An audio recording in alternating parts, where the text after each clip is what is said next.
What's up? Welcome to HDiiTV. You already know, Yellow Man, bitch.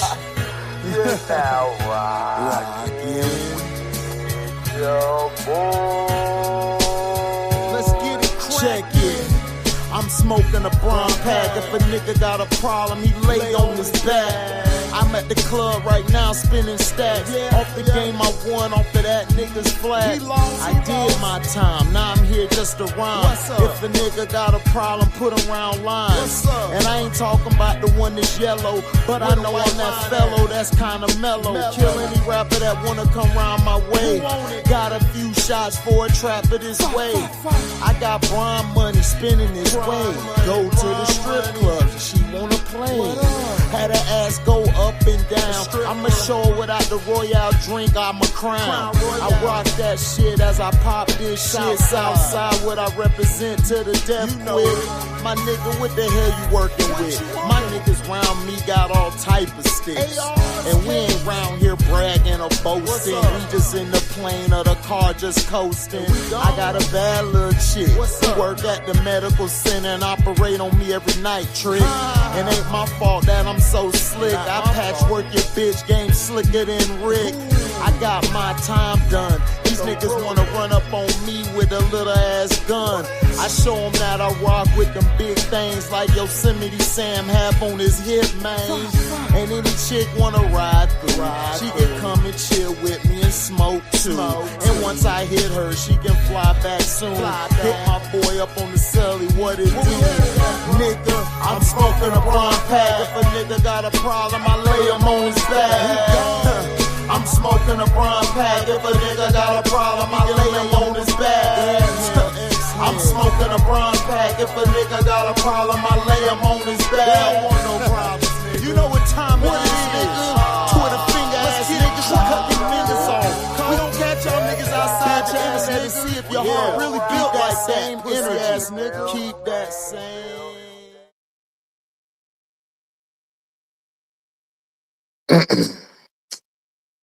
What's going on, everybody, man? Welcome tonight. Welcome to HDiiTV. You're now rocking with your boy.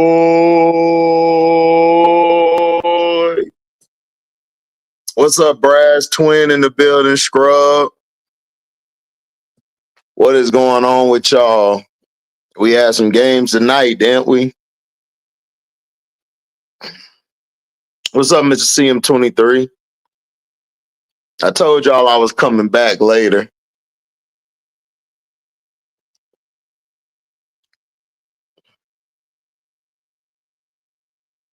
Yeah, we on one tonight. Yeah, we on one tonight. We are on one tonight.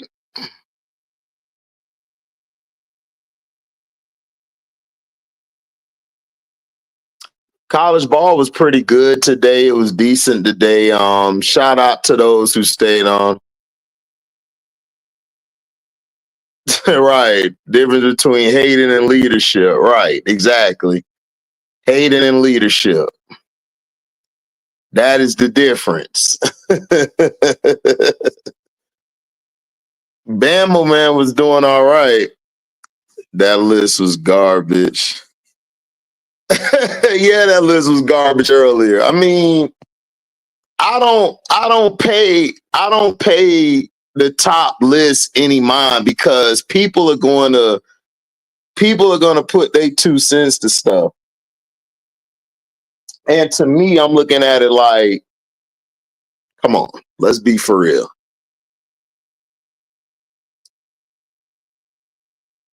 I'm going to drop the link in a minute. Give me a couple seconds. I'm going to drop the link.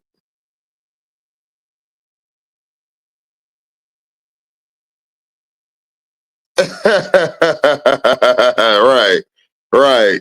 Jay stupid. But yeah, we had some good college games on today, man. We had some good college games on today. Yesterday was crazy. Miami got beat, and this is what's crazy. My brother is a Miami guy. Shout out to my brother Pico. He loved the Miami Hurricanes. He predicted that Miami was going to get beat yesterday. He predicted it because he was like, Man, you know this a trap game.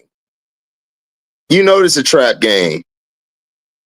Oh yeah, Braz, that list was clickbait. That's why I ain't even talk about it. Like, Braz, this year, man, I'm not paying none of that stuff no mind. Like, you mean to tell me that Caitlyn had a better career than Cheryl Swoops?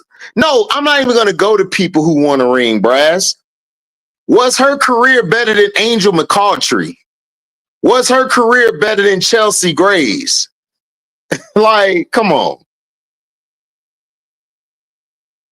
Yeah, Buckeyes won. Y'all played Wisconsin. I thought I knew y'all was gonna beat Wisconsin. Wisconsin ain't good for nothing.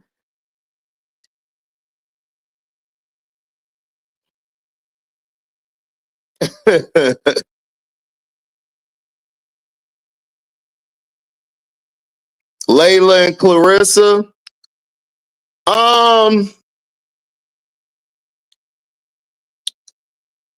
Here's the thing. Layla Ali is the daughter of Muhammad Ali. A lot of people felt like Layla Ali didn't really fight anybody. And when she did fight somebody, that fellow fighter, she was past her prime. I can't think of her name. But there was a fighter named Ann Wolfe. I was an Ann Wolfe fan. I liked it, Ann Wolfe. That's who Clarissa Shields remind me of, is Ann Wolfe. That's who she reminds me of. And Ann Wolfe wanted to fight Layla Ali, but Layla Ali kept dodging her. That's what they say. Layla Ali was a mentor to Clarissa Shields. Like, Clarissa Shields loved Layla Ali. Like, she loved Layla Ali. Like she would always be running up, hugging her and all of that stuff. And then some people said that they were asking about some of the greatest fighters of women. And when they mentioned Clarissa Shields, they say, now this is all me just speculating from my research and what I've heard, what I've seen. They said that Layla was coming off as a hater towards Clarissa Shields.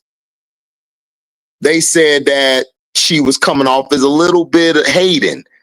And then they were supposed to fight a long time ago, but they said Layla Ali backed out of it. She didn't want to do it. Clarissa just wants her respect from Layla Ali. That's all. She feels like Layla Ali spikes her and kind of downs her when she fights. So that's why you've been hearing Clarissa talk about Ann Wolfe, bring up how Layla Ali dodged her. You know what I'm saying? It's crazy.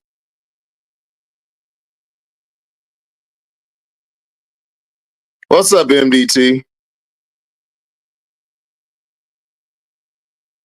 Yeah, like a lot of people said she was scared. Like, she was supposed to fight Ann Wolfe. Ann Wolfe was a beast.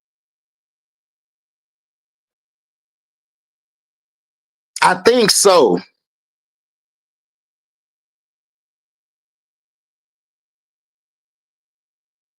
Braz, y'all in the Big Ten, Braz. Outside of y'all in Michigan, Braz, who in the Big Ten is competitive? You got Indiana and who else?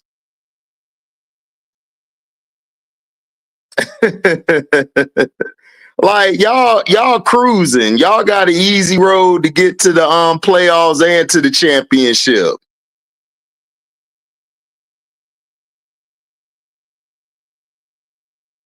Okay, so she got a video up and stuff. I'm gonna go check it out. But again, like I said, from what I've seen and heard, it's that Layla Ali kind of threw shade towards Clarissa Shields. But I'm gonna go look at the video. Look, I liked it both boxers. I liked it both fighters. I liked it Layla Ali. I liked it Ann Wolfe. I liked it Ann Wolfe better, but I liked it Layla Ali.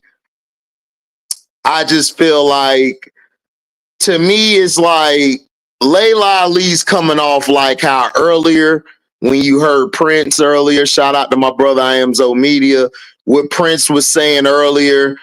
You know, a lot of these old heads don't like to get their they don't want their era minimized. They don't want their era minimized. And a lot of times it seems like they're hating, but they're trying to make it where they're not replaced in history. If that makes any sense. Because a lot of you see this all across sports. A lot of the old heads don't get a lot of the new heads love. Then you got new heads who basically just bypass the old era. They just be like, my era better than them. You know, they had to go work a job after they played basketball or football, not understanding the context of the things that they're saying. Yeah, USC. That counts, yeah. USC's in the Oregon Ducks. They're in the Big Ten. Hey, those are two teams.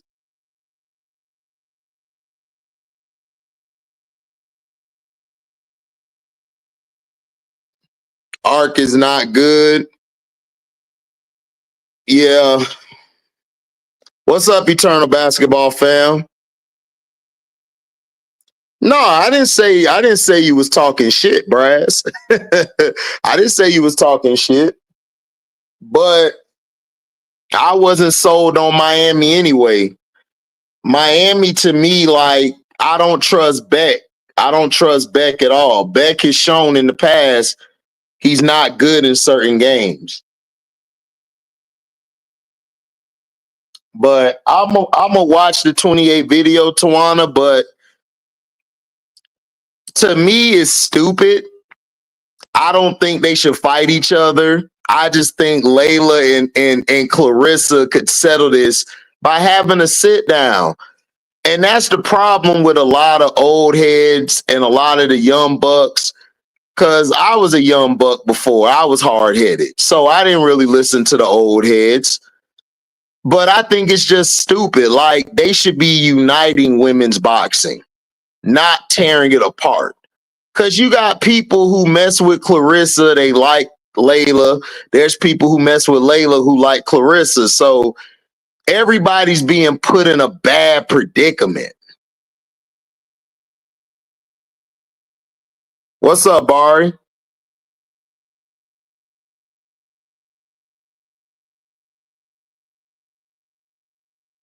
No, I mean, I like the new generation. Look, I'm going to be real with you. I like some parts of the new generation.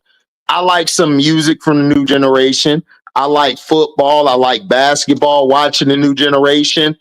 I just don't like when we have to compare eras. Like, we can't give nobody their flowers. Like, Asia Wilson deserves her flowers. Whether you like her or not, Asia Wilson deserves her flowers. She's the greatest women's basketball player ever. One of the greatest hoopers. It's the same thing with Michael Jordan. Like, when he was playing, you may not have liked Michael Jordan, but Michael Jordan's the greatest of all time. Like, you got to give your respect. LeBron James, I don't like LeBron James. I can't stand that bastard. But LeBron James can play. He's a top 5, top 10 worst, like at worst. He's in the top 5 or top 10. So you have to show respect. Whether you like somebody or not, you got to be honest about it.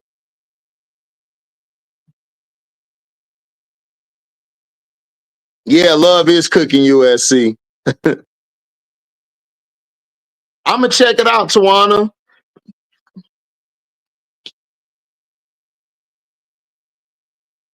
Yeah, he is.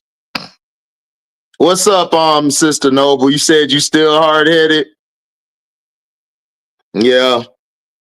Yeah, like, you just got to be honest. Like, I think a lot of times old heads, they think their era is going to be minimized. I don't think it is. I don't think it's going to be minimized. I just think the media does that way too much. The media tries to do that. And a lot of times players get caught up in that bullshit.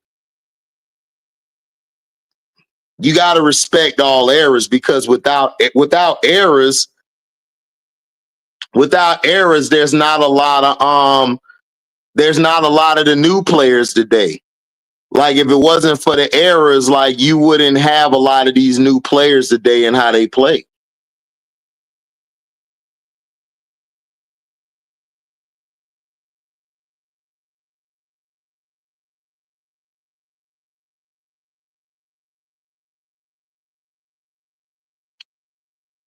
What's up, Motor City MIA? Yeah, man, we got to play Monday night. I'm upset because we playing in Detroit. I do not like playing in Detroit. I was telling Detroit T last week, man, I do not like playing in Detroit, man. I do not like playing in Detroit. Like, it's like y'all got a force field in Detroit when y'all play us. And y'all beat us all the time, dog. I hate Detroit. Yeah, like Tom Brady. Yeah, like a lot. Like, you don't like Tom Brady, but you got to give Tom Brady the respect. He went like what, 10 times and won 7? That's incredible. Texas can't score 20 on Kentucky. Kentucky's an SEC team, y'all. HD, I'm a Bears fan. What's your opinion on Caleb? And be honest, I'm not a Caleb Williams fan, but I'm not going to hold you. I like Caleb Williams' fortitude. I think Caleb Williams is very strong as the game gets late, he gets better. I think he's clutch when he's on. I think he's a great leader. I just think Chicago, in my opinion, hasn't done a good job of putting a line in front of him. I think he needs more weapons. You guys only have Adunze and Swift. In my opinion, I think Ben Johnson's doing wonders for him. I think he's good. I like Caleb Wood. I think Caleb Williams, he surprised me. I'm not a Caleb Williams fan, but he surprised me. He's actually looked at good this year. If you watch the games he's played, man, he's been awesome. I can't hold you.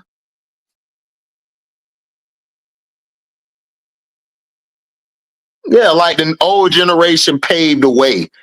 And it's just crazy to me how Lisa Leslie said what she said. Like, Lisa Leslie, like, after talking to Prince earlier today, I listened to that interview and I really was kind of feeling that shade in that interview that she was throwing Asia. I just wasn't real sure.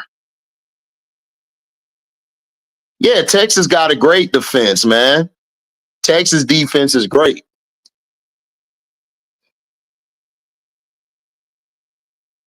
Yeah, man. Yes, yeah. Baker nice. What's up, Miss D? Hey, baby. Yeah, this Baker Mayfield is nasty with it. I ain't gonna hold you. But yeah, Texas defense is legit. I agree.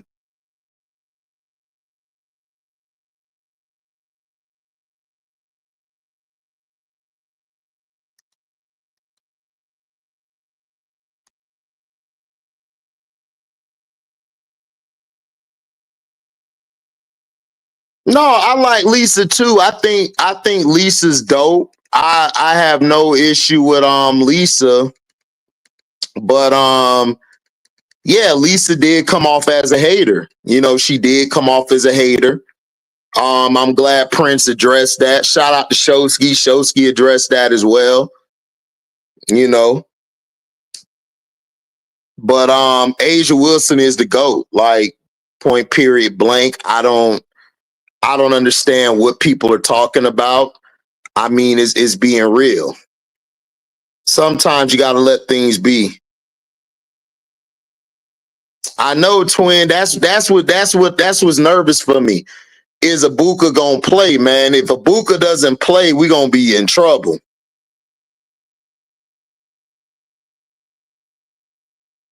I think Texas could make. I mean, I think Texas can make the playoffs. The problem is Arch, man. Arch got to get experience. I don't think he's coming out this year for the draft. I think he's going to stay one more year. Yeah, Wilt threw shade at Michael Jordan. Michael Jordan with LeBron. You know, you have players talk about LeBron. I mean, look at Steph Curry. They done did Steph Curry. They talk bad about Steph Curry. All he does is shoot threes, and that's a lie. That's one of the biggest misconceptions I've ever heard. Oh, yeah, we're going to beat the Lions, hero. I'm just worried because we don't do well in Detroit. Like, we are historically not good in Detroit. Like, since we were the NFC Central, we've never been good in Detroit. I don't know what it is.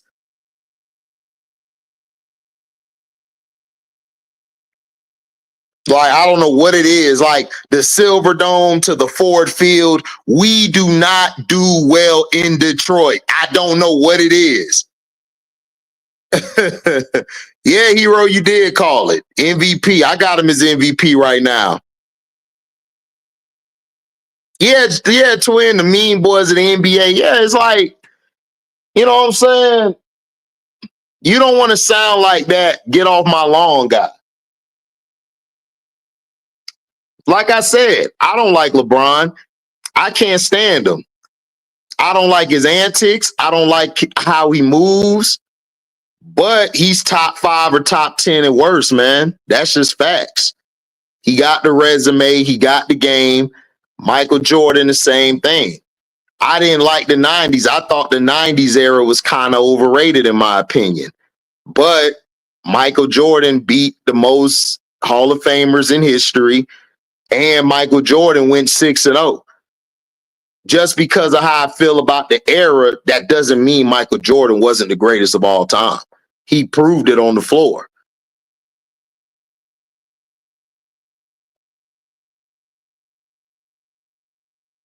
Scrub, I'm telling you, bro. Telling you, like, we always do bad against Detroit. Hopefully, like my boy Hero say, we go up there, we handle business.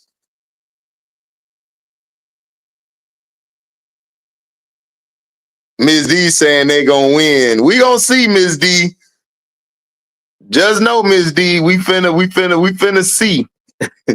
We gonna see.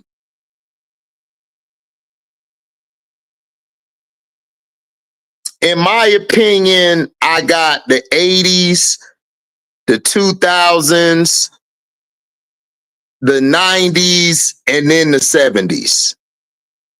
That's how I got the eras. And then I got the 2000 teens, and then I got the 20s.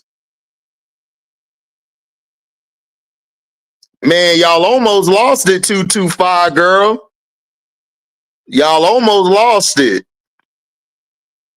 But I got no, 2010s was not better than the 90s. No. I got the 80s, the 2000s, the 90s, the 70s, and then I got the 2010s, and then I got the 20s.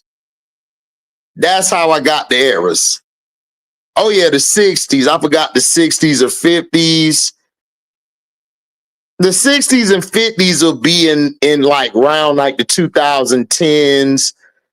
I would put the 60s and that around like right ahead of the 2010s. But I got the 90s as the third best era, in my opinion.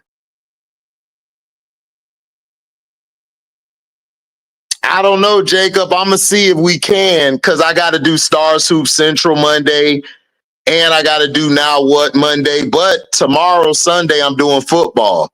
So we're going to do Sunday football. But Monday, I don't know. I'm going to see, because I got to do Stars Hoop Central.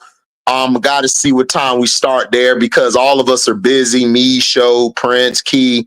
We all have crazy schedules. So I'm going to see if I can do it. Man, Juju a bitch, man. Don't nobody care about Juju Schuster. Yeah, Caleb took his job. Okay, Scrub say he can hold it down. All right, then, Scrub. I got to add you to my account then, Scrub. I'm going to add you to my StreamYard.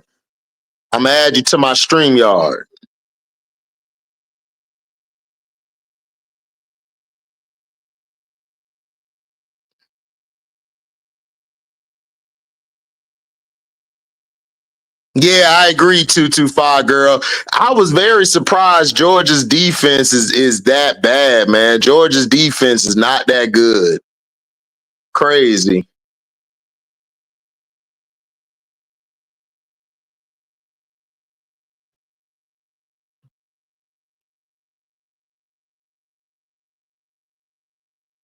All right, I'm finna drop the link. Y'all. I am to drop the link. I meant to drop it a little sooner. The link has been dropped. You could come up here, please. No cursing. I know, Jabari. I know. I know.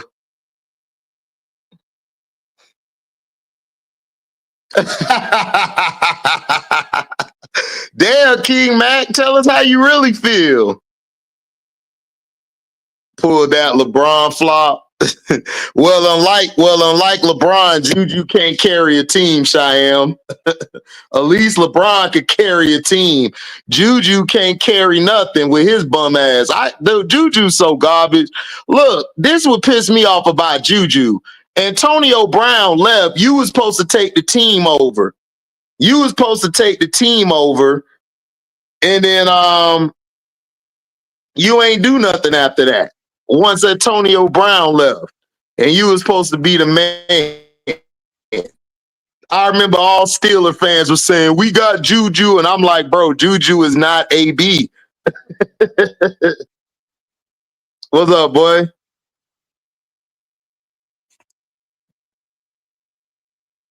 What's up? Can't hear you, King Mac. What's up, Scrub?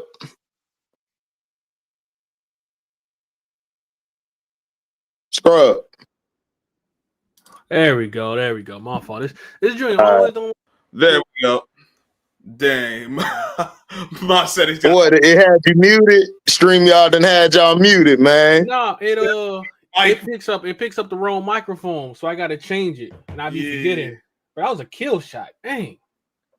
Oh, on a live shot, man. We can't say that word. On a live shot. It's an unalive shot. He dang sure just hit that boy.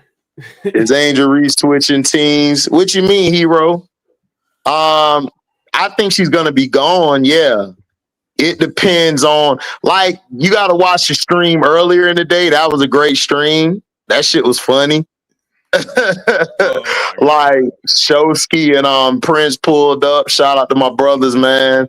Pulled up. I'd like to thank them for getting me over that 1,000 KO views, you know. Shout out to the Needle Mover. Yeah, man. Hey, Needle Mover and Goat came and blessed the page, man. They sprinkled their greatness on the page. And the page went up. Nice. Hey, breaking news. Lamar Jackson coming back week 8. Yeah, I knew he was coming back. Week 8. I knew he was.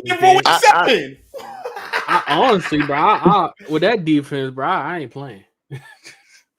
Man, I knew he was gonna come back. So you're gonna come back for Thursday? No, I think even Thursday. Oh, LSU got dog. Vanderbilt put belt the ass to LSU today. Yeah, man, Vanderbilt is tough. Yeah, I mean, y'all better watch out for Vanderbilt if you in the SEC, man. SEC, man. Vanderbilt tough. Bama look like they about to go beat up. They beating up Tennessee right now. Damn, freaking. But yeah, what's up, Keewan? Arch man is garbage, bro. I'm sorry. Like, I never believed the hype because I got to see, a player play. But that dude is garbage. Is it that he garbage or is it that he's still green and bro? He really don't got nothing, bro. I don't see nothing from him that'll make me think this dude is gonna be great. Like Caleb Williams, I saw even the USC was garbage his last year because I think it was 6-6. I saw that Caleb Williams is gonna be something in the NFL. Arch Manning, he don't got nothing. He got right. You on the one of the highest stacked rosters. You couldn't beat out Quinn Ewers, who was a 7th round draft pick. Come on, man. Yeah, but the thing with Arch is, I told people like his mechanics, man. I don't know what's up with his mechanics. He got to work on that. And like he didn't really play anybody in high school, so yeah, he's gonna go through his rough patches. Can he get better? He can. He just has to work on certain things. But he gonna get to the NFL. They're gonna put him on a good team. He gonna be fine. They gonna cover Arch Manning. They ain't gonna let Arch Manning fall. They not gonna do it. I ain't never really seen. I've seen some bad mechanics, but Arch Manning, like he about to throw his shoulder out the socket every time he throw the ball. I'd be like, yo, why he throwing like this? What's up, twin? Yeah, man. Trying to make big strides. Trying to get there. What up, Brass? What's up, fellas? What up, Scrub? Just chilling. Baseball has let me down this year once again. My Dodgers ain't let me down. Baseball has let me down once again. My Dodgers ain't let me down. It's let me down. No one wants to see no day on Dodgers. The Dodgers got the best player that's ever lived, in my opinion. Shout out to Barry Bonds. But that Japanese dude, man, he crazy, man. Oh, Shohei Ohtani? Ohtani. Talking about Ohtani. This dude pitches and strikes out 10 and hits the ball out of the stadium. Man, get out of here. Yeah, but you know what's he's doing some Babe Ruth shit. Man, this dude doing some superhero video game Super Saiyan type shit. That was his first good game, like all postseason, to be honest with you. I think he was great ones ain't great all the time, but they're great when they have to be. I mean, hell, baseball is what? If you hit 0.3% of all your hits, you go to the Hall of Fame. So 30%, yeah. Hey, that dude is a unicorn, man. Yeah. Well, watch the Bengals low key win that division. Man, I ain't sold on. Man, stop it. Man, that was Thursday night, man. Y'all know damn well. Like, look, y'all know Thursday night is like Friday night in college football, man. It's janky as hell. Stop it. Don't do that. First of all, they got that lucky ass dub, man. Look, first of all, it's a division game. Yeah, not only that, this would mess the Steelers up, dog. Oh, they scored. This would mess the Steelers up. The mess them up was, for one, they allowed the running back for the Bengals to get going. When he got going, that messed the whole game up. Because look, Bengals got the worst rush game in the league. If you contain the run against the Bengals, no matter who back there, Burrow, Flacco, whoever, you will beat the Bengals. But if you allowed Brown, I think his name Brown, if you allow Brown to go off, because I watched the game. I'm watching the game for the 4th time now. See, I do my research and watch. I study. So if you let him go off like they did, you're going to lose that game 9 times out of 10. Then this is what messes you up as well, too. Aaron Rodgers, you gotta Aaron Rodgers, they have to figure out a way to keep DK Metcalf in the game. You can't throw 1 or 2 passes, good gains with him, then go away from him the whole game. Well, DK also messed himself up with it. Nigga, catch the ball. He do. He need to catch the ball. He need to. I agree. But you still got to keep them engaged. Now, everybody else, their tight end, I like their tight end. That nigga nice. It's 2 of them. It's the 300-pounder, and then it's the other guy. Number 81, Smith. That nigga nice. But Aaron got to find a way to get him the ball as well, too. They got to get him going as well. So the Steelers, man, they, like I said, I still got them winning that division. I don't trust nobody else. But could they lose it? They could if Aaron Rodgers gets into trying to be hero Aaron Rodgers. I need Aaron Rodgers to be the game manager. If he's the game manager, we'll win. But if he wants to be the hero ball guy, we in trouble. They don't have no run game either. Hey, but HD to that point. DK got to get the ball more. You can't go away from him. But another thing, the run to the Aaron Rodgers being the game manager, they got away from the run. Jalen Warren. That's what I just said, bro. That's what I just said. They ain't got no run game. They had a run game because they was running well. They just went away from it because they went down after the interception. They went down and scored. Yep. They got 14 unanswered points after they went up by 10. They scored again, and so they started passing more. Right. They panicked. This shit. Exactly. So that's what they did. They should have kept feeding Warren because Warren was giving them business early. They stopped going. See, this is what these coordinators do, and I see it in college too. When they get down, they panic. Yep. You don't have to go throwing the ball yet. You can still run, mix in some bubble screens, mix in some middle. You could mix in a tight end screen. You could do other things to keep the game moving. These coordinators like, man, nah. We finna go to throw. Now, if this was the old Aaron Rodgers, I'm good with that. But this ain't the young Aaron Rodgers. He way past his prime. Like the dude jumped on his back. He was finna beat his ass on the side. Right. That shit was hilarious. That was hilarious. Oh my God. I was crying laughing. I said, Aaron, and then my brother was like, I was like, Aaron should have hit him in the mouth, nigga. Don't ever jump on me like that. Aaron should have slapped his ass. That was funny, dog. You watched the Hail Mary at the end. I think if DK actually tried to jump, he had a chance at the ball. I think Aaron Rodgers had enough arms to get it to the end zone. But man, DK to me is one of the most overrated dudes in the league, man. Everybody think he this and that. He above average. Man, get out of here. I like his uncle better. His uncle was better than him, way better. Eric was better and tougher than he was. Yeah, I loved it, Eric. DK, dog. I'm gonna be honest, man. He built like Tarzan, dog, but he Jane, bro. Play like Jane, bro. He played like Jane, bro. Man. Yeah.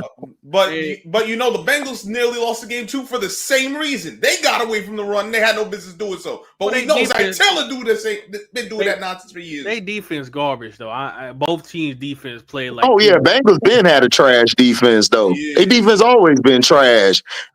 Like they don't address anything on their defense. Yeah, they even worked when Sam Hubbard retired. That put him way under. I got a question for y'all. Darius Slay and Ramsey Wash. I don't know about Ramsey. Jalen. The thing with Jalen is this has been Jalen's problem since Florida State. He's good at covering certain guys, but when he goes against a guy who can actually run routes and that's athletic, those guys give him problems. They gave him problems in college. That was one of the reasons why, like, when he went to Jacksonville and everything, like, they didn't know whether to put him at corner or safety. He's great at corner, and he could play a little bit of safety. He could play the slot corner. He's very athletic, but sometimes Jalen Ramsey lacks at times fundamentals. And that's why you see them quicker wide receivers used to give him problems, and them big athletic guy like Devontae Adams. If you go back and watch their battle, Devontae Adams used to shit on Jalen Ramsey, and he used to do it at ease. Like, and he's 6'3", and he has feet like Cooper Kupp. You know what I'm saying? So that's always been his problem. And then he tries to intimidate you and bully you. If he can't bully you or intimidate you, man, you got him. You can beat Jalen Ramsey. And then Darius Slay kind of lost something, but he's still fundamentally sound. The guy who needs to step up for them is Porter's son. Yeah, he got to step up.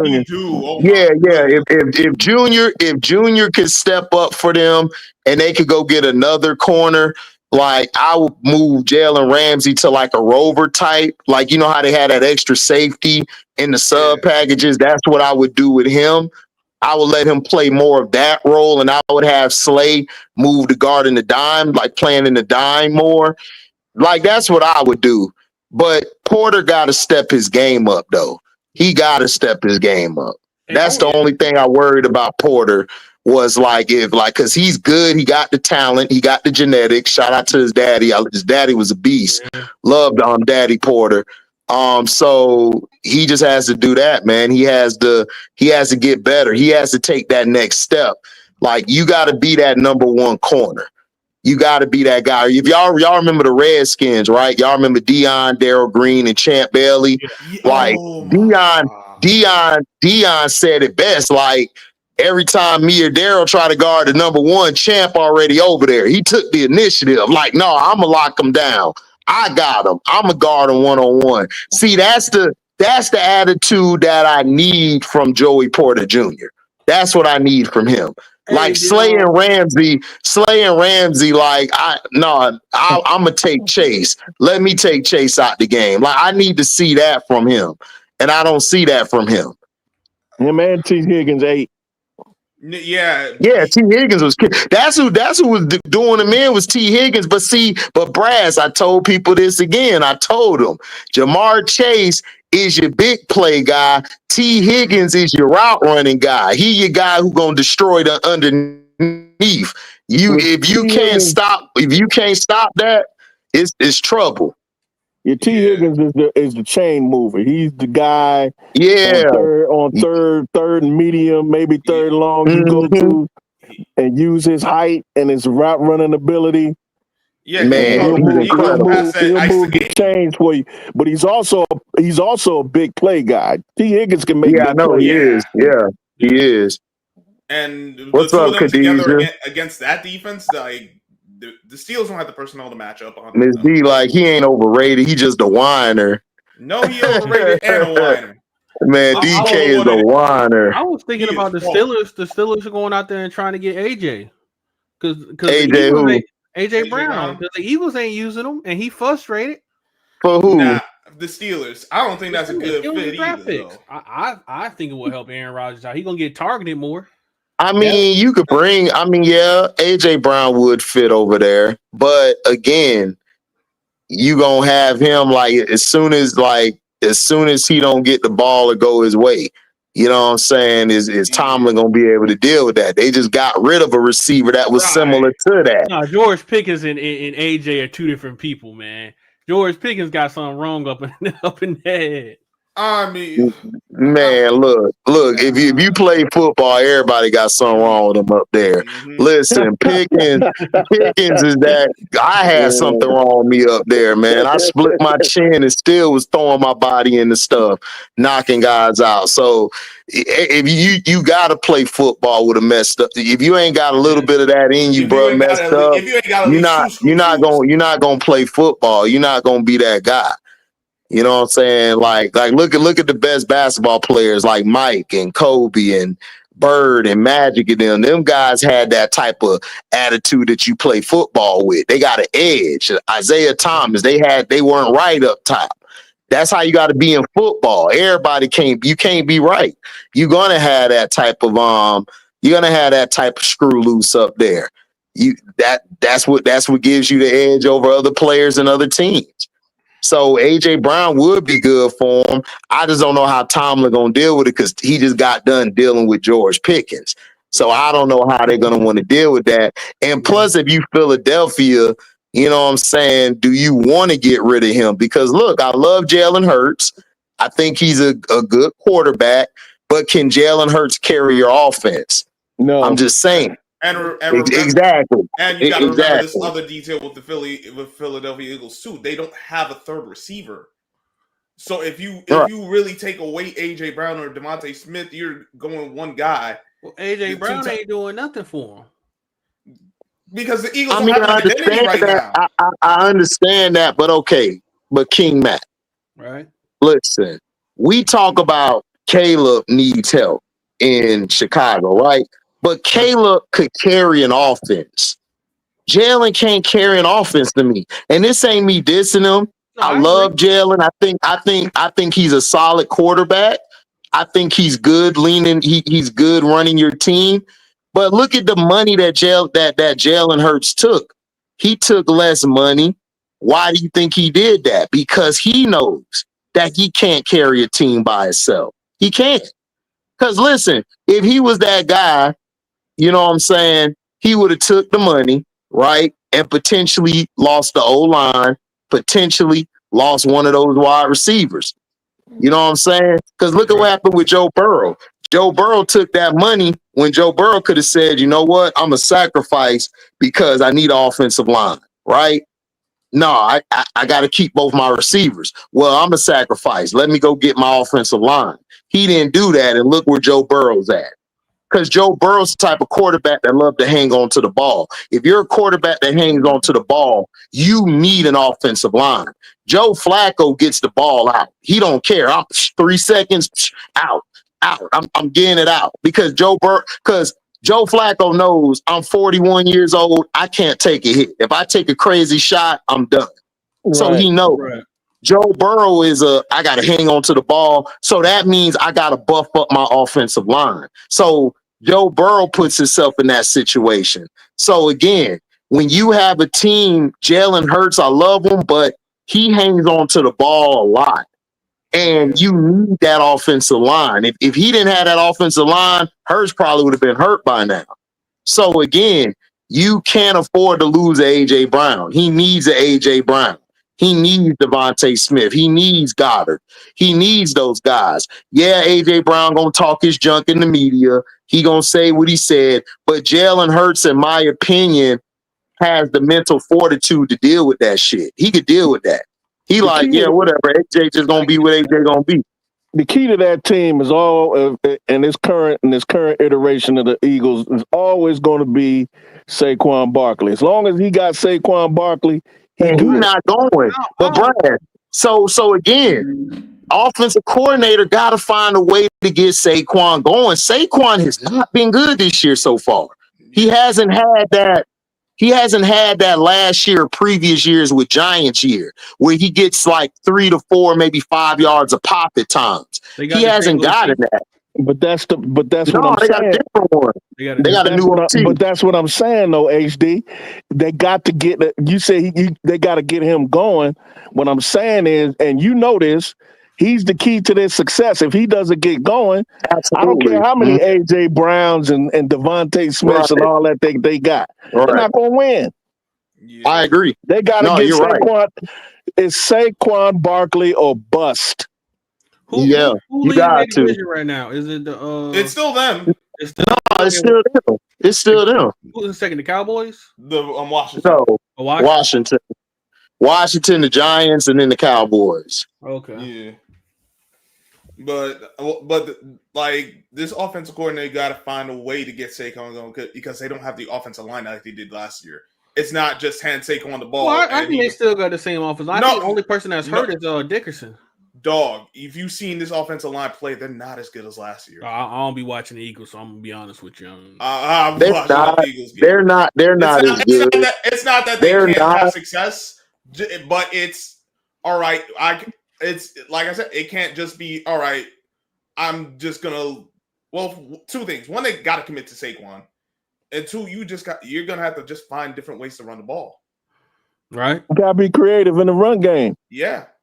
Well, I'm gonna be honest. The Eagles ain't really been all that creative in the run game. They was force feeding it to Saquon. Saquon's natural ability to just find a hole. But they were relying on that offensive line, like you said last year. That was the best offensive line, hands down, in the NFL last year. So when you got an offensive line and they can open holes for somebody like Saquon Barkley, you're gonna have success. You're gonna win games. This year, I think it has a lot to do with injuries. I think they kind of nicked up, but they're not as good as they were last year. So if they're not as good as they were last year, they're not going to have the same success. Yeah. But you have to be creative. You have to be creative, and you gotta look at what's not working and figure out what can and what does work. Exactly. That's one thing I give Kellen Moore. Kellen Moore is very creative. That's one thing I give Kellen Moore. He's very creative because he had that offense looking way better than it is this year. Yeah. Well, man, Jalen Hurts ain't been that great of a passer too. I think, man, if you want to expand that offense, you gotta be able to hit your receivers. I mean, but again, Jalen Hurts is not.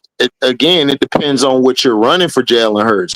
Jalen Hurts is an RPO type of quarterback. Right. He's not I'm gonna stand in the pocket and pick you apart quarterback. Right. And that's why they need Saquon Barkley. That's my point. Right. Yeah, because so they can run that RPO. Right. That's the point Brass and Scrub making, King Mac, is that if you don't have the running game going, Jalen's not going to be effective. Like, it's not like Flacco. Like, Flacco don't need a running game. Like, he can pick you apart throwing the ball because he can throw the ball. It's just that he's old now. So he's not as effective. So he got to lean a little more on the running game than he would have in years. But he needs the running game, like, to get going. Like, it's the same thing, like, with it's the same thing with Josh Allen. If Josh Allen and James Cook not cooking, they in trouble. That offense is done. They can't do nothing. Yeah. So that's why, like, that's why they lost to the Falcons, because the Falcons was like, okay, we're gonna take away your running back. We don't give a damn what you throw. We're gonna take away Cook. Well, Keon Coleman is soft. We gonna beat Keon Coleman weak ass up. Now what? Who else you got? That was the start of the same with your boy HD Baker Mayfield. Baker Mayfield is effective in the play action pass game. He has to have a running game to be totally effective. And you see how we beat San Fran, right? Yeah. Rashad White. Yep. They were moving the ball, and that's what I was telling you, Brad. We got the running backs, but see, the offensive coordinator, I don't know what it is, Brad, about these offensive coordinators. They want to get cute. Oh, I could throw the ball 30 times. It's like, bro, that's cool and all, but are you trying to get stats or are you trying to win? Like, it's two different things. I'm trying to win. So get a ball to Rashad, get a ball to Tuck. We get Bucky back in a couple more weeks. Do your damn job. That's all you got to do. That's all you got to do. Must be nice. That's that Caitlin Clark. that's that Caitlin Clark syndrome where just shoot the logo threes and we'll be cool. I can't even say that because they've been doing that's what these offensive coordinators in the NFL be. They be wanting to air it out. They want to air it out. They want to get touched. They want to be fancy. Man, play basic football, bro. Run the ball, play action pass. Throw to your tight ends. If your receivers ain't open, throw to your tight ends. Throw to your backs. Go back to I formation. Like, go back to I formation. That's fine to do that. Like, it's okay to say, let's go I formation. Like, just that's it. Like, try something else. Don't always come out in shotgun 3 spread, 4 spread, or empty bunch, or tight, or trips wide, trips wide. Come out in some I formation one, or come out in come out in a 3-set I formation. Have your tight end play the fullback. Go there, do something. Like, you don't have to be in shotgun all the time. Be under center. Run some 12 personnel, 13 personnel. Get some tight ends out there and play physical. How about this, man? When my Dolphins finally fire Mike McDaniels, y'all can have him. He can don't know who Mike McDaniels. He can be our OC. Don't know. Man, Mike McDaniels is overrated. Mike McDaniels won't call. Look, I'm gonna be honest. I'm gonna put this out here. Mike McDaniels is nobody important. He wasn't even calling plays. What he came from? Sean McVay. Sean McVay was calling the plays. He was the run coordinator. He didn't have he was the running back coordinator. That's why Shane is balling out. Like he's more of a run coordinating coach. That's why Shane is going off, because he's a run coordinator coach. He's not a passing coordinator. That's why his passes, that's why I kept telling people they're Tyreek Hill or bust. But now that Tyreek Hill is gone, I could just double Jalen Waddle. Now what? I'm going to try to get it to Waller. You finna get it to Waller? Bet. We going to try to keep a guy over top of Waller. Dog, it's tuna fish who called out his team got to understand. He's soft. He's soft. He's been soft. And I told people that when he was at Alabama, I didn't like him at Alabama. He's accurate, but his toughness, he gets hurt a lot. Not only that, when he gets hit, he don't want to stay strong in that pocket for the rest of the game. He kind of tries to get that ball out and it's too fast. And the receiver's not completing the route, or he's not giving his receiver an opportunity to get to the spot that he's throwing to. That's one of his biggest issues. And I said this to people, that I don't trust Tuna's durability. That's number one. I don't trust his leadership. That's number two. And I don't trust his ability to take hits. Because Brad to tell you this, it ain't about just going out there and looking good. You got to be able to take a hit because you're going to get smacked one of these times by the lineman, by the linebacker. What you going to do after you get smacked? Is you going to get better or is you going to shell up? And a lot of these quarterbacks, they be shelling up. And it's not just this era. There was a lot of them to do that in the old days, too. They shell up. They get hit that one time. Coach, take me out. I can't do it. Tap his helmet. Coach. That goes back to what Bill Parcells said when they asked him, what do you look for in a quarterback? Number one, I want to see him have experience because Bill Parcells doesn't like quarterbacks who have less than 24 starts in college. Number two, toughness. Number two, toughness. He said, my quarterback has to be tough. Right. Yep.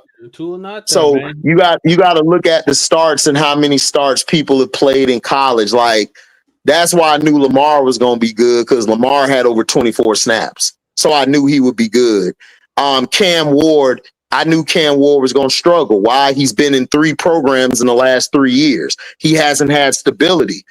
So he hasn't had the time to read the playbooks or read his keys. And what I mean by keys, people, is the tendency of the defense. How does the end line up? Is he heavy on his hand or is he light on his hand? If he light on his hand, that means he's going to do a stunt. If he's heavy on his hand, that means he's going to bull rush or swim move or get underneath, rip underneath. It's those type of things that you're taught in college and in high school, like when you're quarterbacking. And that's why I told everybody that Cam Ward, my issue with him is going to be stability and the ability to read the front sevens. He has a hard time reading front sevens. This is why the Miami Hurricanes struggled a lot last year, was because when they switched up the front seven on them, like Georgia Tech, go back to the Georgia Tech game. If anybody got a chance to go rewind and watch it, you'll see how they came out in a 6-1, 5-2, 3-4, 2-4-5. They kept switching the front sevens on them. And he was having a hard time trying to identify the mic. He would be calling the sandbacker the mic, and then they would hit him from the left side. His right side, their left side. So those are key things you have to do as a quarterback. This is what made Tom Brady or Aaron, not on Tom Brady, Joe Montana. They were students of the game. They knew what was being presented to them and they knew how to pick it apart. Troy Aikman, as much as I don't like his commentary about football, Troy Aikman was a beast at reading front sevens. So again, you got to be able to have that niche. You got to be able to do that effectively. You got to be able to know where your receivers are going to be. You got to know when you're audible and what you're audibling to. Those are things you have to do. Now, again, are the Titans a good team? Hell no. Like, they're trash. We knew this last year. But at the same time, you have to do what you can do. So then even if the team ain't doing well, if you're doing what you're doing, we know, okay, our quarterback, we know even with this bullshit around him, he's still staying strong. So we got to get some pieces around him. You know what I'm saying? So that's one of the things that you have to look for. That just shows that the Titans shouldn't have drafted him because now you're exacerbating those weaknesses. But what I told you though, Scrub, what I told you the Titans should have did with that pick. Should have traded it, got more picks, and helped out the exactly. Will Levis, who was there already. Listen. I'm gonna build my house. I'm gonna have everything fixed up. So then when I invite a lady over, everything good. It's ready. Everything's good. I'm not finna go get the lady and then my house is ran down. You ain't gonna keep a lady for that long. I mean, you just not. So let's be for real. You got to build your house. You have to build a line. If you're going to go and get a quarterback, this is what I said about the Jets. Remember I said this about the Jets with Zach Wilson. About the Bears too. You got to build your house first before you get somebody. Now, they lucked up and got Ben Johnson, somebody who can counteract that bullshit. Because he's a great play caller. He's great at schematics. He knows how to be creative. But guess what? Not a lot of coordinators or head coaches are like that. So you have to know what you're doing as a front office. This is why the Jets suck. It's not because of Aaron Glenn. It's not because of Justin Fields. It's because your front office has been trashed for what? Like, how many years, Brass? Like 30, 40 years? Like, since Chad Pennington. They've been... Yeah, since Rex Ryan was there. When Rex Ryan was there, they were good, but still, Rex Ryan made something out of a molehill with that because the front office still is trash. Yeah, so, and then it became too much for him. Yeah, what's up, Trey? Not to mention he didn't know how to hold it together when it mattered most. Trey, your boy coming back week. Trey, the hater of the hour. your boy Lamar coming back week 8. You come back after the bye. How you feel about that? Right. What you gonna do? Is he gonna save y'all? Who y'all think winning the booty bowl tomorrow?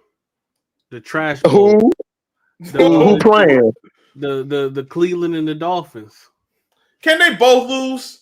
The Dolphins. The Dolphins finna win. The Dolphins. Where they playing at? They playing in Cleveland. It's a home game for Cleveland. Yeah. Cleveland. Yeah, Cleveland finna win. Might win that one. Cleveland might win that one. I don't know. I need them to lose. I mean, I want my Dolphins to win regardless, but I want to see Shedeur get on the field sooner than later. So I agree. Do y'all really want Shedeur to be on the field for that bullshit? Hey, you know what? That is a fair point. I'm just being honest, man. Like, do you really want Shedeur on the field? Like, well, I think if they lose Sunday, Kevin Stefanski should get fired. I don't know if he will, but he should get fired. Then they just get Stefanski should have been fired a long time ago. Your mic working? I ain't been hiding, man. I had surgery last week, man. I've been out of commission. Got Mac out of hiding. Oh man, King Mac always be on my page when it's not just W. We talk basketball and football. We talk everything over here. It's football season, man. I'm into it, man. I'm watching the Seminoles like just want to play garbage against damn Stanford. Man, I'm gonna say it again, like I said it before. They should have signed Dion. I told them to do that. They didn't want to do it. They wanted to be hard headed and go get this bum ass nigga from Memphis, bro. Like, if they didn't want to hire Dion, they should have kept Willie Taggart, bro. I would have kept Willie Taggart because that's all he is. He's a little better Willie Taggart. That's all he is. Well, they didn't even get Willie Taggart. Man, Willie Taggart inherited the worst team or the worst core that Jimbo left, and they thought he was gonna make diamonds out of shit. But Willie can't smile after getting blown out, man. If they see you smiling as a black man, that means they look at you like, yeah, this guy here ain't serious. We gotta move on. You ain't gonna. It's not gonna work out. As a black coach, you gotta stay. You gotta stay with that face that I'm here to whoop ass. You gotta stay with that I'm a whoop ass face. You can't change up because then they're gonna look at your ass like, what is he happy for? See, I told you guys, like he's too happy. We need that mean black guy. We need a black guy to act like the ER. That's what we need. You see, when they got the mean coach, when they got when the Dolphins got Brian Flores, they wanted to make him a villain. Brian Flores is right. That team was soft. Bruh, Brian Flores, but we knew that though. We knew Flores wasn't the problem. Flores wanted Herbert. They wanted to keep what's his name? Tuna. They wanted to keep Tuna Fish. Well, he wanted so that's what happened. He wanted Jordan Love too. I know. But you know, two is not all that. I don't know why people love this too. I'm like, dude, you had Henry Ruggs, you had Judy, you had Waddle, you had Devontae Smith. Like, who the hell can't look good with that?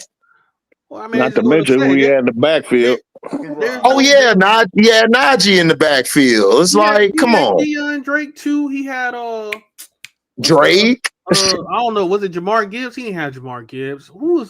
Brandon Jacobs. He had Brandon Jacobs. Yep. Bro, that's what I'm saying, dog. I don't know what this infatuation him was, bro. I'm sorry. Like he was accurate, but dog, if you got all them weapons around you, bro, it's not even a question. That's why no quarterback That's why they from chose, but Bama. that's why they chose him over Jalen Hurts, though, because Hurts was missing throws. Yeah, he was. Well, Tua was Yeah, hitting he him. was. What messed Yeah, he us up was. is, and I can't get too mad about it, but the year I wasn't sold on Hurts until he went to Oklahoma. Yeah. Brass. I didn't like Yeah. Hurts either. I didn't Yeah. like Hurts. I was not a Hurts fan. Lincoln Riley is one of the best quarterback coaches in America. I will say this though. I think he made Jalen Hurts NFL quarterback. I personally think Kyler Murray is the worst quarterback in the NFL. I think Kyler Murray's ass. I'm sorry. You can't convince me. He showed playing like it. He lost the athleticism. He got the same problem Russell Wilson got right now. Nah, Russell Wilson can sling that thing, man. Yeah, man. Russell's better than them. No, you're not. Yeah, Russell's better than Kyler Murray. Russell Wilson at the same age, in that early 20s, he was a dog. You're missing my point. That wasn't to say. I know Russell Wilson is a better passer. What I'm saying is right now, Russell Wilson and Kyler Murray got the same issue. That athleticism isn't there, and they're not the same guys they used to be. In the case of Kyler Murray, it's even worse because he don't have the capability. He doesn't have the passing capability that Russ had, and he's shorter. But Kyler problem is if you're that small of a quarterback, I always make this point. You either going to be Drew Brees or Russell Wilson. You got to be one of those. If you're not one of them, you're not going to make it in the NFL. Drew Brees was accurate as a mother effer, and he slanged that bitch. Russell Wilson was accurate and could slang it, but he also can improvise and move. His athleticism was top notch. Kyler Murray never really had top notch athleticism like that to me. His athleticism was more like he was quick, like he got a good first step, but as soon as he lost that first step and that quickness after injury, and he already wasn't real accurate like that in throwing the ball. He wasn't super accurate. He can throw the deep ball, but it wasn't accurate like that. No. So again, if you don't have those two traits, you're not gonna make it. So Kyler's never gone better. Yeah, Kyler's never gone better. He's not as big as Russell and Drew Brees. Let's just keep it real. He's smaller than both of them. Yeah, he's like what 5'7"? Right, he like 5'7". Yeah. Drew Brees is closer to 6 foot. Yeah. Drew Brees is 5'10", 5'11", or so is Russ. But I'm just saying, if you're going to be a short quarterback, you got to be super athletic or super or super accurate. You got to be one or the other. Because look, Bryce Young is small, but Bryce Young way more accurate than Kyler Murray. Yep. Well, especially if you get him going. Bryce will pick your ass apart. So that's what I'm saying. You got to be able to be accurate or super athletic. You got to be one or the other. You can't be 5'7" and be just okay at certain things. Yeah, but I think you can't be 5'7" and have a small frame. That is no. Yeah, exactly. Oh yeah, he did. That too. He got a real. What's up, 1K? 1K, I was live earlier today, man. We was cooking. And it's good to hear that. I told y'all I was gonna come back. I got me a good ass nap in. I was good. And it'll help that his teammates be calling him out. He ain't a leader. He not. I ain't never seen a dude just keep getting called out by former teammates, current teammates. Thank you, Mr. CN23. Brian Robinson Jr., not Brandon Jacobs. Right. It was Brian. Thanks for the correction, Mr. CN23. Yeah, it was Brian Robinson. I knew it was somebody. He had some dogs in that backfield. Oh man, we knew he had some dogs, but like I said, hurt like tuna fish, he did something with it. But then if you watch the following year, once they got film on him, man, he couldn't do shit. He couldn't do nothing. So Jalen Hurts came in and saved their ass in that game, which was crazy. Hurts came in and saved them. It was crazy because he came and saved Hurts. Hurts came and saved him. I'm like, this shit crazy. But that's why I respect Jalen Hurts. Even though Jalen Hurts got benched, I don't think he should have been benched. He kept his mouth shut. He transferred, and he did his thing at Oklahoma. Man, he had to though. He was missing a lot of passes, and then Devontae was hot. Devontae and them were hot. Waddle and them. That's why when Mac Jones became the quarterback, man, he was hitting all of them. Like he was making all the throws and shit. They loved his ass. Remember they asked Waddle, I don't know if you saw, they asked Waddle, they was like, man, or not Waddle, Devontae Smith, they was like, yo, who's your favorite quarterback? You had Tua, and you had Mac Jones, you had Jalen Hurts. He was like, Mac Jones. Who? Mac Jones. Yeah, he liked the Mac Jones. Mac Jones should have went to the Niners. That's why I was telling people, like, he should have went to the Niners. He should have went to New England. He should have went to the Niners in the beginning. Because if you look at the Niners, dog, he's another type of Jimmy G quarterback. That type of quarterback Kyle Shanahan like. That was the easiest match of a quarterback What everybody forget was when he first got to New England, what's his face was there. McDonald was there. So Cam was there. Good that first year. Well, Cam, he was. Cam, Mike McDaniel. Yeah, you talking about Mike McDaniels. Yeah, McDaniels was there. Josh McDaniels, my bad. Josh McDaniels. Josh McDaniels was there. So he looked good that first year. Once Josh McDaniels left, then that's when he just fell off. Oh my God. Because you know why? You know why, Trey? They put the dude that was a D coordinator, Patricia, they made him offensive coordinator, which was the dumbest thing I ever heard in my life. I'm like, why would you put Patricia at OC? Yeah, because Patricia's a better D coordinator. That's how he became a head coach. Was defense. Well, like, he ain't no damn offensive guy.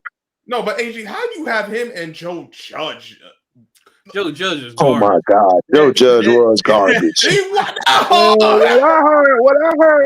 I heard he first got there, they was like, oh, all the players that's messing up, he make them run laps. I'll be like, man, please, I pay a mortgage. You run a lap.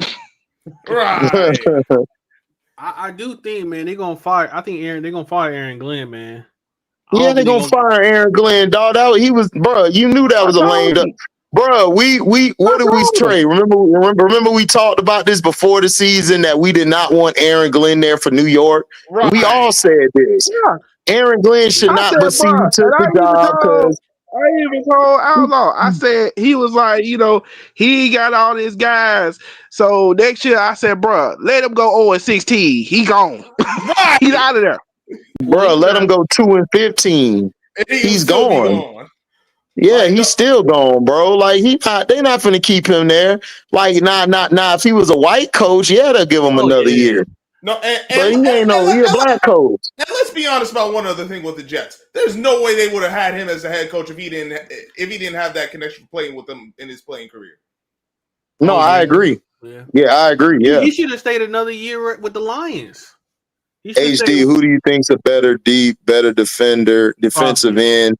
Max or Michael Parsons?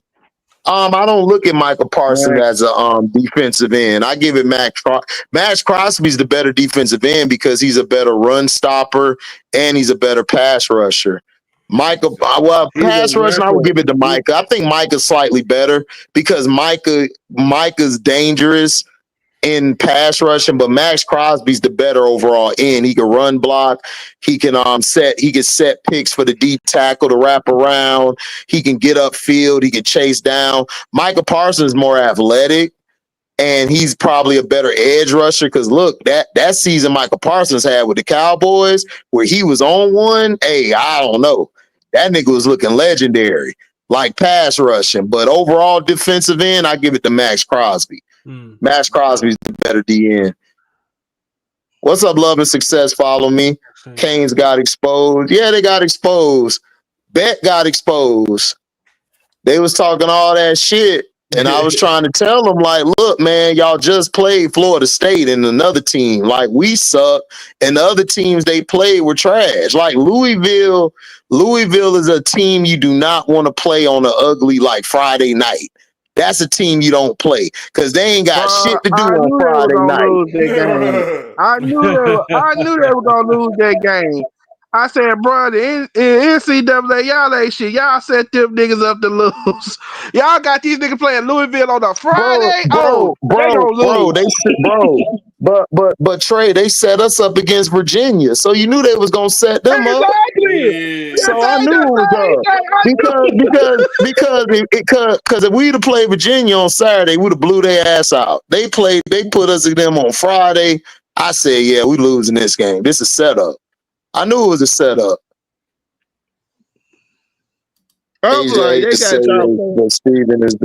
Stephen A is the lamest dude. What you apologizing for, dog? I've been calling Stephen A a bitch for like 10, 15 years now, bro. I don't like Stephen A. Smith. Stephen A. Smith stole my intro. And then he gonna take the video down like a bitch because I had the link. He took the video down. ESPN took the video down. Because I tried to go watch it and they took that shit down because I called his ass out. And niggas was in the comment like, yo, man, why you took my dog shit? Them niggas some hoes. I don't like Stephen A, dog. Stephen A always been that way. He always been that nigga, dog, who gonna try to get rid of all the niggas so he can be the number one house nigga. That's what he trying to do. Right. Yeah, look what he did with Rob Parker when Rob Parker told. I don't like Rob Parker either, but look what Rob Parker said about RG3. He called it about RG3 before everybody. And then he got him fired. Like, he gonna act like I don't know why he say this. Like, then he gonna come at Jasmine Crockett like he doing. Bruh, first of all, Jasmine Crockett got more balls and heart than you, and she a woman. And then she stand on business, and she actually conversates with the people in her district. She's actually trying to help people. You one of the lame ones who allowed this punk to get in office, and now all of y'all looking stupid. Now y'all talking about let's march and shit. I remember I think my mom or somebody was hitting me up. Yo, man, y'all need to go down. I said, I ain't gonna go march with them crackers. That's their dumb ass fault. They wanted them in there. Let them live with it. We told they dumb ass. Y'all want them? Bet. I'm good. To add to the Jasmine Crockett shit, he already catching heat for that shit he did on ESPN when the old dude came up there. I think it was Serena's husband. He came up there and checked him, and he didn't say nothing. Nothing. Yeah, I know he didn't say nothing. But they got this. But when Jay Williams was calling his ass out, he was all jumping up and down, being animated. But now man, because bro, Trey, he's a house nigga, bro. When have you seen a house nigga step to the white man? No. When you seen a house nigga do that? When you seen a company man stand up to any white person? Don't even have to be a white person that's at a lead position at their job. Just any white person. See, he did that shit with Max Kellerman because he knew he could have did that with Max Kellerman. But let that have been like a Skip or somebody. He couldn't do that shit with them. He couldn't pull that play with them. That's why I be trying to tell people like, dog, Stephen A is lame, bro. Like he's always gonna do whatever the massa want him to do, man. And he gonna do it. That nigga T.O. told him to his face, nigga, Max Kellerman is more blacker than you. I was like, T.O. told him that. Yeah. I was like, damn. Yep. And T.O. never came back on there. That was the last show he ever did. I was like, damn, you ain't gonna bring your man's T.O.? Because just a week ago, Stephen A was like, my man, T.O. Now he ain't your man's no more. Right. That ain't your man's no more. I told, man, look, that ain't your man's no more and shit. Yeah, you ain't your man's now. Stephen A still going on interviews talking about LeBron. For what? What he said, Stephen A said LeBron don't go after white boys the way LeBron did him and everything. Bro, you the same type of person, though. That's what he did. Dude, you the same type of person. That's what I said. I said the same thing. I said, bro, how you gonna be the pot calling the kettle black? Come on, fam. You don't go after white boys like that. Right. What are you talking about? How you gonna go at LeBron? First of all, I know what LeBron is. But at the end of the day, LeBron is top 5, top 10 at worst. Like, he's not 15 or 20, top 5 or 10 at worst. But the thing about LeBron is, I know what LeBron is. But nigga, at least LeBron's a boss. He actually got his own shit. What are you a boss of? You don't even run the Stephen A. Smith show. That ain't even your show. That's owned by ESPN. Yeah. Walt Disney. So what are you talking about? LeBron got he got his homeboy running the company, which is really his, allegedly, but it's the sporting company. He got all his partners. I can't hate. He got all his partners in good position. What have you done for your partners? What have you done? LeBron is giving back to the community. LeBron is giving back to the community. LeBron has done other things. There's stuff that LeBron has done I do not agree with. I don't like Bron. Everybody know I do not like Bron as a person off the floor, but he has done things for the community. He has done things for people. What have you done, Stephen A? You haven't done anything. You literally messed Kwame Brown's career up. You literally messed all these other people's career up. And you've costed people money. You've costed players money in the media. So what are you talking about? I'm sorry, like, you can't call somebody that when you haven't even done the stuff that this guy's done. Like, let's be for real, you haven't. And I'm not a Bron fan, but I would roll with Bron over you any day. I'm sorry. Like, I don't like Stephen A. Stephen A is a buster. He's a slimy dude. He throws his people under the bus. And he always does this same answer. You can't don't know shit about basketball or football. Don't know nothing about sports. Like Cam Newton be running circles around you when he get up there.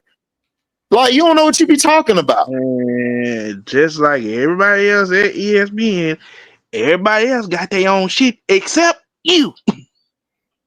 Bro, Cino, my brother though, Kiwan. Like, Cino feels the way he wants to. That's my dog. I respect my dog's opinions and what he brings to the table. But me, bro, I'm not finna keep on like. I just troll Bron fans, but dog, Bron's resume and career has been great, except for these last couple years, maybe 3 or 4 years. But his overall career, I mean, he's done good. Like, he's played good ball. You can't take that away from him. I got Steph Curry ranked over him in my top 10, but like I said, he played great. I got him around 7, 8, or 9. That's where I got Bron at. So that's me. They just hurt the quarterback for Stanford. Yeah, I seen that. They still gonna lose. Hey, you go out here and lose, bro. Oh my sweet. Khadijah, Stephen A. Iverson got Stephen A. the job, right? Nobody wanted Stephen A. Let me put this out here. If it wasn't for Allen Iverson, you would not know who Stephen A. Smith is today. He got Stephen A. that job. Then he shitted on Allen Iverson by talking about his off the court stuff and things that AI told this man person. Like, that's like if me and Braz talking. Braz got me the job to do what I had to do. But then I'm telling stuff Braz told me in confidence to people that know these people don't like me. I mean, like him. He know these people don't like him, but I'm still telling them in confidence. That's what Stephen A. did to AI. That's why AI wanted to beat his ass. Glenn Robinson wanted to beat his ass because he almost caused Glenn Robinson a lot of money by trying to talk about when he was hurt, trying to say that he was doing something, or I don't know it all. I don't know all the story because it's been so long ago, guys. That was a long time ago. And Glenn Robinson squared up with his ass. That nigga ran scared, just like when Rondo did to him too. When Rondo squared up with him, when LeBron checked him, he didn't have that energy for LeBron. You can't talk shit when LeBron had you looking like a little bitch on TV. Like, stop. You had an opportunity to actually show that you big dog and you punked out. Right. You had a chance to show you was big dog. Run him through. What's up, baby? What's up, baby? Hey, Beezy, what up? Hey, B, I don't like them helmets y'all had, man. Y'all got to get rid of them helmets. Them shits is ugly, bro. You talking about Florida? Yeah, Florida. Florida, y'all gotta take them helmets off, dog. Hey man, Them I'm happy helmets that we are won, bro. We got a dub. Hey, well, y'all might need to wear it again because y'all won. Gonna run through there. Run through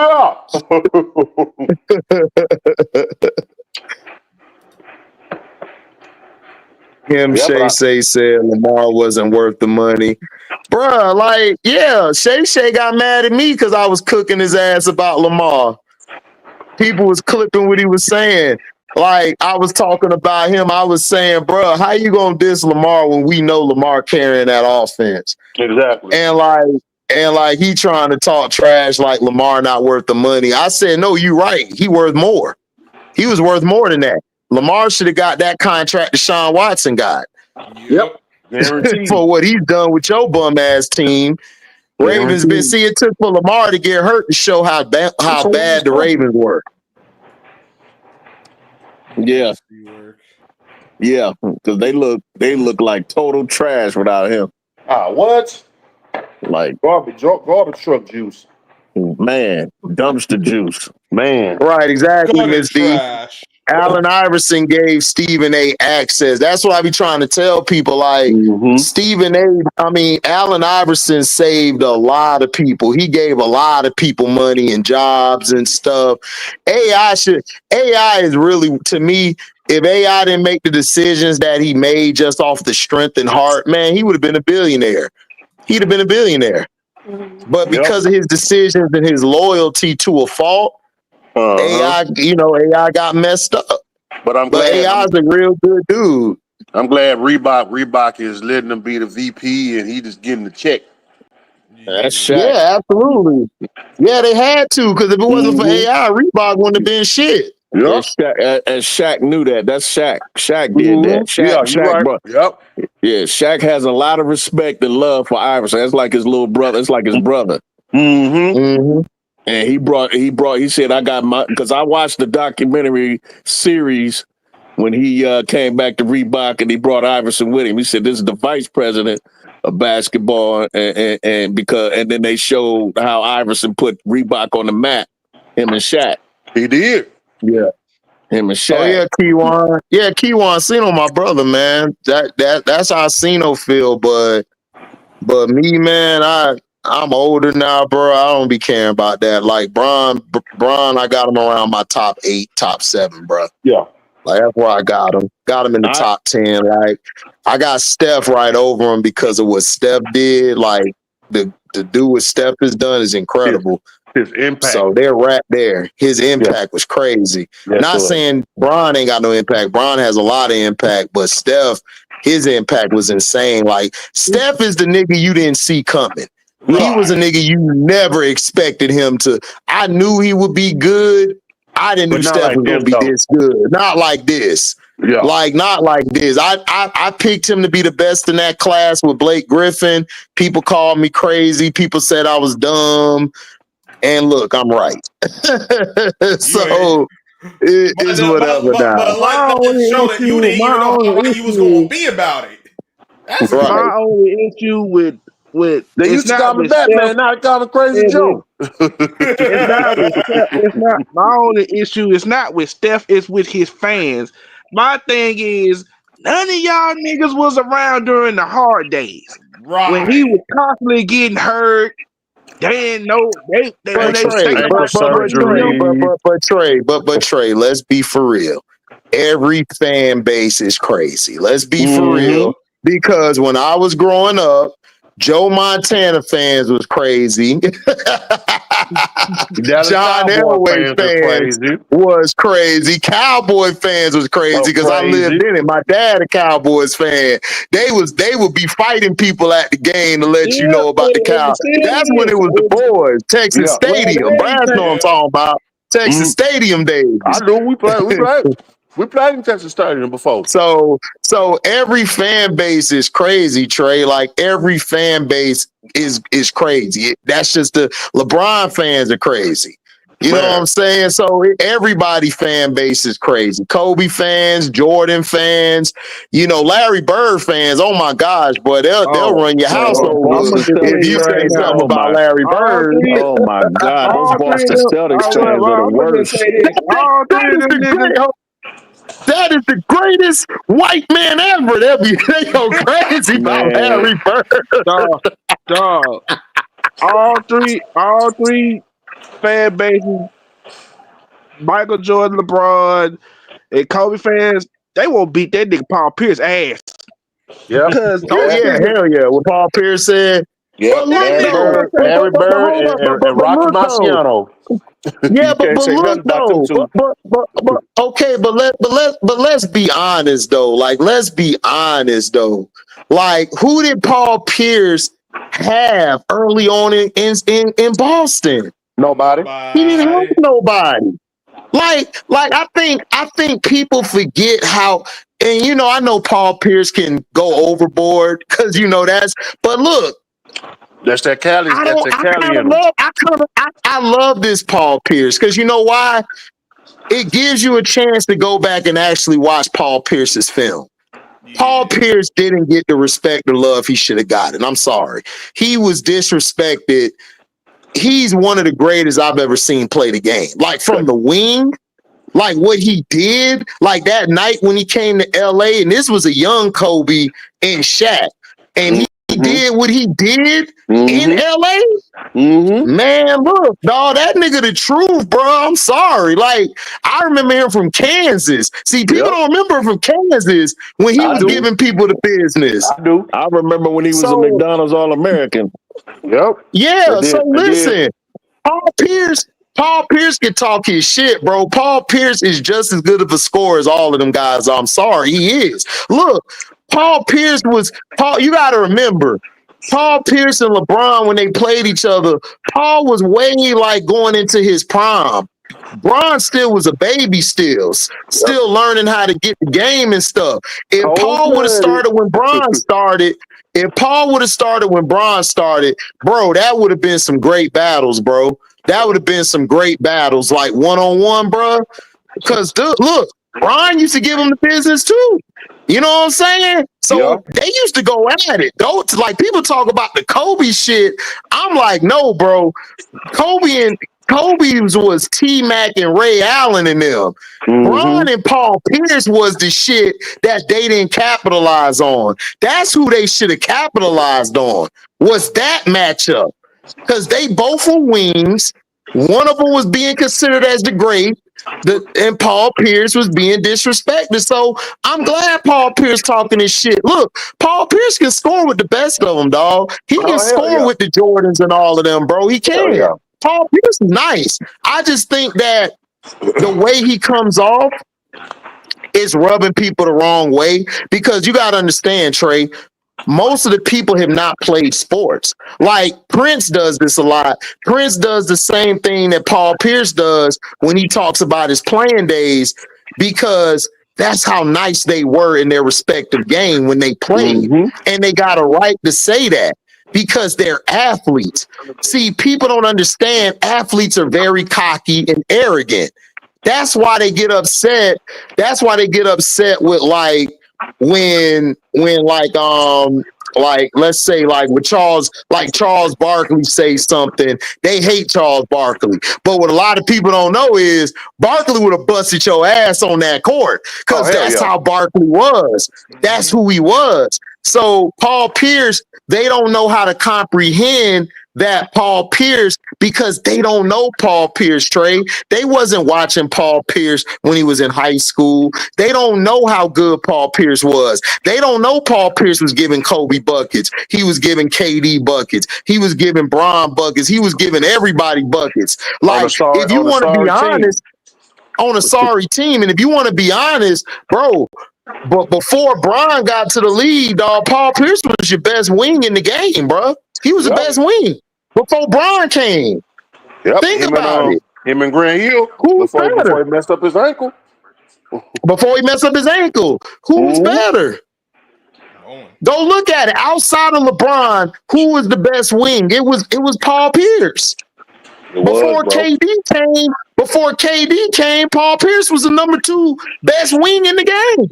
Let's be for real. The only knock on Paul Pierce is that he wasn't winning championships early in his career. That's it. As good as nobody questioned his skill set. Nobody questioned how great he was.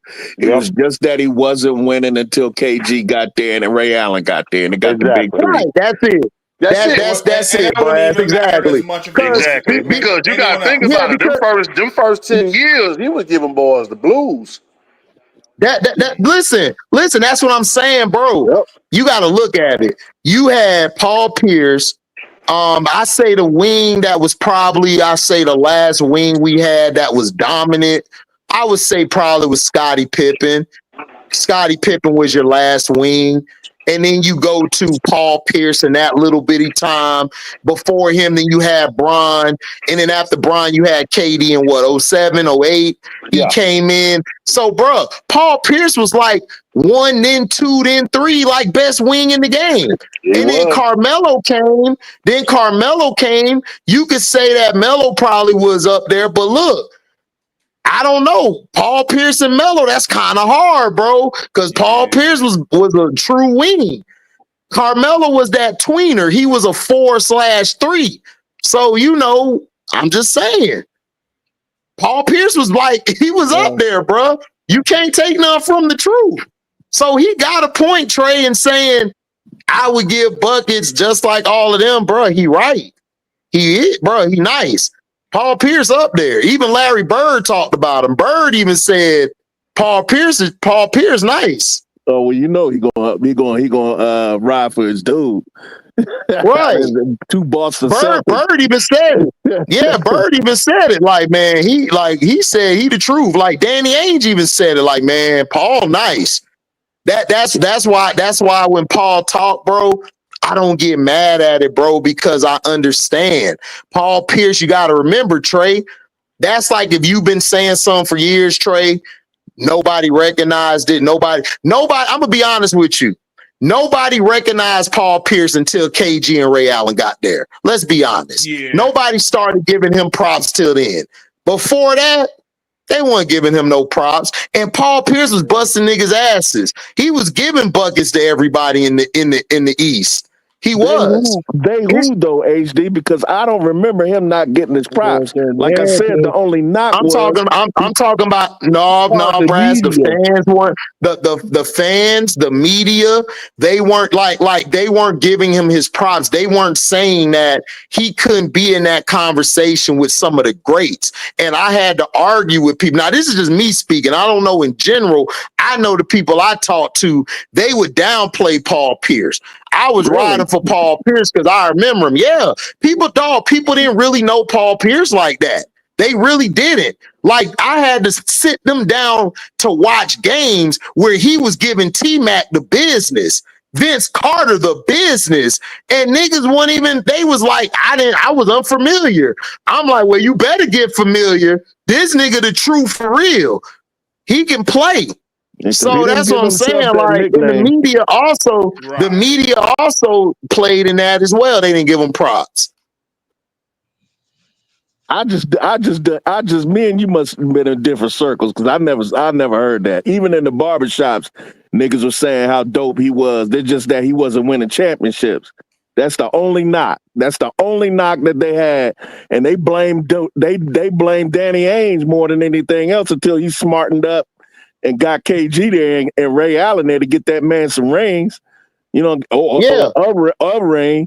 But even on Sports Center, with the late great Stuart Scott was giving him his props. Basketball analysts was giving him his props. They just that he wasn't winning championships. That was the only knock. But his skill set coming out of Kansas. Man, I ain't never heard nobody say nothing bad about Paul Pierce as far as what he could do on the basketball court. I never heard that personally myself. I know I didn't think that way because I hated Kansas and I knew how good that nigga was. I was like, Paul Pierce is the truth. He did not give himself. He didn't give himself that nickname. But I'm not talking about. I'm not talking about basketball heads. I'm talking about these casuals. I'm talking about people who really didn't know. Like they really didn't know. They knew T-Mac. They knew VC. I'm like, y'all don't talk about Paul Pierce. Paul Pierce was that nigga. Paul Pierce, and then when Paul Pierce talks and stuff, like when he was like, I was just as clutch as Kobe, people got mad when he said that. And I'm like, nigga, go back and watch Paul Pierce. Paul Pierce hit a lot of big shots to win games, dog. Like, y'all out y'all mind. Y'all don't know about the truth. Oh, yeah. You know what I'm saying? And a lot of people don't know. Yeah, when he said that, he said I was just as clutch as Kobe. Oh, Kobe Bryant fans lost it. Yep. Yeah, I was like, what y'all getting mad about? But you Like, know what nigga, that you is, though. That's that LA Lakers, Boston Celtics rivalry.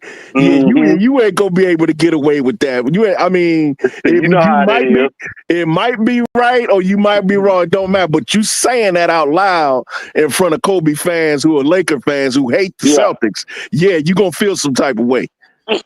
Run them through that. I mean, that's that Magic Bird. Paris and Kareem Abdul-Jabbar. Nope, Robert Paris, Kareem Abdul-Jabbar. If you said one was better than the other, if you said one was better than the other, and during that rivalry, you heard what Paris said. He said, "F the Lakers." Yeah, I don't like none of them niggas. You know what I'm saying? Like Dwayne, like Dwayne, are you talking about my favorite sitcom TV show of all time, or are you talking about today? You got to let me know what you're talking about. No, Paul Pierce wasn't flashy, man. He wasn't flashy. Like Paul Pierce had a real grown man game. Like Paul Pierce could play in any era, bro. That's how great his game was. He could play in any era. He was that. His footwork was that nice. Like, you know what I'm saying?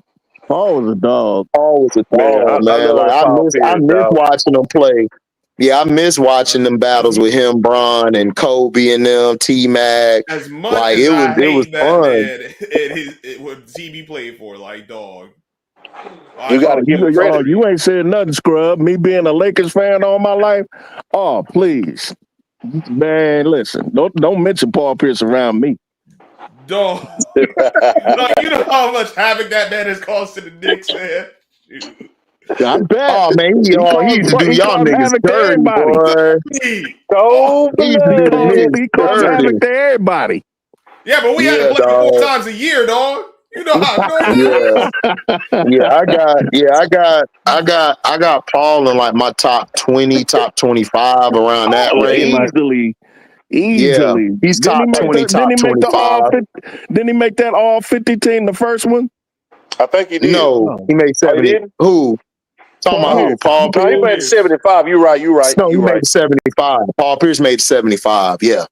Mm-hmm. If Paul Pierce didn't make that 75, I was finna break shit. I was finna break so much shit. Shit was finna get, bro. I was like, bro, if y'all don't, cause dog, I was serious, like niggas, I was finna smack somebody, bro. If Ray or that boy go to New York like I run New York. Man, I'm telling you, bro. Dog, Paul Pierce was the dude. To me, he was good enough to make that top 50, but he wasn't winning. He wasn't winning championships. That's it. By the time the top 50 came around, but he came in 99. That time top 50 came around, that was like 98. Top 50, top 50 had. I was surprised they didn't have McAdoo or Rodman in that top 50. I was surprised by that, but I understood though. I understood why, but I was surprised.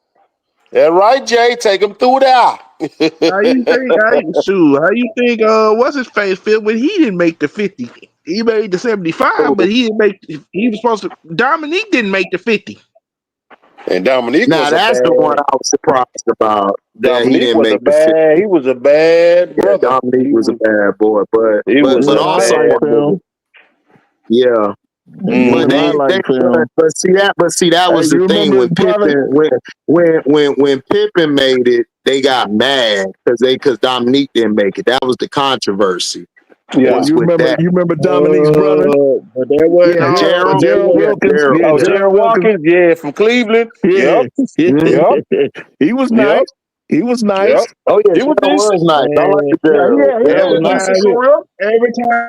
Every time him and his brother faced off, Dominique had to remind him. I was like, no matter Yeah, what he's still you my do, little you will brother. never, Like I'm you will the Still my never big little brother. brother. I'm the big brother. Right.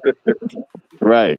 You the little Tell man. mom I and get the big. I dad. get the Tell big mom piece. and I dad. get I'm the big still the piece. oldest son. Tell mom and Yep. dad. I'm still the oldest son. Yep. Stay I back. get the big piece Stay of in your chicken. place. I get the big piece of chicken. Right. Exactly. Thanksgiving dinner, I he get the called biggest out. piece. He I called get the out. biggest turkey wing. As a I matter get of the fact, biggest turkey his wing. I last get the I year, first get the option wing. for everything. Yeah. his last year when they played, because they played together. His last season, Gerald Wilkins was wearing number 21 suit, and Dominique got that. He's like, "Look, bro, let me get that up off of you." I just hate that Dominique had got hurt though, man. That's the man. I hate that he got hurt. Yeah. Yeah, Yeah, I he hated got it hurt. too.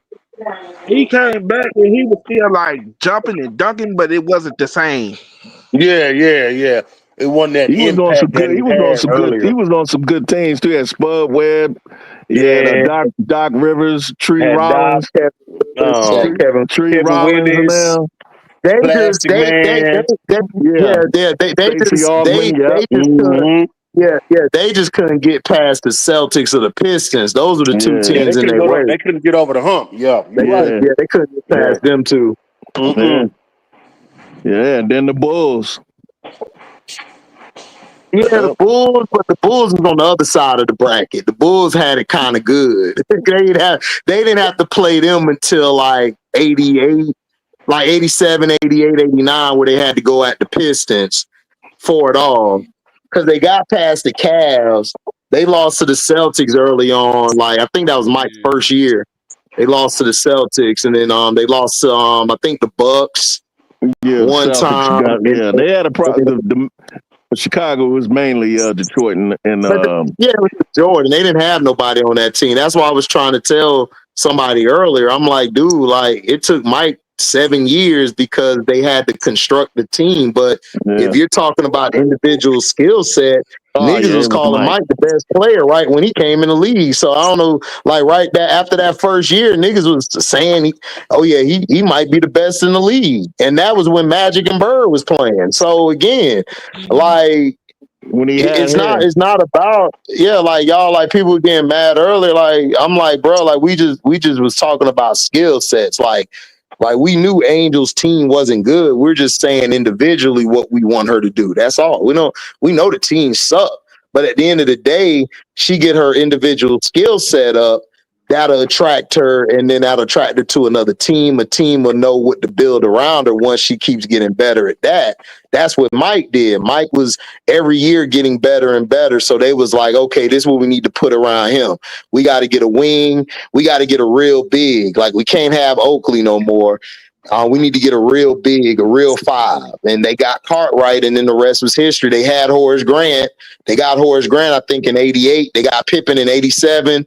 And then they just kept going from there. Like they just had to build the team up. I think they had Orlando Woolridge at one point too. They had him early on, but they let him go because you had Michael. It was like, we don't need Woolridge no more. They let a lot Woolridge of was people nice go. though. They forget about Woolridge. Woolridge was nice. He was the nice scorer before Mike got there. He was nice for us when he was wearing that Laker uniform. I know he was. Wearing that Laker uniform, he was doing real good. Check him do it out. Yeah, but hey, man, sometimes I just look at those old highlights of Michael when he had hair. Man, man, that dude was just an alien, man. He was. He was like alien, his athleticism. Man. Like his athleticism was like crazy good, man. Crazy. Yeah, he was stupid. He was built different, dog. Mike was crazy, dog. That individual Mike before he got a team around him when he was just, I use word like stupid. That's when he was still Mike Jordan. Man, like when somebody like Larry Bird said that was Jesus and sneakers, you know he was nice. Right. Yeah. Yeah, that dude was nice. Like, Larry Bird don't say that lightly. Right. No, listen, like I wasn't a Mike fan, bro, but me neither. You had to watch him. Like the things Mike did was incredible. Like we've never seen a guy do what he was doing, bro. Like this nigga was like the way he like glided in the air. Like you saw Clyde, but Clyde ain't had a glide like this guy. This guy Clyde didn't glide like that. No. Yeah, he didn't glide like this. This nigga was different. Gliding in air is two different things. Two different things. Clyde can glide, but Mike was one of the earth, wind, and fires. He was one of the elements. He was air, Jordan. I mean, he was way up in the air. Airness. It's like the Transformer power glide. Yeah, you can glide, but you can't fly. Right. Yeah, look, listen, that's the facts. Look, you gotta call it what it is, man. That nigga Mike was on some shit. He was on some shit. That's why I give the Pistons so much credit in what they did, because that was hard to contain that team while Mike's still giving you about 30 or 40 and still be able to pull the victories out. That ain't that's tough. You had to devise a scheme. Yeah, you had to devise a scheme to stop him. Yeah, they had the Jordan rules. He come in this lane clobbering. Yeah. Clothesline him. Right. Undercutting. We always say, take him through there. Take him through there. Yeah. Rick Mahorn and them was like, nah, dog. Nah, dog. Isaiah was telling like, look, man. But that's how Isaiah was telling like, look, man, to shoot the jumper, dog. Don't go in that lane. But that's how they played. Then you had to do that. That's like Isaiah. All of them went through that. Yeah, with the Boston Celtics. They had that. That's how you had to do it. Oh, the Celtics was the dirtiest team to me out of all of them. I hated the Celtics. They was some dirt. They was dirty as hell. Like, everybody talk about the Pistons. I'm like, nigga, y'all ain't watched the Boston Celtics. I'm talking about that. Boston was dirty as hell. Yeah. Bro, they were clotheslining the team. I remember them battles when the Rockets used to face old Boston. Oh man, dude, Akeem was about the 2-piece on Robert Parrish and them. Yes, he was, bro. Man, Akeem hated them. Him and Ralph Sands was finna fight them boys, man. You see what Dr. J socked Larry Bird. Sock Bird in this shit. Sock Bird right in this shit. That's another dude who gets disrespected is Dr. J, man. That nigga, dog, he won because I was telling, because somebody was like, how Dr. J in your top 10? Nigga, 3 ABA titles and an NBA title? Nigga, what is you talking about? And he dominated. Come on. And he played street ball. He went to the Rucker. And he played street ball. Man, Braz, talk to him. Talk to him. The Rucker. He went to the Rucker. Hey, Scrub, you in New York. You know about Rucker Park. Yep. That's where you cut your teeth. Dudes be climbing up on the fences to see Dr. J, because Dr. J, you know Dr. J from Long Island. Yeah. Okay. Right. And he used to go to the Rucker every summer. Even when he was in the league, and he would play in the Rucker, and then thousands and thousands of people come see him. They climb up on the rooftops. They climbed up on the fences just to watch Doc. AB, you saw Vanderbilt whoop LSU ass? Nah, I didn't get a chance to watch the game, bro. But I would get whooped by a bunch of nerds. Hey, listen, Vanderbilt ain't got no nerds. They got some unalivers over there. I'm just talking. I know. No, you right. Though Vanderbilt is nerds. Like, it ain't nothing but nerds there. But I don't know what happened. I think they said, look, your GPA gonna be this right now, but we need you on the team. Come on over. Hey, but you got to remember, some hitters out there. Look, won a couple baseball they was hitting LSU. Man, they was hitting the baseball All we know, of championships course, too. baseball. Now they like I was like, yeah, we know them for baseball. We don't even know about no football. Man, Vanderbilt. Look, they need to check their GPAs, man. They done doctored some people's shit. They got some hitters. They out the Harvard of the South. Right. You ain't never lied. They are. Right. Shoot. But listen, I don't know what them Harvard boys been eating. Yeah. Weights, creatine. Right. Hey, they was like, because he has the coach a was like this. If you lift this to its maximum capacity, the circumference in your arms will be big expeditiously.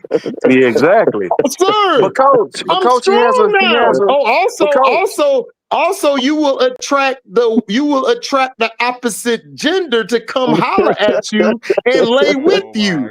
So if you take the Pythagorean theorem, AX this and that equals MB, and then you get this, plus B squared equals C squared, and you'll be there. Right.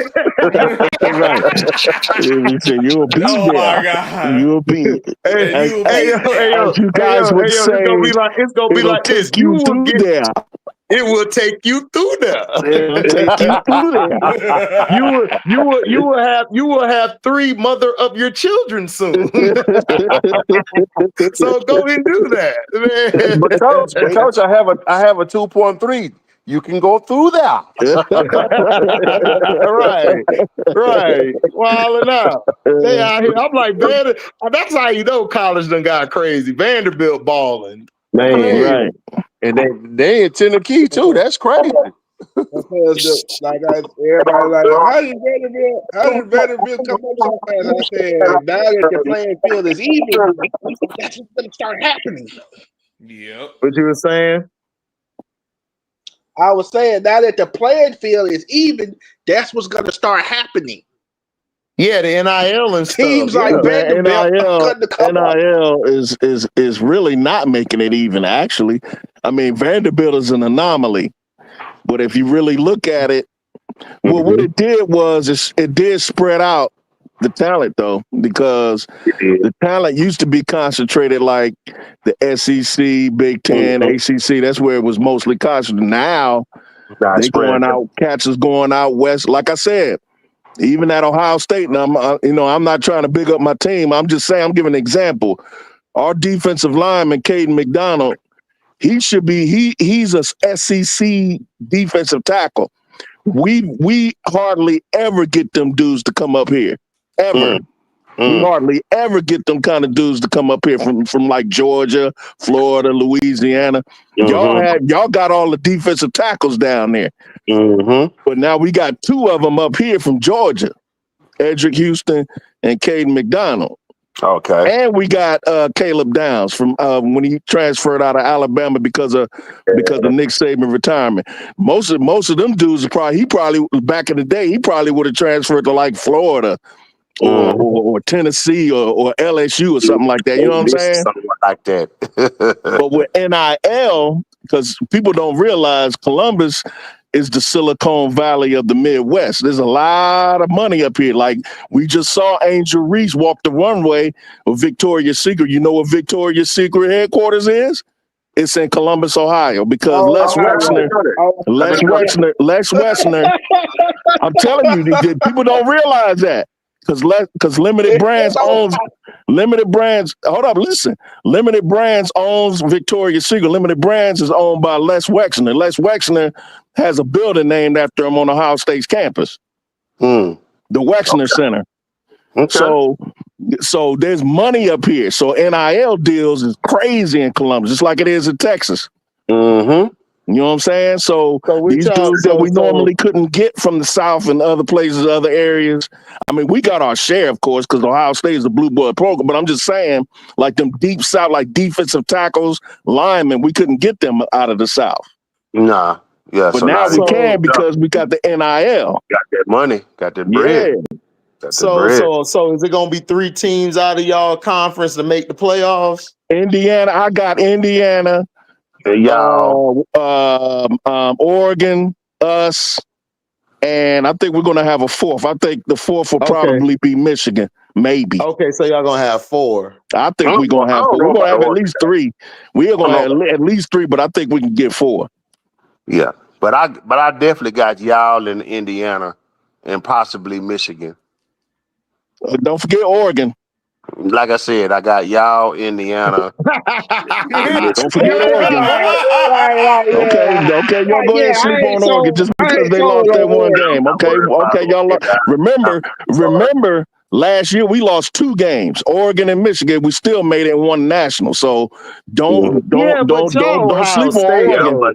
But y'all Ohio State, they not y'all Ohio State. They're not gonna drop y'all that far because y'all Ohio State. They're not gonna die. If it was like if it was us or the Hurricanes or somebody, they gonna drop our ass down like far. They not gonna drop Ohio State like that. I don't know why you got that propaganda. We ain't never had no favors like that. The reason why we made it is because we had better wins than the other 2 lost teams. Because remember, Alabama could have made it. Ohio State. Alabama could have made it, but Alabama choked at the end of the year last year. We wouldn't have made it if it wasn't for Alabama choking. I'm talking about Ohio State. No, I'm talking about the reason why we got in the playoffs last year. Because y'all got in the playoffs. Y'all got in the playoffs. Teams did choke. But y'all are Ohio State. They're not going to drop y'all that far, Brass, especially if you lose to 2 teams like a Michigan or Oregon, or they not going to drop you that far, bro. They not. I've watched Ohio State since the late 80s. You watched them longer because you're older than me. They ain't going to try Ohio State like that. They not.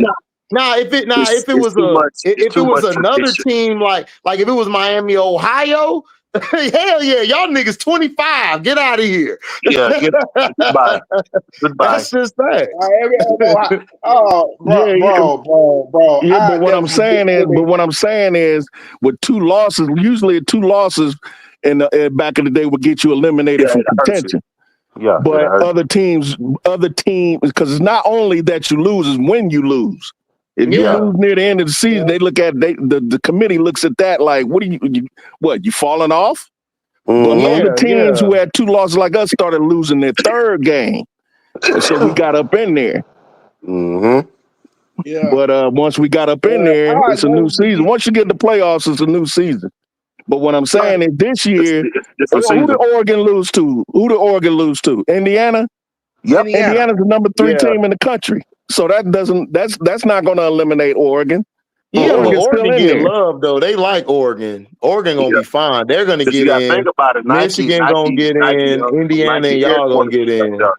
Nike headquarters is up there too. So but they're a good team though, man. You can't look at Oregon and say, "Oh, they trash." They good. No, I ain't saying they trash. They was trash. Nobody said they was trash. But I don't know if it was AB. I don't know if it was AB or somebody else. Like I said, and just left Oregon out. I'm gonna stand. Like I said, it's gonna be out. No, AB said he don't think they're gonna make the playoffs, but that don't mean they're trash. That don't mean they're trash. No, I didn't say that. I'm just saying they're going to make the playoffs. I think they're going to make the playoffs because they're good enough. Yeah, I think they're going to make the playoffs too with Michigan, y'all, and Indiana. Okay, I got you.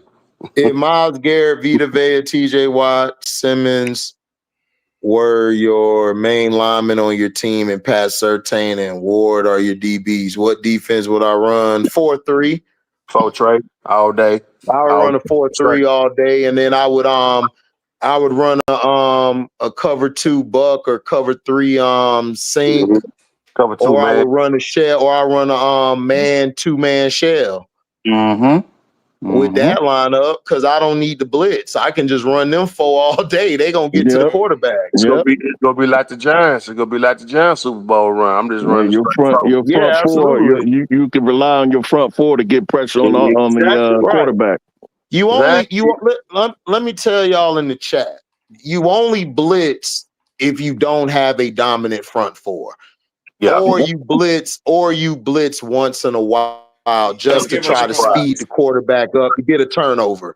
But other than that, if you had that front 4, you're only going to blitz maybe 15 to 20% of the time. You're not going to blitz like that. I'm twisting, I'm stunting, I'm doing all that with my D tackles. Yeah, exactly. Right. Right. Because the more people I could drop back, the more my defense is effective. Like if you could drop back as many as you can, that's gonna cause turnovers.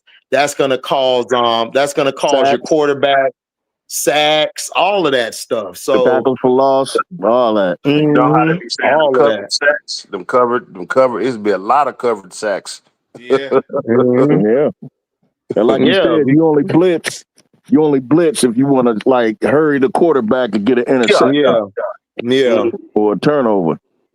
Or like if we on your ass, right. Oh yeah, I'm finna drop down from a 4-3 to a 6-1. Oh, and we man. finna go after your ass.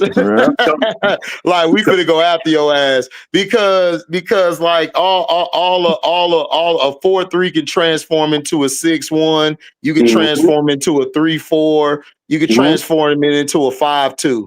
Like you know, like people like because like look, you could drop it to a 5-2. You just drop one of your linemen down, and then you drop another one down, or you pull one back. And you got five. You can shift your you shift your nose into a 0 technique. Yep. And then you can go to a 5-2. So it's like Sam on the line. And what he mean by 0 technique, fellas, is he's over the center. What's up, Angelo? Oh, yo, Levy had 15 solo tackles a day. Oh man, you need good luck, good job. Damn. That means he gonna eat extra today. you got Ray Lewis in the making and shit. Every you got Chantel out there and shit. We need to make some money, man. Your son got to get to the league so we can just chill. Put him through that. Run him through there. Yeah. Which I thought about Alabama win.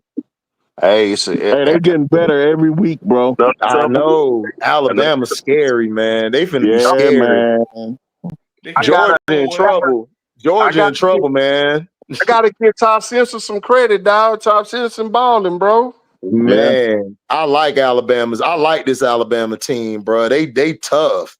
I said, now you got to get a coach from Washington some time, bro. He gonna open up that offense, bro. Dog, they picked that damn ball off, dog, and ran it to the end zone before the end of the half. I said, man, that reminded me of the Steelers and Cardinals Super Bowl. Yeah. Oh my God.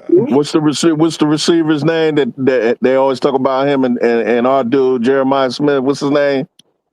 For Alabama. Ryan Williams. Yeah. He's starting to flex muscle. Of course. Hey man, I'm happy for him. He's been injured.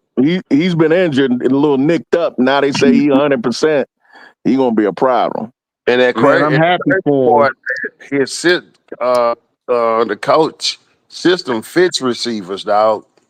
And he a true sophomore too, HD. He's the same. He in the same class as Jeremiah Smith. Yes, sir. Hey, for all my people out there, fantasy or watching football, Puka gonna be out this Sunday. Ankle. Dang. Ankle injury, he out. I already knew that.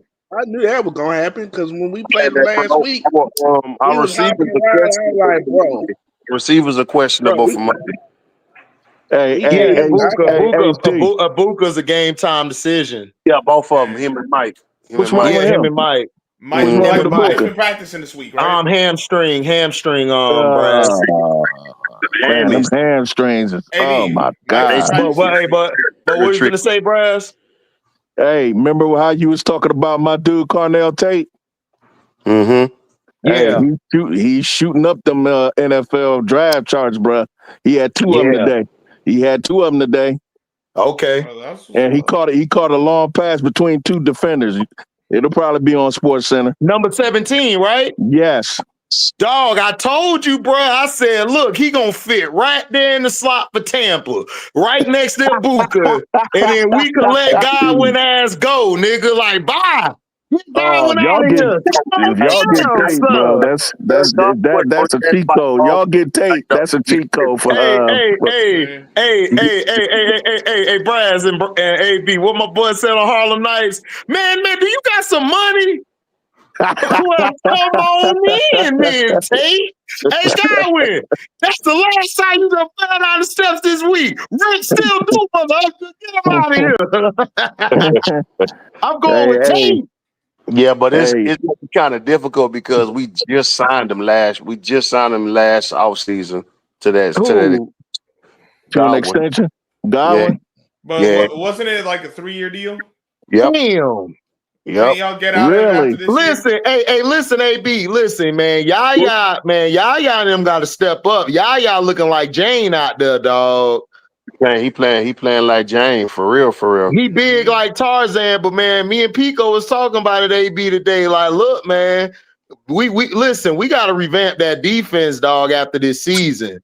Some of these guys can't come back. I understand Ty Bowles run his scheme and shit. We good against the run. But dog, we gotta get to the passer, dog. We gotta get to the passer. Your first pick. You ain't got a choice. This year's draft, you need to get a corner. The second pick, get a defensive end. Yes, yes, that's what we need. You can swap it out. You can get a DN or then get a corner, but you gonna have to address your cornerback needs and your D-line needs and your inside linebacker needs. We gonna have to. I'm worried about our secondary, man. Detroit, Motor City, Motor City. Do y'all even have a secondary? Like the Lions, y'all secondary get hurt every year. That's what hurts y'all. Y'all secondary get hurt. Yeah, injuries. Yeah, injuries hurt y'all every year. Like y'all literally could run away with the NFC if y'all weren't injured so much. Man, yep. Oh, me and his coach gave him a challenge to see where he at. Shit, I see where he at. 15 solo tackles? Man, what happened? You ain't give him no Captain Crunch in the morning? That nigga was hot.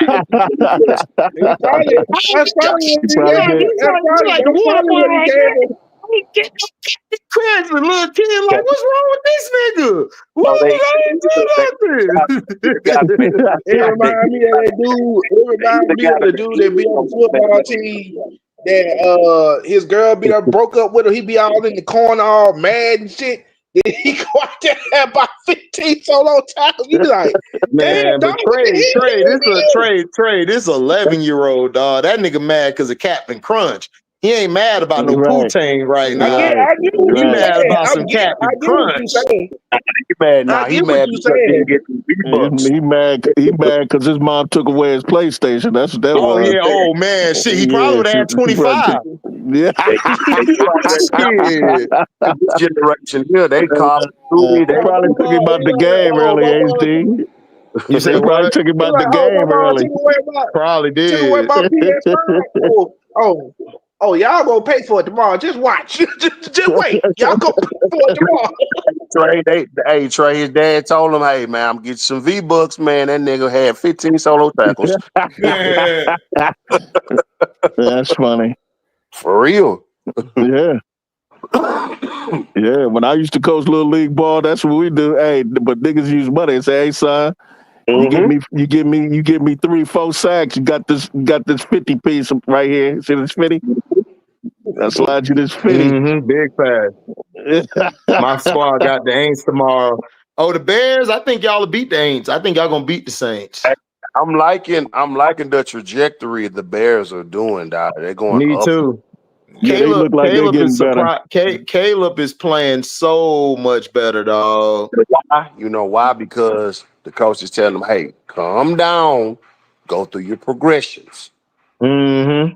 Through your progressions. You don't have to chunk it every time. Take downs. It's okay. Yeah, you don't have to bolt the pocket every time. Like that shit be pissing me off with Pat Mahomes. I'd be like, Pat, stop bolting the pocket, dog. You that nigga. Just stay there and let that bitch fly. Yeah. It's just like you don't know how to climb the pocket. You got to climb the pocket out there, chaos, and put it through there. Right. Hey, HD, you see them do a study on the officiating and Pat Mahomes games, and they said that absolutely. Yeah, but dude, I told my brother C-Pen, I love my brother C-Pen. He a Chiefs fan, but I told him, bro, y'all went the whole game without a penalty, bro. Come on. That's bullshit. That's bullshit. Like, come on, I understand that they had 3 or 5, and the Lions had 10. Okay, I come cool with that. Y'all had 0, but none. Come on, No, bro. no. That's some bullshit. Off topic, man. Why you got George on your wallpaper, man? What you said, Trey? I said, why you got George on your wallpaper? Who, me? George, Why you got George on the wall? Why I got George on my wallpaper? Because that shit was cold when he did it during the game. Shit, I'm sorry. I'm not gonna put these bum ass Florida State up there. They suck right now. These niggas struggling against Stanford, nigga. Wow. I can't do nothing with that. Like, what I'm supposed to do with that? Like, bro, like I told niggas this 3-4 years ago. They should have signed Prime. Niggas getting mad at me like, HD, y'all should have signed Prime. Nigga, I know. You ain't telling me nothing. Right. Y'all like, I control Florida State. If I control Florida State, bro, we would have had so many national titles, bro. Like, dog, I know football. It ain't my fault. These niggas is dumb. They still relying on these bum ass boosters. Right. They want somebody as a coach they could talk to and go out to coffee with. Man, get out of here, man. Is you trying to win or you trying to have a tea party, nigga? Ain't nobody got time for no tea party. Money. Better get that NIL money up. Bro, it's not even NIL, bro. The problem is our boosters, bro. They are boosters. They want somebody who they feel is they could go and have a coffee with or something. Like Norval's that type of guy. He can go sit down and have coffee, go to the golf course with you. They ain't finna go to no golf course with no Dion. They don't like Dion. Dion's too much of an alpha black male. They don't like that shit.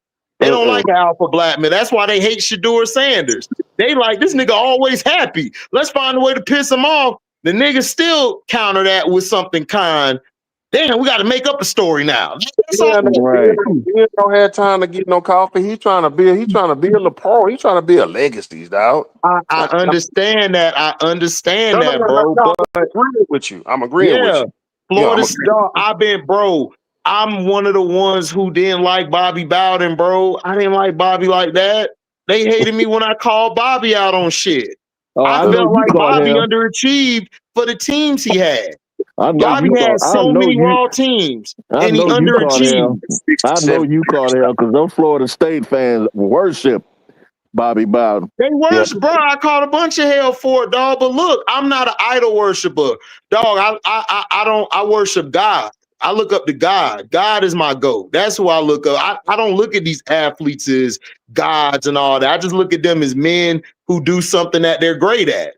That's how I look at them. And people look at Bobby as this god. And I told him, I'm like, bro, look, man, Joe Pa's better than Bobby is. I'm sorry, at coaching, he's better.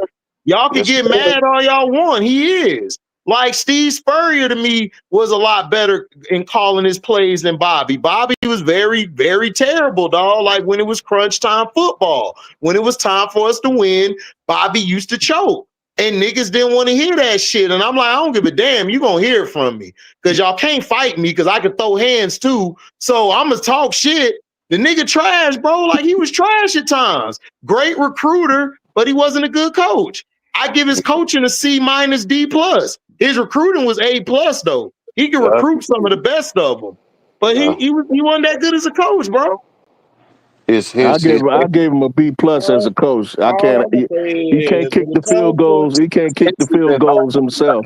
Well, at times I understand that, but even before those field goals, he made some boneheaded decisions. He didn't stick to the running game at times.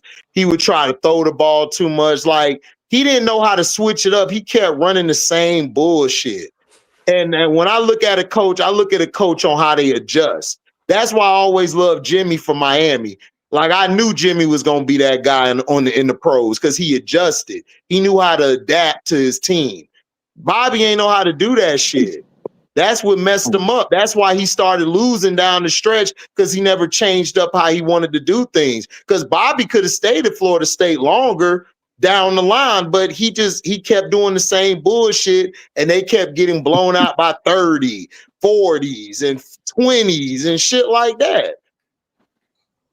So I gave his coaching C-. I ain't like his coaching.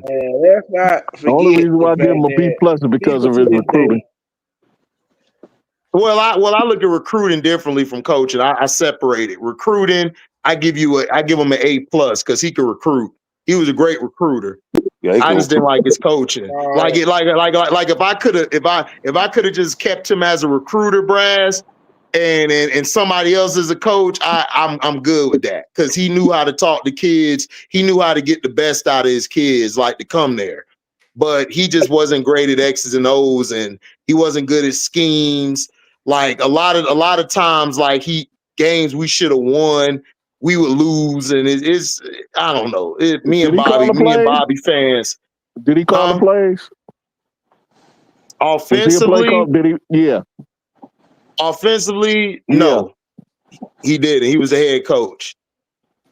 Yeah, I know that. I'm just saying, was he calling the plays though? Who was y'all's offensive coordinator? I forgot the offensive coordinator for us. I just knew the defensive coordinator, Mickey Andrews. I knew we had Mickey. Mickey was the defensive guy. He always ran that damn zone shit. Yeah, a lot of times these head coaches, what's important is who's around and who they got on their staff. Like for instance, the dude that's the head coach of Indiana, Signetti, he was under Nick. He coached under Nick Saban.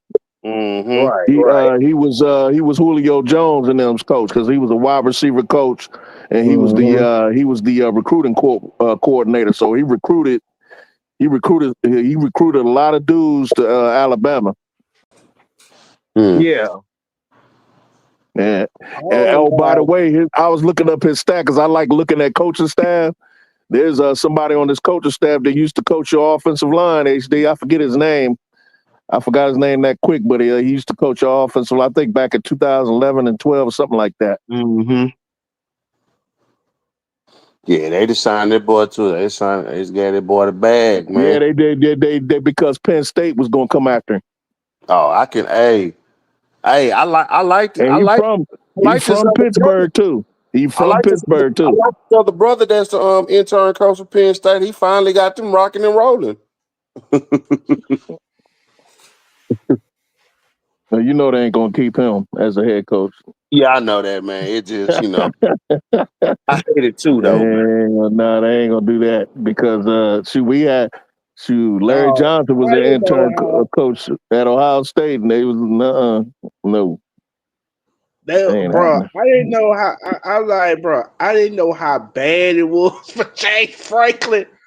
I seen his resume. I said, "Damn, no wonder why they fired your ass." They should have fired him a long time ago. Franklin was trash. Yeah, he was garbage, dog. They only kept him. They only kept him because he was one of them good old boys. They hired him. They was like, yeah, he has all these accolades, but he's like 1-10. I think that's the top 5 teams. Yeah, 1-15 against top 5 teams. Yeah.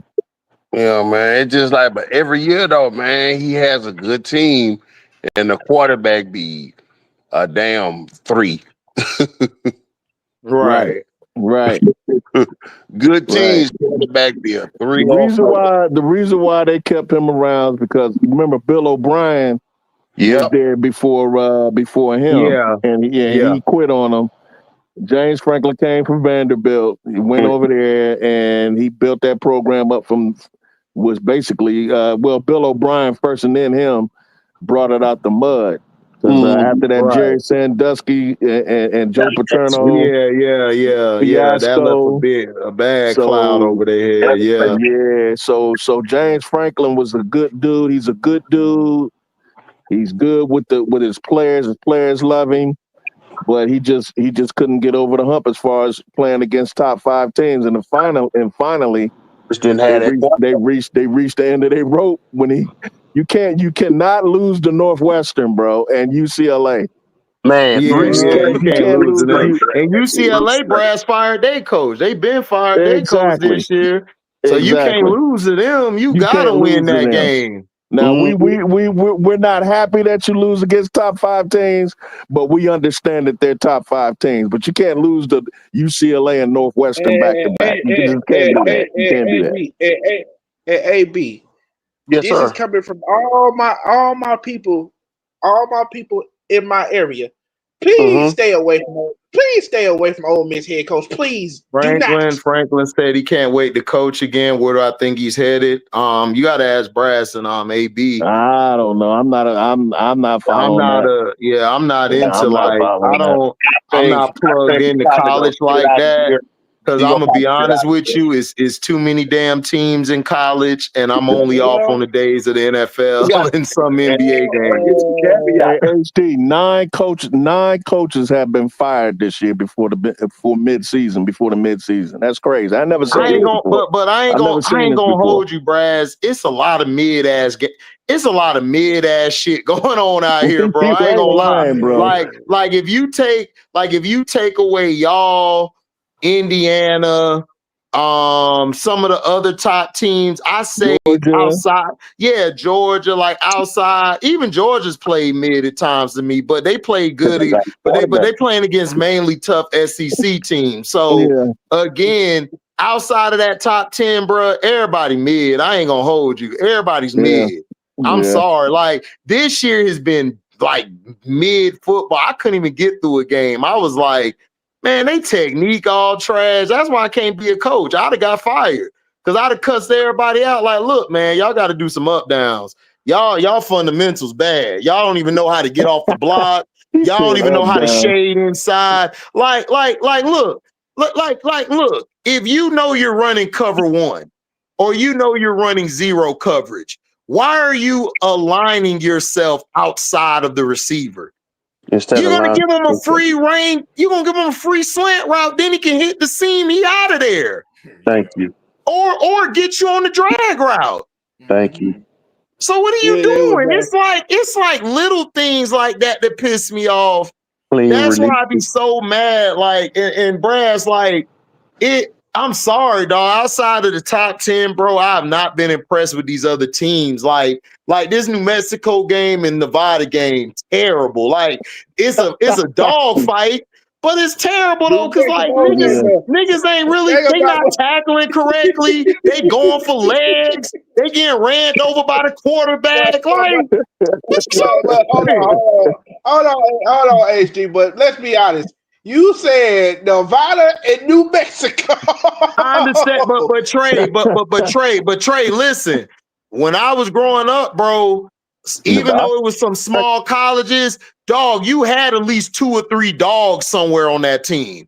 Nowadays, you'll be lucky to find 1.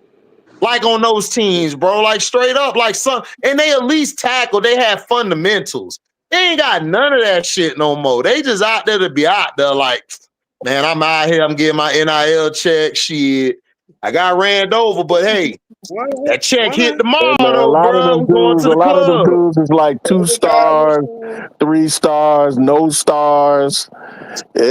You know what I'm saying? So all the best, like we were just saying earlier, all the great players, the 5-star, 4-star players. The upper echelon 3 stars, man, they going to Alabama, they going to Ohio State, they going to USC, they going to Texas. Because they getting paid. So now, so now you ain't getting those stars. Cause like, look, back like you used to have like some 3s, some 4 stars, like on some of these lower tier teams. Yeah, it'd be fun to watch their ass. Yeah. They be out there balling. You be like, where the hell this nigga came from? But now, like Brad said, them niggas in Alabama, Wisconsin, somewhere getting money. Like shit. Yeah. And I don't blame them. Like, why am I gonna play for Nevada when I could go to Oregon or Oregon State? Yeah, I'm on the bench, but I got some money though. Right. I got some bread. On top of that, HD, you might get a dude that coming out of high school that hasn't developed yet. he might come out like he's 6'3", 270 pounds. This dude get to college and he hit a growth spurt, get to 6'5", 320 pounds, and then right when you develop him, the coaches spend time with him, and he's developed. Then he transfers to Texas. Then he transfers to Alabama. You know what I'm saying? Yeah. So you got that too. He be like this. He be like, man, I ain't finna stay here. I'm finna go to one of these big schools where these scouts can look at me.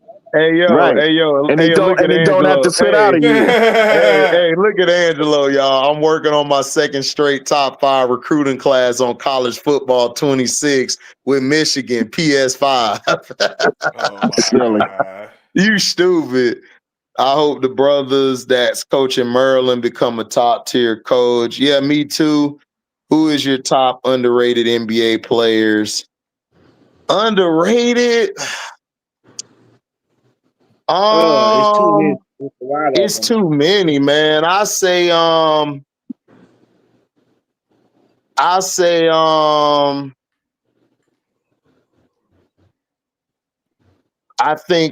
Franz is underrated. I think what's my guy name? I gotta go and watch again, bro. It's a lot of players. Cause I think people know the players that are underrated by now. I think honestly, this is the most wide open the NBA's been in a long time. Like a lot of good players, is really it's gonna be really competitive this year.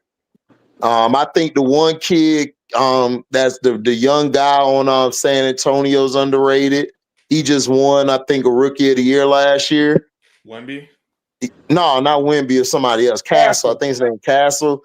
Yeah, Castle. Nice.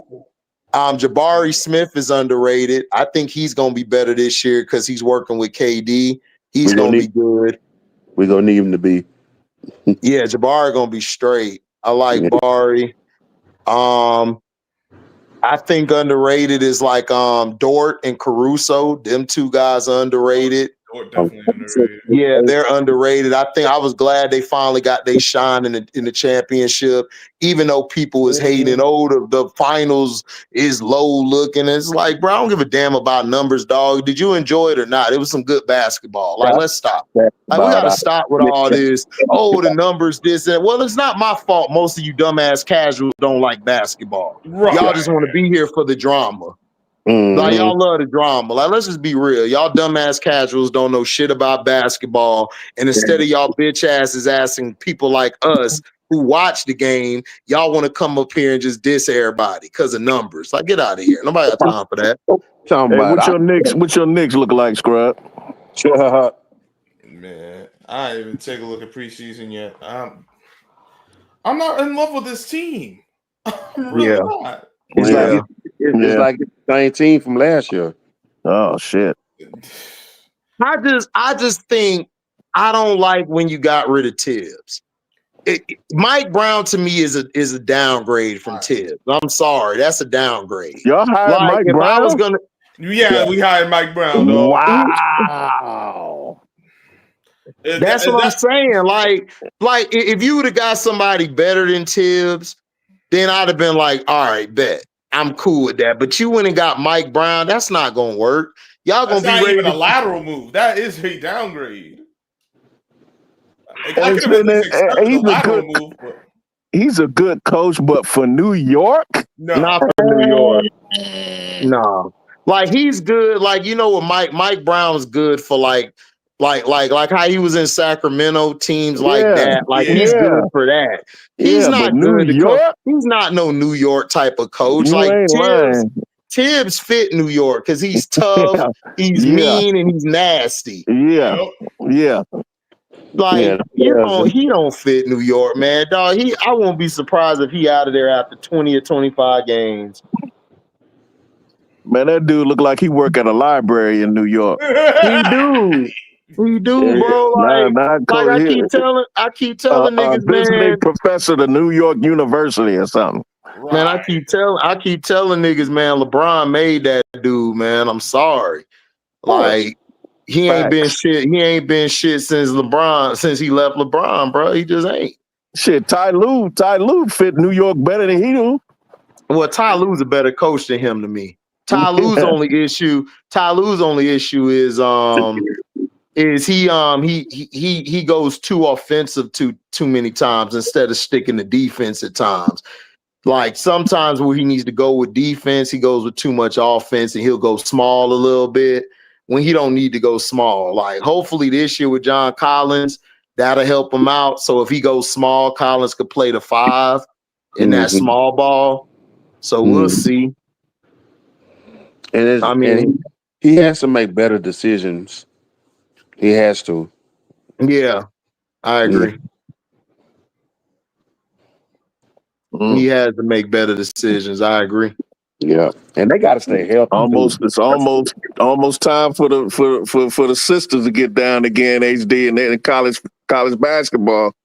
I'm here for it. Oh yeah, man! I can't wait for this year, man. Like I said, I think like I said, Kiki Rice finna come out and bust people ass. I think people been playing on her name. Hidalgo look good. Yeah, that's what I'm waiting on. Duke, I don't know about Duke. I think Merlin gonna ball out because they got a Lucci. They took a Lucci from over there, right? And so that's the reason why I'm down on Duke.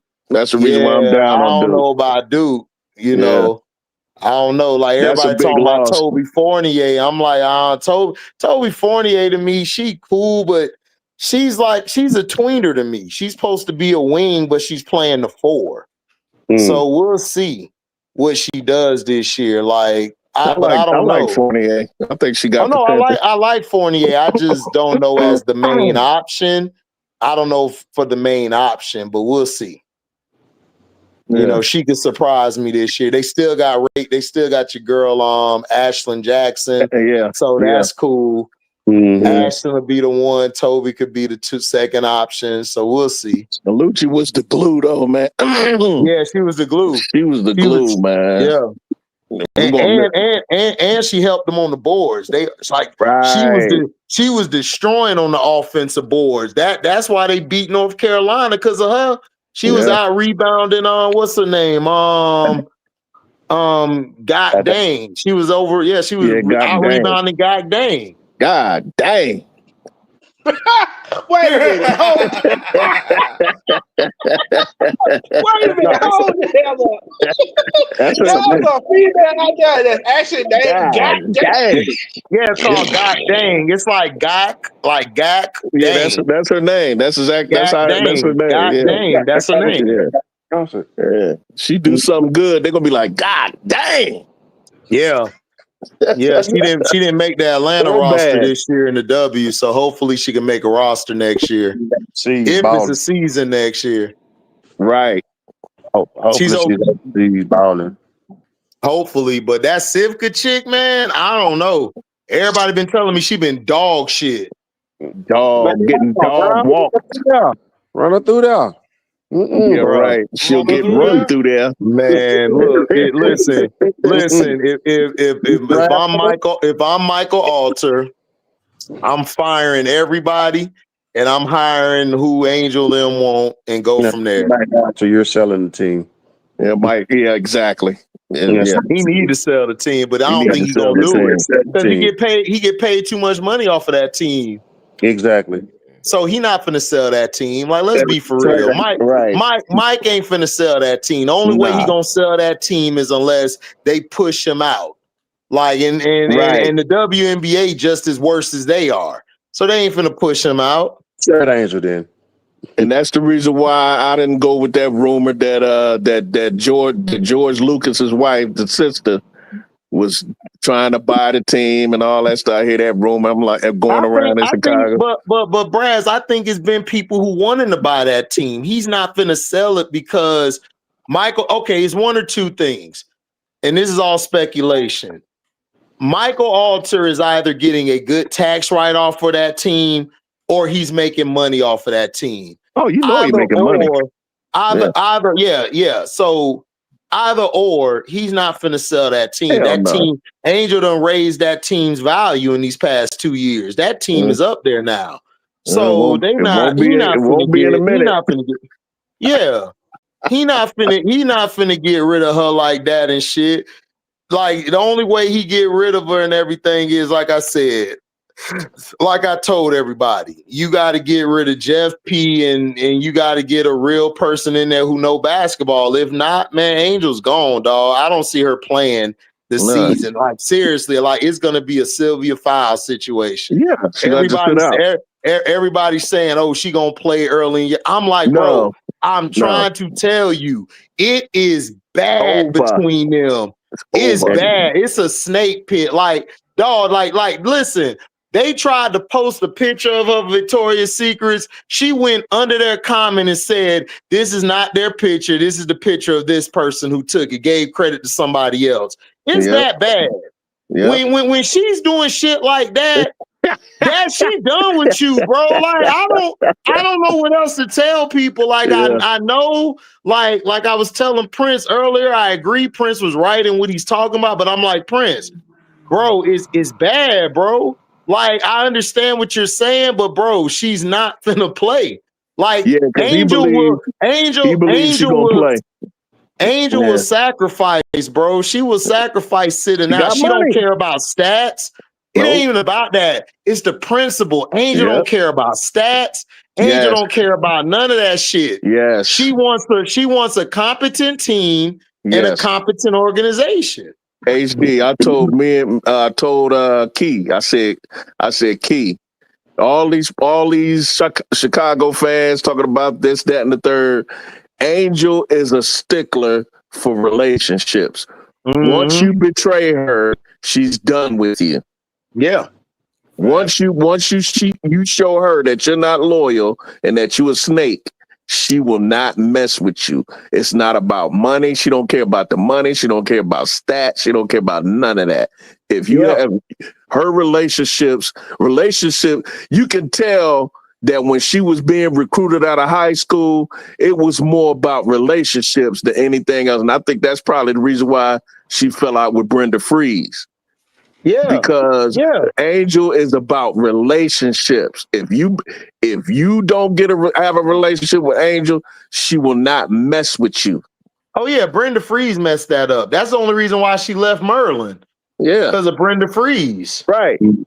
Because she would have stayed. Like Angel's very loyal. Like if you're loyal and you say one thing, she cool. But if you do something else, she's done. She's done. That's just plain and simple. And that's why I'm saying I've been following this girl since high school. Like, she's done. She's done. Like, she is done with the organization. Like, it's over with. And plus, the way they move like she ain't even a franchise player for them. Right. You trying to build around something called Vandersloot. Man, get out of here. And Sivka. Like, come on. Yeah, Sivka. Yeah, right. Something called Sloop and Sivka. Come on, man. And bro, I had to say earlier today, I'm like, man, look, I know y'all love Sue Bird, man, but Sue Bird won all that. I'm sorry, bro. Like, y'all keep like she won, but bro, like y'all keep acting like she ain't have two of the greatest players to play the game in Lauren and Breonna Stewart. Like, let's stop, bro. Let alone the Gold Mamba. Right, you had the Gold Mamba. Like, everybody forget how raw Jewel Lloyd was for them Seattle teams. Yeah, she showed flashes in that finals. Man, that's what I'm saying, man. That's what I was trying to tell people. Like, y'all don't know what y'all talking about, man. Yeah, now like, Sue was a great point guard, but y'all acting like she was the best station. She was very, very, very good. No, I got her top 15, top 20. You know what I'm saying? But she wasn't no top 5 or 10. Like, what? No. She won better than Cooper, Tweety. Yeah, she won better than Cappy. Cappy was a dog. Better Tisha Penatero. Yeah, she won better than Tisha. Yeah. Tisha in that Yolanda Griffith Monarchs team, that shit was what? Yo, they was meanest. They had a nasty half court game. It sure did. Sure did. People for that, I was trying to tell show. I could put Cappy or Pinacaro on that Seattle team what Bird was doing. They'll do it just as good, if not better. It's not better. Shit. Yeah. Shit. Yeah. She was straight though. No, she was good. Yeah, but she was she straight. won. She was good. They trying to make her like she was the greatest ever. Like, yeah, calm down. Like, it's like Steve Nash. Like, Steve Nash was good, but calm down. Like, right. Stop playing. I think Bird was better at a position than Nash though. Nash was Nash was cool, but he was a product of that system, man. Just jack shots up, and he was good though. I like Steve Nash's game, but you know, how you win an MVP over Shaq? That was just over Shaq and Kobe, dog. Shaq and Kobe should have had at least 3 or 4 between themselves. Each. I'm sorry. Like, you wildin'. They wildin' telling me like Kobe only got 1 MVP. I'm like, man, nigga, you was out your mind, dog. That's crazy. Shaq and Kobe only got 1 MVP. Are you kidding me? That's crazy. Come on, man. Like, I can't take that shit seriously, man. I'm sorry. That's crazy. You can't lie. You can't lie in my face and tell me Kobe only deserved 1 MVP. Like, stop playing. And then niggas trying to act stupid. I'm like, dude, Kobe and Shaq was like, at their position, they was the best. Shaq was the best 5 in the league. Kobe was the best 2 guard in the league. So what are we talking about? Yep. Like if you do the all 2000 team, right? Point guard, you would have Jason Kidd. I would put Kidd at 5. At the 1, excuse me. Kobe at the 2. Now at the wing, I mean, you can go LeBron if you want to, because he came up. You can go LeBron. Yeah. Either him, Paul Pierce, but I would go LeBron. And then you go to the 4. The 4, I'm going with Tim Duncan. And the 5, you're going with Shaq. So it's like, what are you talking about? Yeah. That's your 5. Yeah. Yeah. Like, come on. Like, that's nasty. That's nasty work. One MVP. Yeah, between them two. Come on, man. And then come on, like, let's be for real. Steve Nash wasn't doing what Jason Kidd did with them Nets teams. Like, let's stop. Let's stop, dog. Them Nets teams, man. Come on. Jason Kidd, one of my favorite players of all time, man. Wow, man. Jason was a beast, man. Jason, man, he was. Jason was the man. You talk about the quintessential point guard, man. Nash. I would have took Billups over Nash, man. I was not a Nash fan, bro. Yeah, Chauncey was nice. Tony Parker, I would take them 3 over him, dog. Yep. Like, come on, like, stop it. Yep. Yep. Yeah, Shaq, Kobe, and KD only got 1 MVP. That's crazy, bro. Crazy. That is crazy to me. I'm sorry. Some of the most disrespectful work I've ever seen. Man. But Scrub, think about it though, bro. KD only got 1. Oh, that's crazy. I know. That's crazy to me. That's sick. That's and I don't crazy. mean in a good way. And I don't mean sick in a good way. No, I know, exactly. That is malicious work. Oh, Billups is underrated, 1K. Billups is one of the most underrated PGs in history. He right. He is. Yeah. He's very underrated. Yeah. He did it on both ends of the court. And he hit the big shot on you, dog, if you weren't careful. Yep. Yeah. So big shot. That's Billups. what I'm saying. Like, cause like if you do your top 5 of the 2000s, that would be your top 5. Yeah. That would be your top 5, dog. You got Kidd, you got Kobe, you got Bron, you got Duncan, you got Shaq. That's your 5.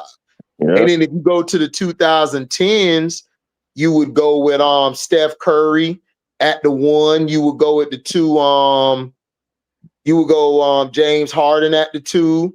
You would go KD. I mean, you would go KD and Bron for the 3 and the 4. You could put them there because they both died. There really weren't no 4s like that in the 2010s. Yeah. And in the 5, You got shit.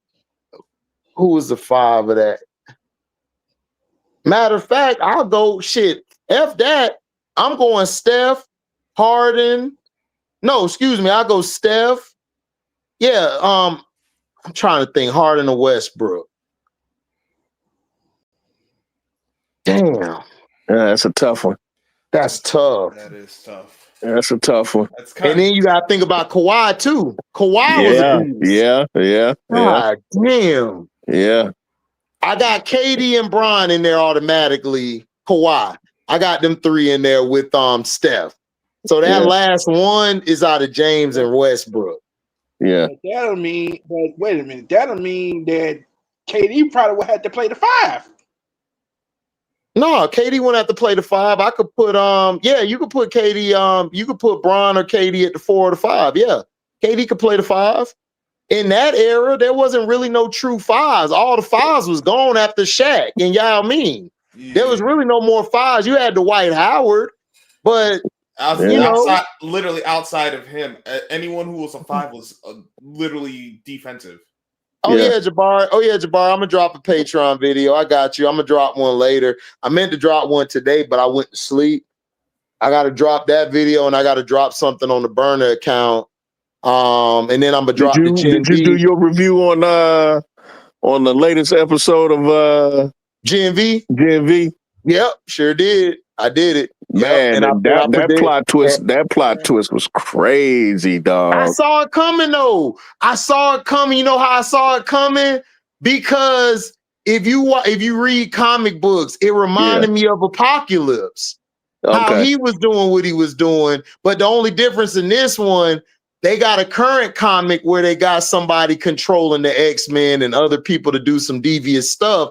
But I saw it when they were in the room with that body. Remember them two went in the room and they saw the body. And then the guy came out of nowhere and said that I see everything. I'm like, you see everything. Like, hell, you weren't even there unless you got cameras. But I never noticed him go to none of the camera screens. He never go check the cameras. He never go. So I said, so what I thought was, oh, that guy that's burnt. Because remember in the beginning, Godolphin, I don't think Godolphin passed away. I think what happened was when he transferred bodies after he got hit by the shards of the Gen V, because remember the whole thing exploded. So what I think happened was he transferred his body, his consciousness, his body burned up.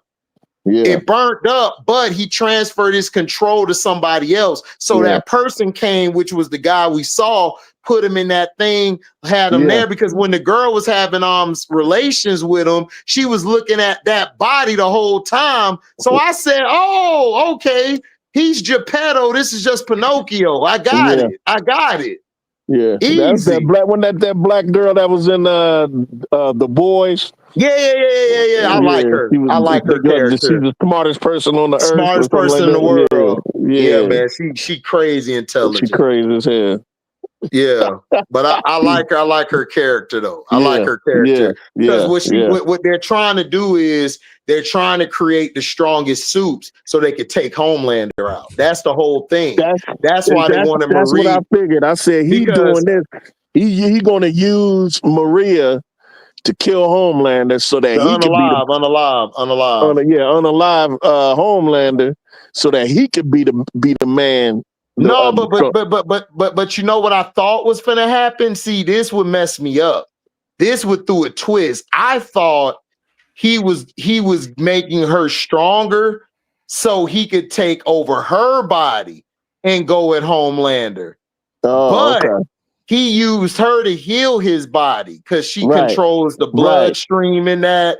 So she's a bloodbender, basically. So she did all of that.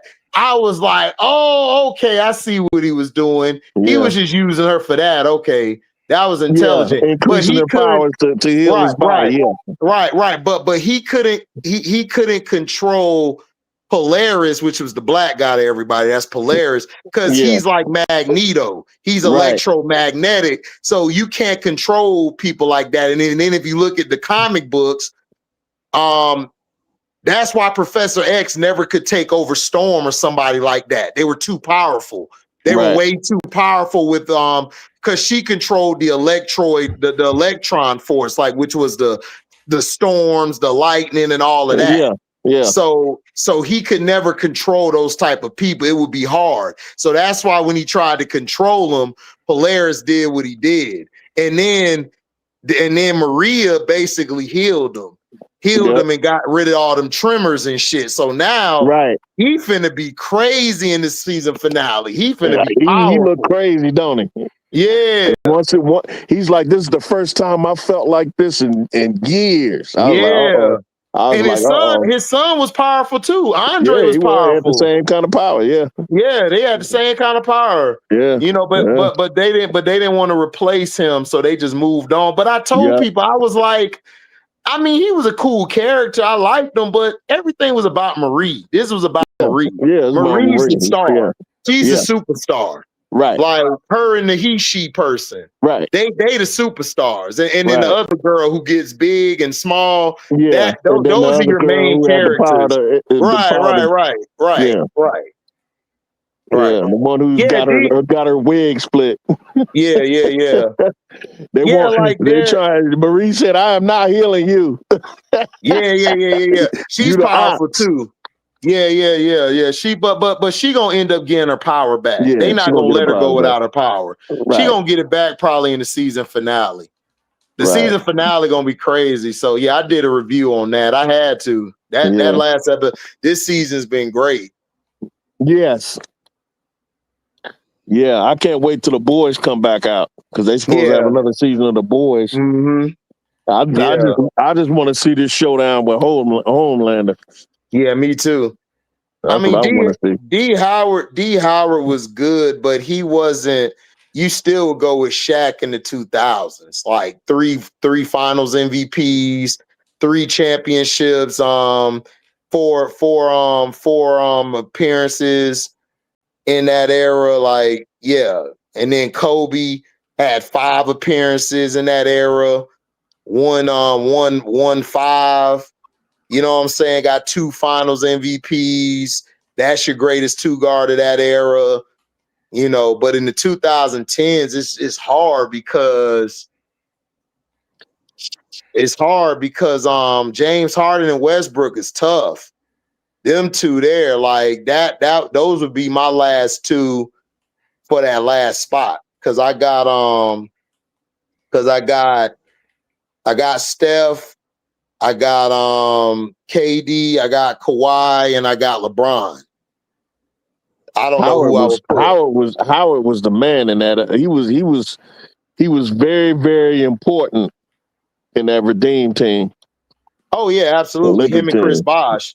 And Chris Bosh were very intricate for us. Yeah. I'm trying to think. I mean, I like James Harden, but I gotta go Westbrook, man.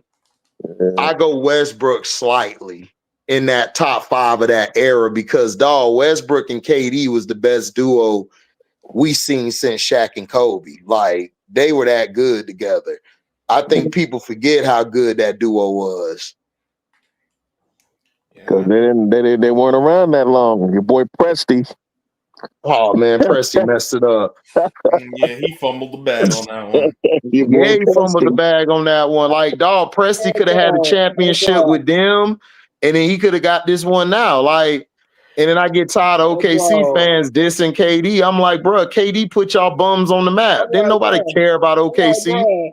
When they came out with their schedule, and I saw the first game of the year that the Rockets are gonna play. They're gonna play OKC in Oklahoma City. I said, "Oh yeah, they trying to be petty. They trying to be real petty." I mean, that's fine. That's fine. They can be petty, but at the end of the day, KD made y'all niggas. So I don't know what y'all like. I don't know what y'all talking about. Like, like y'all winning now because Sam Presti knew his mistakes. He knew not to make the same mistake. So I don't understand it. That's all that was, man. Yeah, like you can have that first game and be petty, but I mean, It is what it is, you know. Yeah. But that top 5 in that era, yeah, that's my 5. I would go Steph, Westbrook, KD, Kawhi, and LeBron. I would go that 5. So in this era, this era is almost like we'll see how much more it transpire. But right now it's looking like Steph's gonna be the point guard again. You might have Giannis now in the picture. Yeah. You have Giannis now in that top 5 of this era. Joker. Yeah. Luka. Yeah, you got Luka.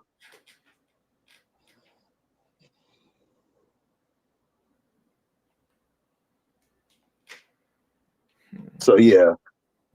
We'll see once this is over. Gilgeous. Yeah, you can go Shea. Yeah, you would probably go Shea. Yeah, Shea, Giannis, Joker. You got them 3. And then you probably got to go probably got to go Bron and Steph. How's looking?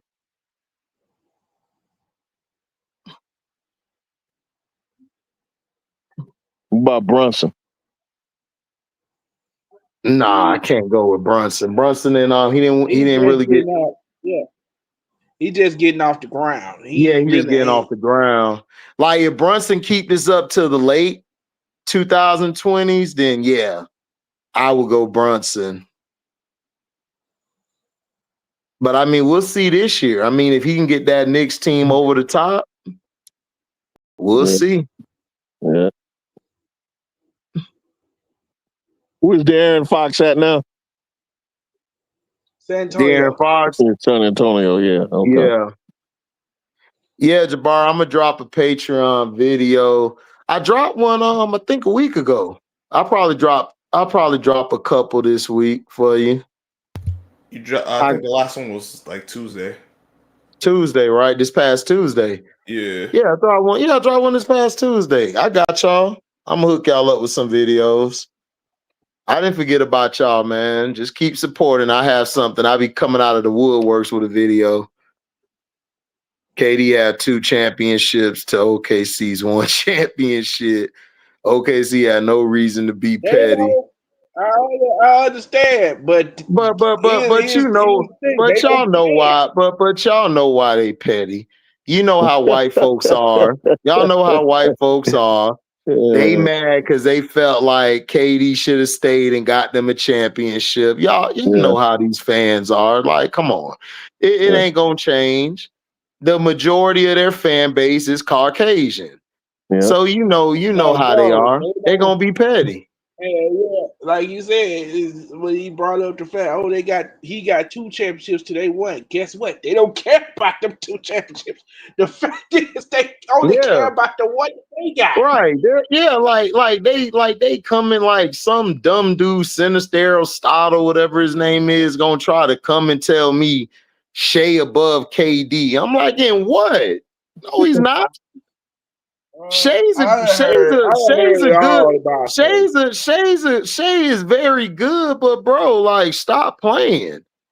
Like, y'all forget how great KD was. I mean, how he is, bro. That's why Lisa Leslie throw the shots that she do, and all these old heads throw the shots they do at y'all young bucks, because y'all disrespectful. Y'all always quick to throw somebody above somebody all time and they ain't did shit yet. Shea ain't did shit yet. Like, wait till Shea retire. Like, wait till he have a career. KD's career is crazy good, dog. Go look at his resume. KD's resume is insane. Like I said, if he was to retire right now, he's a Hall of Famer. Right, first ballot. First ballot. Yeah, immediately. He revolutionized the 7-footer, dog. He revolutionized the 7-footer. Yeah. And Wemby gonna take that bitch to a whole nother level. Yep. These are all new and improved Dirk Nowitzkis. That's all they are. Right, Cheyenne. Like, Shay ain't above no damn KD. Man, Shay not above, dog. Shay not above a lot of people yet. Y'all gotta wait. Shay, look, these past 2-3 years, I say Shay's really starting to hit his peak.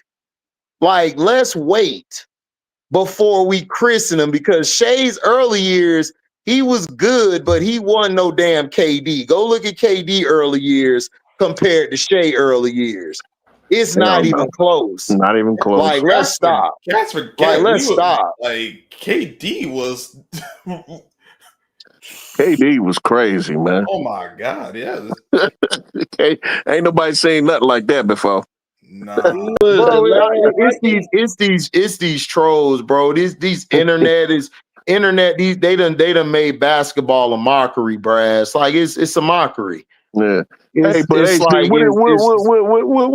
did Lisa say about Asia? I caught that earlier. I'm like, what? She said it was like a backhanded compliment. She was saying like Asia's the best, but she's sleepwalking through a lot of these 4 or 5s. These 4 or 5s coming up could never like be on their level. And I disagree with Lisa Leslie. Like, it wasn't that many good. Oh, like, Lisa got to understand, y'all teams was stacked because y'all didn't have that many teams in the league. So a lot of your 4s that they played on your team too, because your whole starting 5 is a Hall of Fame starting 5, and you had somebody off the bench.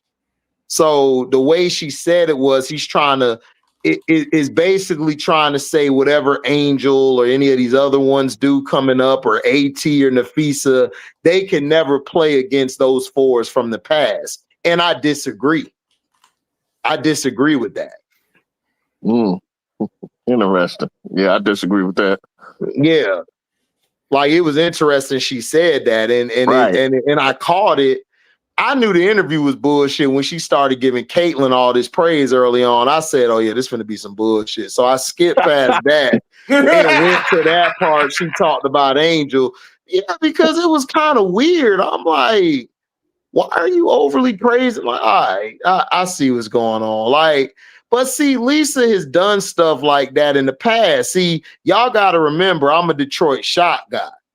A lot of times, like, Lisa was like, she would throw some shade to them. Like, she overblew the Rick Mahorn shit. I'm still upset about that, because Rick Mahorn wasn't trying to hurt any of them women. He was trying to break it up. And Candace Parker was the one who started the shit. She pulled the girl down because the girl played defense on her, talked trash to her like we was doing the whole game. CP3 got in her little light-skinned ass feelings, and she pulled her down.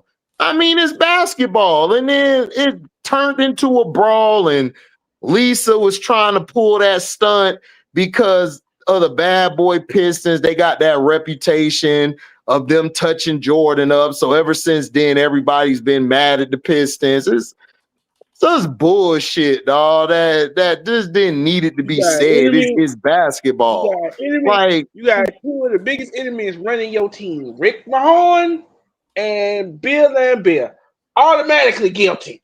Oh yeah. Okay, definitely. But I mean, you're that's gonna like say having they're 2 guilty. felons. That's like having 2 felons working at your barbershop. Okay, but you're saying they're guilty, but bro, they didn't do nothing but play defense and coach hard. They played within the rules.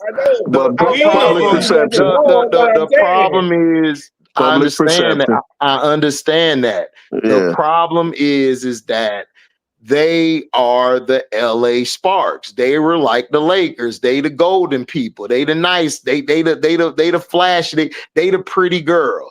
And Detroit was the ugly girl, like the hood girl, not the ugly girl, but the hood girl, the tough around, the rough around the edges girl. And whenever she ever fight the pretty girl and she win, everybody look at them as bullies because of what they did to the pretty girl. That's how it always been. It was like that when they played the Lakers. So it's like that reputation follows you everywhere. So they went off of perception and reputation, which was bullshit. And Lisa Leslie's always done that. Candace Parker always been like that. But my thing is this: what I was trying to explain in the video is that Candace Parker had Lisa Leslie early in her years. She had veteran leadership around her. Angel didn't have that shit in Chicago. She ain't got that shit.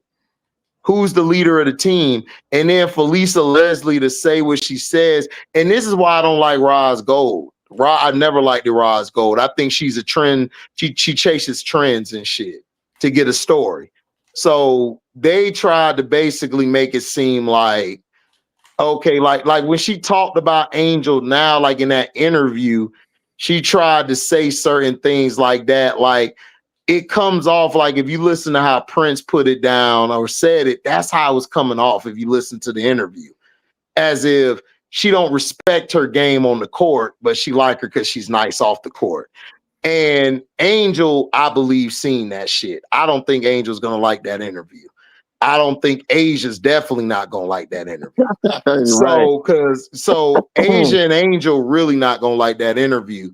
And Lisa Leslie gonna look at it like, oh, she's gonna look like it was this and innocent. No, you knew what you were doing. You were doing that same bullshit as Candace was doing. The only difference is Candace was more direct with her bullshit hating. You wasn't. You was doing that slide hating. I hate that type of hating. If you're gonna be a hater, stand up to your hate. Don't be sideline hating, trying to be all, I was hating, but I really wasn't hating. Stand 10 toes down on your hate. Brad, watch this. Watch this. Be more like me. Now for real, be more like Dre. Hell yeah, nigga. Hey, listen, your ass a hater, nigga. I ain't gonna hold you. You a hater, bro. Like, look, man, you redefine hating. You is the realest hater I know. Right. Nigga, you make Buck Nasty and them look like they light work compared to you. What you call? He was like, he was talking real grease about Detroit. He talked about the time I said I think I was on Scrubs Live. I said I don't like Detroit. I don't like the CD. I don't like the hater of Detroit, dog. For what? Dog, you listen. You have no basketball team, so I don't even know why you hate Detroit. And I said, bro, and I told Scrubs. Look, I understand if Braz didn't like Detroit. I understand if Christian didn't like Detroit because he liked Boston through his granddad or whatever. So I understand that. But nigga, you have no basketball team, so why you hate Detroit? It's just personal. I was like, I just don't. Why is it personal? Like I don't understand Detroit it. owe you money, dog? Right. Did you get there and lose your money? You lost your broad in Detroit? They ignored you when you wanted an autograph or something? Right. My hatred for Detroit started when they lost to the Spurs in the NBA Finals. I was wow. Oh my gosh, dog. Holy Trey! Come on, a way to hate like that. Yeah. And the crazy thing is, two of the players that played for the Pistons, I know them. Who? McDyson Hunter. Okay. Well, I mean, nobody told Rasheed Wallace to leave Robert Horry. Nobody told him to do that dumb shit. Right. That was his fault. Right. They told him. I was like, you cannot leave Big Shot Bob. What the hell is wrong with you? You cannot leave Big Shot Bob unguarded. Look, man, they lost that shit. It is what it is, man. They lost it. That still was an underrated team. They don't get talked about enough. I mean, they lost to a better team. The Spurs was a good team. You can't take none. A great team. They were a great team. You know what I'm saying? I ain't gonna say a good team. They were a great team. So again, you must have a deep hatred for San Antonio because you hate Detroit for losing, not for winning. Yeah. Losing. Yeah, you must hate San Antonio. You must hate San Antonio. I don't know what for. Them niggas just won. That's just what it was. Right, bro. Like I told everybody else, when it comes to the hatred for the San Antonio Spurs, get in line. Because there's a lot of people that didn't like them. I know I didn't. Well, I mean, yeah, Brass didn't like him because he an LA guy. I mean, I ain't had no issue with him. There you go. I ain't had no issue with him. I hated him. The Shaq and Tim Duncan years and Kobe versus your boy what's his name? Bruce Bowen. Yep. Yeah, Tony Parker. Tony Parker and Fisher. Yeah, but that's what I was trying to tell people. People was talking about that Kobe and Bron shit. I'm like, dude, Kobe's rival was Tim Duncan. They played each other all the time. I don't get where the Bron shit came from. In the West. Yeah, it was, man, listen, they tried to get that going with those Nike commercials. Right. You know what I'm saying? The commercial with the reindeer, with the reindeer and KRS-One playing Santa Claus and all of that. Those are epic commercials, but it's for some reason the Lakers and the Cavaliers never played each other in the finals. Just never happened. Because what messed the Cavs up was the Cavs couldn't get past, they couldn't beat us. And the reason I knew they weren't going to beat us, and I told everybody, because we had too much size and length, and that bothered LeBron. Like LeBron liked to get downhill and get to the basket. But when you got a guy like Dwight, and then you got HDiiTV, you got Richard, and then also that dude Petrus. Look, man, Petrus was giving Bron problems. Like, he was a dog. Petrus was a damn dog. That's what helped us in that series, his defense on LeBron, because that's why, if you remember, LeBron hit that half-court shot and won the game, because what people don't realize, Bron was missing a lot of shots that game. Petrus was giving him problems, and then on the other end, HDiiTV Turkoglu, dog, like, I didn't know how great HDiiTV was because he played with Sacramento. Yeah. He didn't really get to play the game he wanted to play. But, dog, that nigga there, when he became the point guard for our team, dog, nobody could beat us because he could handle the ball. That's who Luka remind me of. I don't know why people keep saying James Harden. Luka remind me of HDiiTV. He don't play nothing like James to me. He remind me of a younger HDiiTV Turkoglu. Because I think people didn't get to see HDiiTV that much coming up. Because overseas, he played in Orlando. He played like he did overseas in Orlando. But when he was with the Kings, he was limited to doing certain stuff because you had other players out there like Bobby Jackson, Doug, and then you had wasn't Skip with y'all back then? Rayford. Rayford was our scoring guard. He was a scoring guard for us. Yeah. Oh, I remember. And then we had Courtney Lee. Off the bench. That's the reason why that's one of the reasons why we beat the Cavs. The Cavs didn't have a good bench like we had.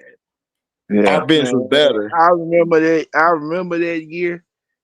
And then I was at my cousin's house, but when they played in that game and LeBron hit that buzzer beat and they panned it over to HDiiTV Turkoglu, and Turkoglu got the bro. I don't know if y'all seen this, but it's like a compilation of buzzer beater shots. And it says, whatever HDiiTV is on your team, 9 times out of 10, your team is going to lose by a buzzer beater shot. When he was with the Kings, Robert Horry, buzzer beater. When he was in San Antonio in 04, buzzer beater. Then he went to Orlando, buzzer beater. I'm like, bro, what the? But after that buzzer beater, I knew we had that series. They was panicking. Cavs was panicking that series. And I told Cavs fans that time, I was trying to tell them, I said, man, we finna beat y'all, bro. Y'all, we match up with y'all too well.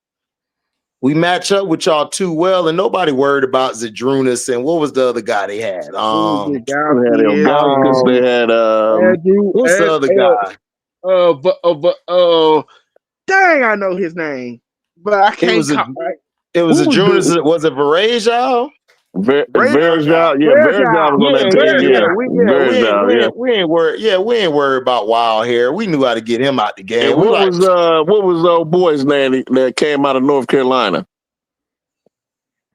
That was with the Cavaliers. Jameson. They had Antoine Jameson. No, not that year. They didn't have Antoine that year. They had him the year after. No, that ain't his name. Danny Green?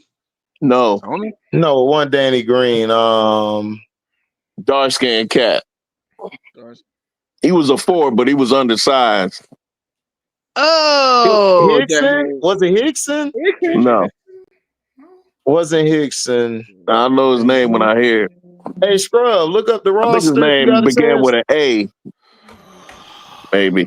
Give me a second. I got you. Well, it couldn't have been Wild. It couldn't have been Wadley. Which year? I think. What year was that, HD? That was 2009, 2010, right? Yeah, 2000. Was it Antoine? 2008 or 2009? No, 2008, 2009. Antoine, was it Antoine? Was that his name? No, Antoine came next year. Remember, he came next year at the halfway. Because remember, they were supposed to trade for Amari, but they got Antoine instead. Because Antoine was balling that year. He was balling. You said out of North Carolina? Yeah. Shoot.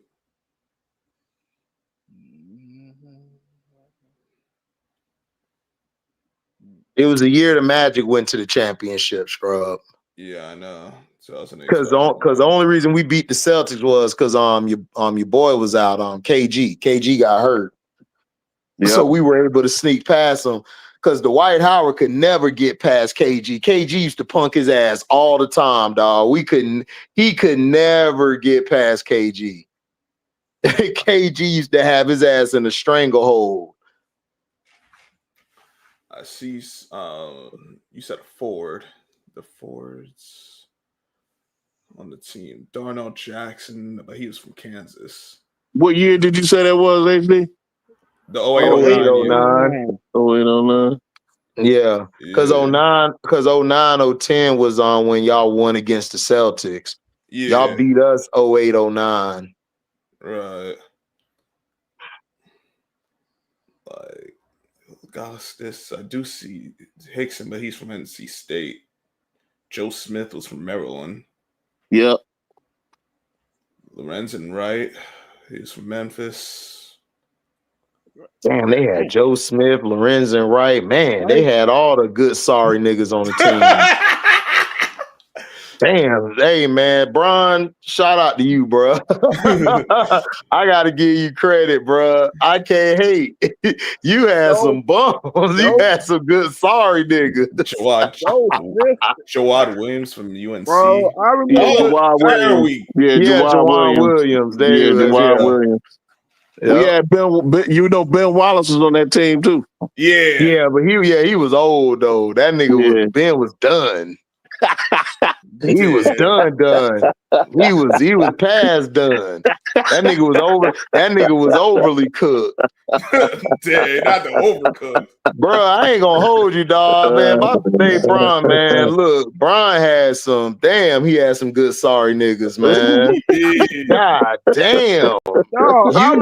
You named all the good sorry niggas at once. Joe Smith, Lorenzen Wright. I like, damn. When he first came in, I think the first year or the second year he was in here, he had Robert Trailer was his teammate at one point. Look, man, LeBron, you lucky you played in the East, bro. You had that team in the West, man. I don't know if you make it out the second round. Eric Snow was on that team. Oh man, Wally Serbiak. God, don't forget about your boy Danielle Marshall, Sasha Pavlovich. Yeah, Pavlovich. Yeah, I remember Pavlovich. You right, HD. LeBron had a bunch of good sorry niggas on that team. I told you, he had a bunch of good sorry niggas. And if I'm not mistaken, I think the year before he left, my guy, Jamario Moon was on the team. His Yeah. last year Yeah, there. Jamario Moon. I remember him. Dear goodness. Yeah, but that's what I was trying to tell people. Like, Yep. that nigga Jamario had some Moon, bad teams in Cody the East. Carl. Dear Man, goodness. yeah. And he still carried them to a deep run. Deep run. That's crazy. Hey, Leon Powell. Oh my goodness. that's Bron. Yeah, he had a Leon Poe. Yeah, Leon Poe was on the Leon team. Poe, Anthony Parker. How did man? I don't know how Anthony LeBron was Parker. making it through. Oh my Bro, god. that team was not that good, bro. I don't know. Yo, damn. Delonte West. Because Yeah. remember Delonte West. Delonte West was he was going to Pound Town with Gloria back then, I think. Yeah, he was. And then Daniel Gibson. Oh, Yeah. My God. Yeah. Yeah, bro. let's not forget. Ugly, Let's not forget the other guy. What's his face? Damon Jones. Oh Man, he was trash. Damon Jones. Damon though. Jones was a Damon bum. I'm Jones. sorry. You want to talk about bums? That nigga was a bum. dog. Man. And get this. Before he got the He Kobe. wasn't on that team, LeBron though. played- Guess No, who he else wasn't on LeBron that played team with? that year, but Yeah, Smush Damon wasn't on Parker. that team that year. Smush It was Parker. Smush Parker was on that team. it was Mo was it Mo Williams? Williams was still on the Yeah, Mo squad, Williams. Yeah, Mo that was my Williams. guy. I liked him, Mo. Yeah, Mo Williams was on that team. So Mo Yeah, Williams. Damon Jones was gone by that time. Yeah, it was Boobie Gibson. Boobie took his spot. Boobie. Oh Yep. your goodness. That's right. Oh my bro, how did these guys even make the league? That's what I was trying to say, man. I was like, man, dog. Like, if you go back, dog, and actually look, like, cause me, I just didn't like LeBron fans. They just be pissing me off because they just hate on everybody. But Bron carried them teams, man. Them teams was not good. They was not good at all. Who can They weren't that good at all. Now, Carlos Boozer was nice, but outside of him, Ricky Davis and all, oh my God. Who was there With when he was a Malcolm, rookie? What was his name when he was a rookie? What was dude's name? Wagner? DeJuan Wagner? Nah, the tall. Malcolm Brogdon retired. Yeah, he did. Wow. He needed to. He got hurt every year. He was always hurt. Yeah. Every year the Cavs had the number one seed. They had the number one seed, I think, for 2 or 3 straight years. Yeah. But dog, but see, the East was weak though. Yeah, you gotta remember the East was weak as hell. Yeah. So LeBron was able to get to the first seed. Kobe was out west getting his team up there to the first, second, or third. That's what I argue with LeBron fans. I'm like, yeah, but you just can't throw Kobe out of the GOAT conversation, nigga. Kobe carried some bad teams out west. Yeah. And the West was like, if you want to be honest, that might have been the toughest West of any era, bro. If you want to be honest. Oh yeah. Because I got the 80s and then I got the 2010s because of that West. That West was loaded. Like you had Dirk and all of them and stuff, man. Like Duncan, Ginobili. Bro. And then you had the Mavs, you had the Kings, you had not only the Jazz, Chris Webber, Chris Webber in them. Yeah. Also, that was in the West. Rasheed Wallace, Rasheed Wallace was with Portland. Right. Yeah. Them days. Because Braz, this nigga Kobe won with an over the hill Ron Artest and a Pau Gasol, bro. That's insane. Yeah, sir. Through that West, that Denver team was loaded. And Kobe beat them niggas in 6. Nigga, I was like, bro, y'all don't understand what Kobe went through. Kobe had a gauntlet out there. Don't forget about the players that they wasn't talking about. mess around, you got to play against Sacramento, and you playing against Kevin Johnson. Not Kevin Johnson, Kevin Martin. Kevin Oh Martin to put man. my 40 in your back. Yeah. Yeah, man. Look, that 2010 was a nice era. Yep. That was a good era of basketball. But yeah, that 2000s, yeah, that was tough. Like, I don't man. even know The how some of 2000s these and teams. 2010s. I don't know how Kobe and them won some of them games out west. I mean, you got the Black Mamba, bro. I know. Yeah. I know. That's why I told people. I And said, Derek Fisher. man. And Derek Fisher. And Derek Fisher, man, he was big. People underestimate Derek Fisher, but he don't get the. Now you talk about somebody that don't get the respect they deserve. Derek Fisher. Oh, Fisher. Man, Fisher had to guard the best point guard every night. And hit shots. And hit big shots. That's tough. Play both ends. Usually one end will suffer. Yeah. Especially, and that's normally your offense because defense takes a lot of energy. Yeah, I agree. And Fish, he the only one that could cuss Kobe out. Kobe be like, all right, I'll take that. Mm-hmm. Yeah, because Kobe respected him. Yeah, like, they came out the same year. If Kobe, like, that's what the misconception is. Kobe wouldn't pass you the ball if he didn't think you worked hard or you did your job. But if you worked hard and did your job, he passed you the ball. Yeah. Like, he didn't have a problem doing that. His issue was with people trying to be that were lazy and that was trying to do the shortcut. Dwight Howard. Exactly. Exactly. Shaq too. Oh yeah, he got on Shaq too.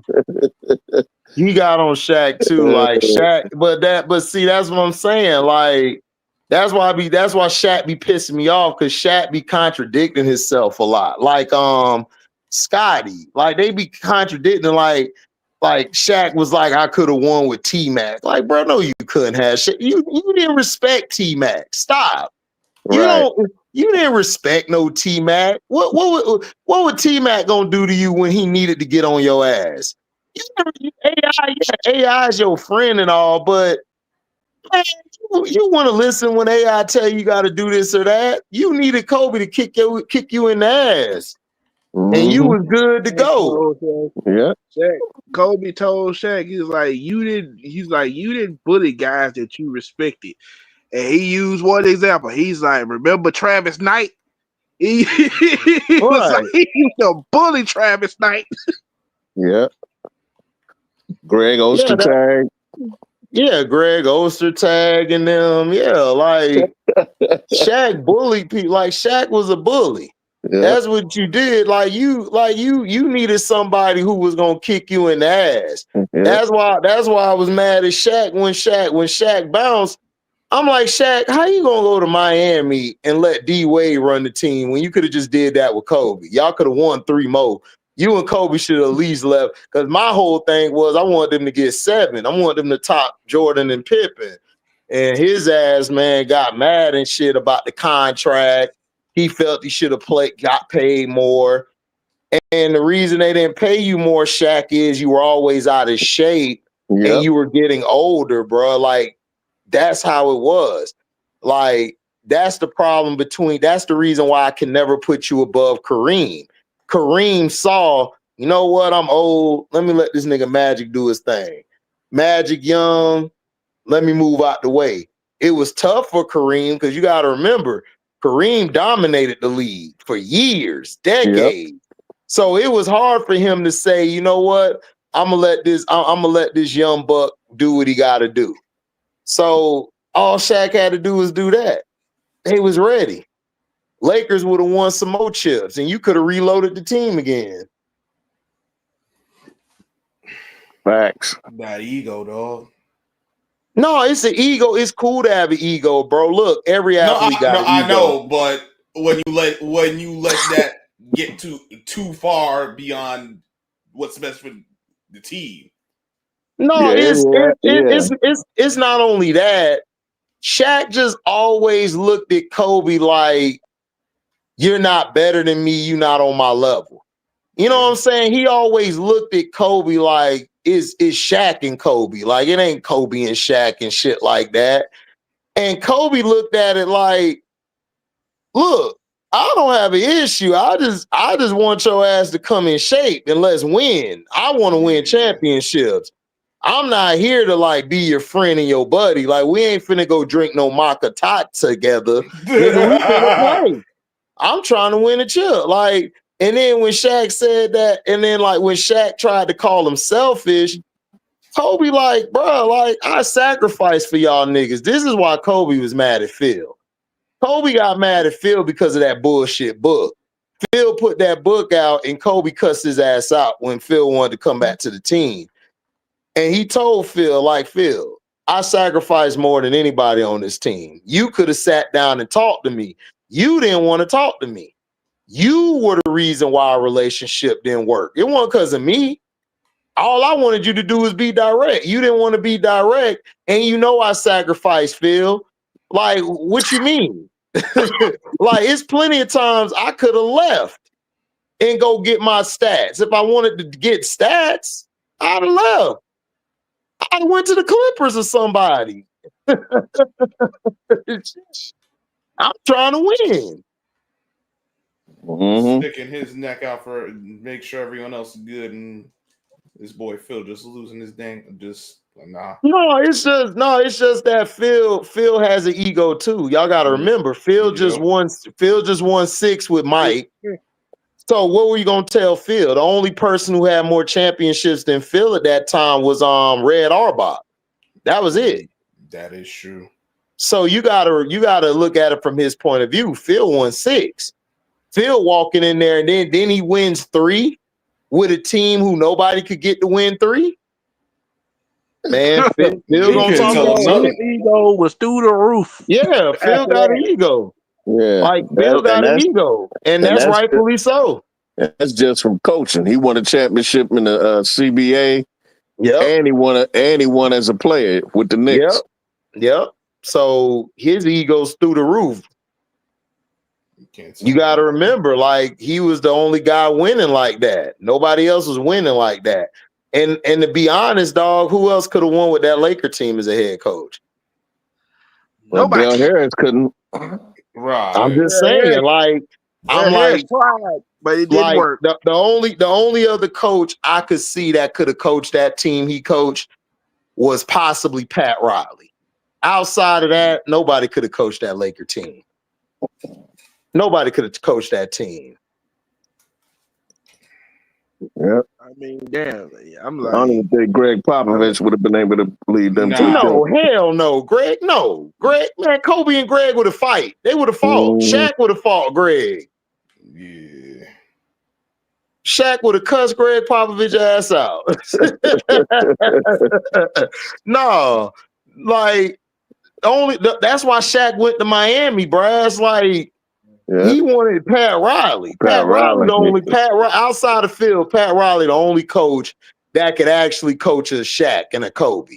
None of them other guys could coach a Shaq and a Kobe. Not no Popovich. Kobe would have looked at Popovich. Kobe would have looked at Popovich like, man, you don't sit your old ass down and let me take this shot so we can go home and get some hoes.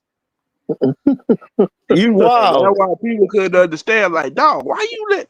That's why with Tim Duncan, they couldn't understand. Like, bro, why you let Popovich talk to you like that? Because Popovich used to chew his ass out every time. It's like, man, why you let Popovich talk to you like that? You Tim Duncan. Man, that ain't mean shit. Right. Man, but see, Tim Duncan could relate. Tim Duncan needed a Popovich though to cuss him out, and because Tim Duncan was very laid back and mellow.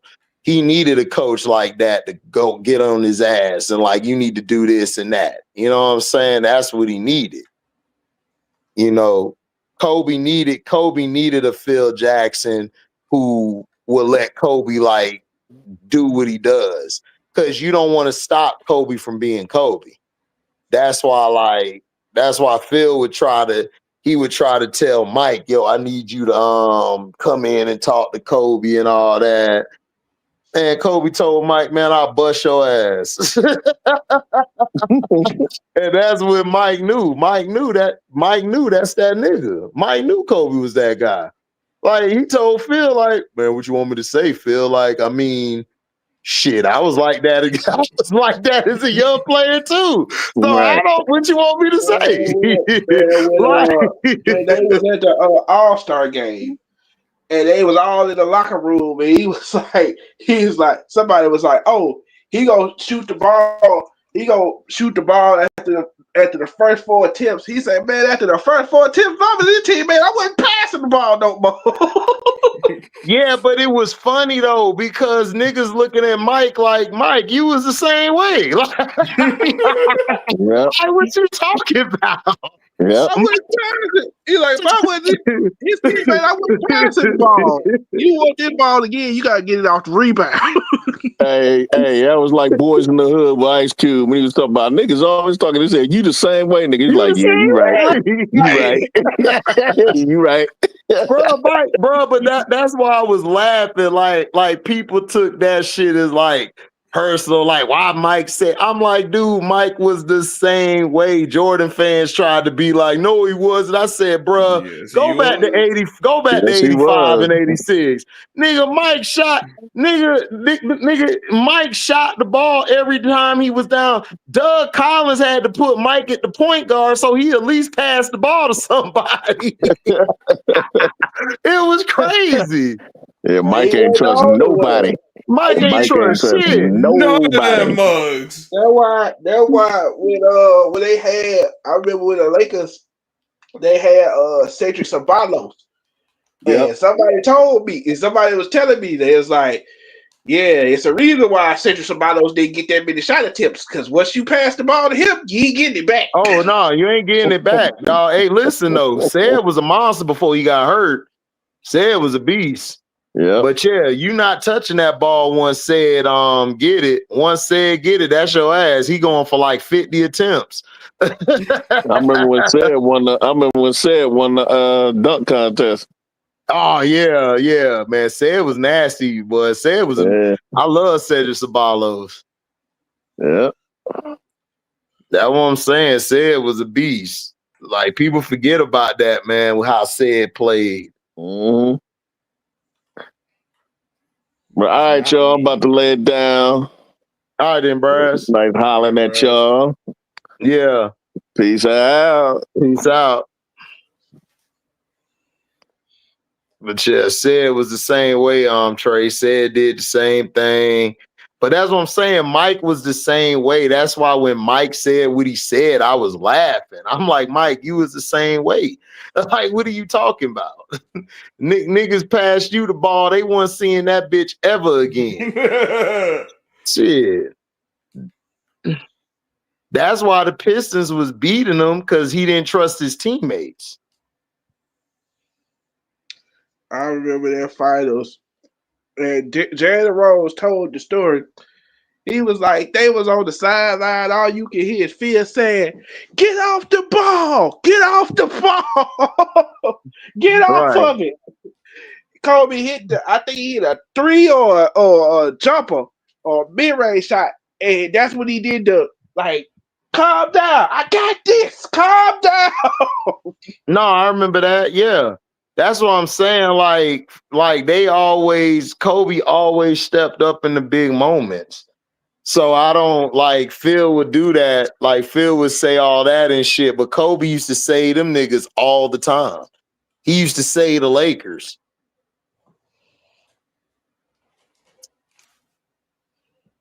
Man. Now that your mic actually working, Trey, what your dang on Ravens gonna do out the bye? Yeah, call his ass out. Put his ass under that hot seat. We're going to see when they get back. Oh my God! You now we gonna take the wait and see approach? Yeah. Let's see. I wanna know what y'all gonna do. Now he wants it. Now he wants it to wait and see approach. Nah, man. What y'all gonna do? I don't know what we gonna do. That's the thing. But what you think y'all gonna do, man? Give us something. Anything. Because we want to see Lamar win. I think we gonna play better than what we playing. I give you that. But other than So that, you think so you think y'all can make the playoffs? The way things are shaping up in the North, it's a possibility that can happen. Man, straight. I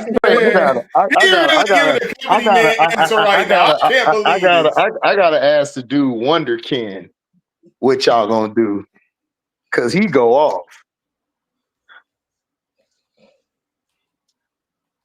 See, at least he'll give me an answer. All this time, Trey be talking his shit. Now you don't want to talk. Right, you don't want to talk no more. You sleep. Come on, Trey. You supposed to tell us, like, man, yeah, man, we finna win something. We finna do this shit. Yeah, the rest of these teams, the rest of the teams in the division ain't worth a damn. Right. Well, we all saw that Thursday, so I ain't got to say that. You right. You was talking shit to your dad about this Steelers losing. Yeah, I was like, y'all let an old man just walk in there and beat, man. Y'all supposed to be the no. And get this, HD. They called that guy. I was like, everybody was calling it the old man bowl or whatever. I look at the thing. It said Joe Flacco has his greatest performance in the icy hot bowl. I was like, what? No. Let me tell you what these niggas did. They were trying to call this the Unk Bowl. I'm like, how y'all gonna take our term and still be racist toward us? Like, those are not two unks. Those are two grandpas, dog. Man, ain't no damn Unk Bowl, man. Get out of here. Trey sound unsure about himself, about his Ravens. Man, you know Trey playing the middle. He playing neutral. You know, he playing the company man role right now. CMC. Yeah, well, MDT went to bed because I often ask his ass. Because he'll give me a sound bite. With that paper bag on his head. Oh my gosh, dog. Y'all told me that shit. I was like, bro, you tripping, MDT. Stop. He is paper bag man. I'm not letting him live that down. Bruh, crazy, man. Dude put a paper bag over his head, bruh. Shit crazy. It ain't never been that bad for the Ravens. I don't know what this... I mean, at the end of the day, like, I mean, who do you blame? Like, do you blame EDC for the roster construction? Like, I could, but the Ravens have always been cheap. So they have been. Boy, everybody talking about, oh, well, I'm like, yeah, see, everybody like give Ozzy a pass because he drafted Ed Reed and all them guys, but bro, he has draft picks. He has draft picks that was, bro. I look back at that 2000 draft, dog. I said, bro, look at his offenses though. Ozzy was terrible at picking offense. Quarterbacks. I'm gonna tell you, because we had a chance to draft Plexico Burris and we took Jamal Lewis. Not saying anything wrong with Jamal Lewis, but I looked at that board. I said, bro, we could have got Plexico and drafted Sean Alexander. He was still on the board. Yeah, because we had the number 5 pick and we had the number 10 pick. Yeah. Ozzy did have some bad drafts. I think people don't go and look at that, what he did. I just think because y'all got those 2 Super Bowls, they give him a pass. Yeah, but he He had some drafts where I was like, bro, really? Those But were dog, y'all should have won more than that though, dog. Like, let's be for real. Y'all should at least have about five of them hoes. With that defense y'all had, Bro, why you I mean, how think are they gonna do it with no dang on QB? why that's you what I'm think saying. He was terrible why at picking quarterbacks. And why you then he brought Stephen McNair to the team. McNair was done at that point. Yeah. No, Like so McNair was he was. done. You heard what you called him, Stephen McNair, because that's who he was at that point, Stephen. Yeah, man. Stephen was He bad. wasn't Air McNair. He wasn't Steve McNair. He was Stephen. Yeah, he was. He was then bad. everybody's like, oh, they won the game, yeah, but I'm like, that's why a lot of people still hot about that 2006 season. Bruh, they were so. Oh yeah, like, I'm gonna cover that. I'm gonna cover that game one. Carolina Rams versus Jaguars. I'm gonna cover that shit. Oh, we gonna be up early again? Hell yeah, finna watch that shit. I'm like, dog. I'm like, I don't see how. I understand this. I understand when y'all over there. It's probably 12 o'clock over there where y'all at, or 3 o'clock or whatever. But it's like, bro, I don't see how y'all get on the plane, go all the way across the water, play a football game. It's like, bro, come on now. They got to. They get paid. Yeah. They under contract. Yep. They only got themselves to blame. Wanted to sign that dang on goofy ass CBA. Yeah. The Jags, I mean, yeah, I could see the Jags. I mean, the Jags could win that game, but I mean, the Jags always play good overseas. Right. And that's why it was like, man, why don't y'all just move over there? It's like, bro. Right, just move over there, right. Man, I hope y'all fire this Florida State coach, man. Y'all giving this dude way too many passes. He need to be fired. He gonna run a damn option shovel pass to try to win the game. An option shovel to win the game Yes. from man. What we Bro, doing they tackled his ass. Dude ain't even get over the line, man. They stopped. Trash, bro. I told you this team is garbage. They need to fire his ass, and then they need to go get Dion. They need to bring Dion home and stop playing. Just give Dion the contract. Just give him the money. Just give him the money. Yeah, because he'll turn the team around. You could, but that would make too much sense, HD. All right. You know, these people are stupid. They are. They really are dumb, man. Like I said, I don't even think they do this shit just to do it. Knowing football, they just do this shit because they know they could F up as many times as they want.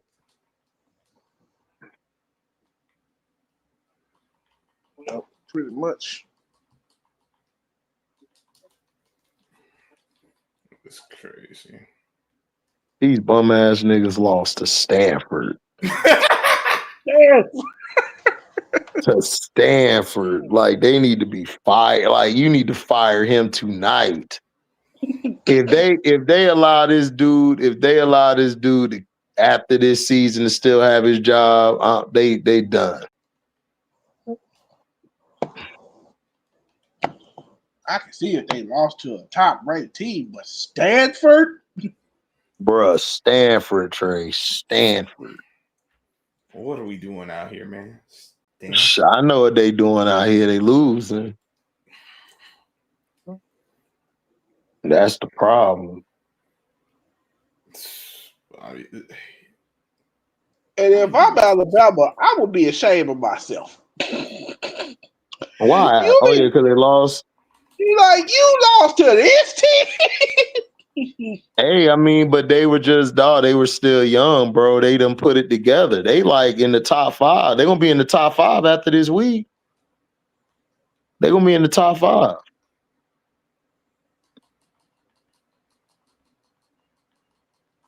Bama is back. Man, Bama's back. The Patriots are back. It's a dark age yet again. Hey man, well shit. Well, need to tell everybody to get they recruiting and get they damn get they signing up, man. Stop signing bum ass players. You right about that. Shit, it ain't they fault they taking advantage of all these bum ass teams not making decisions.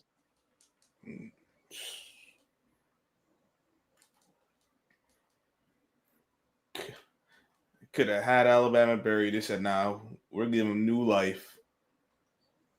Mm-hmm.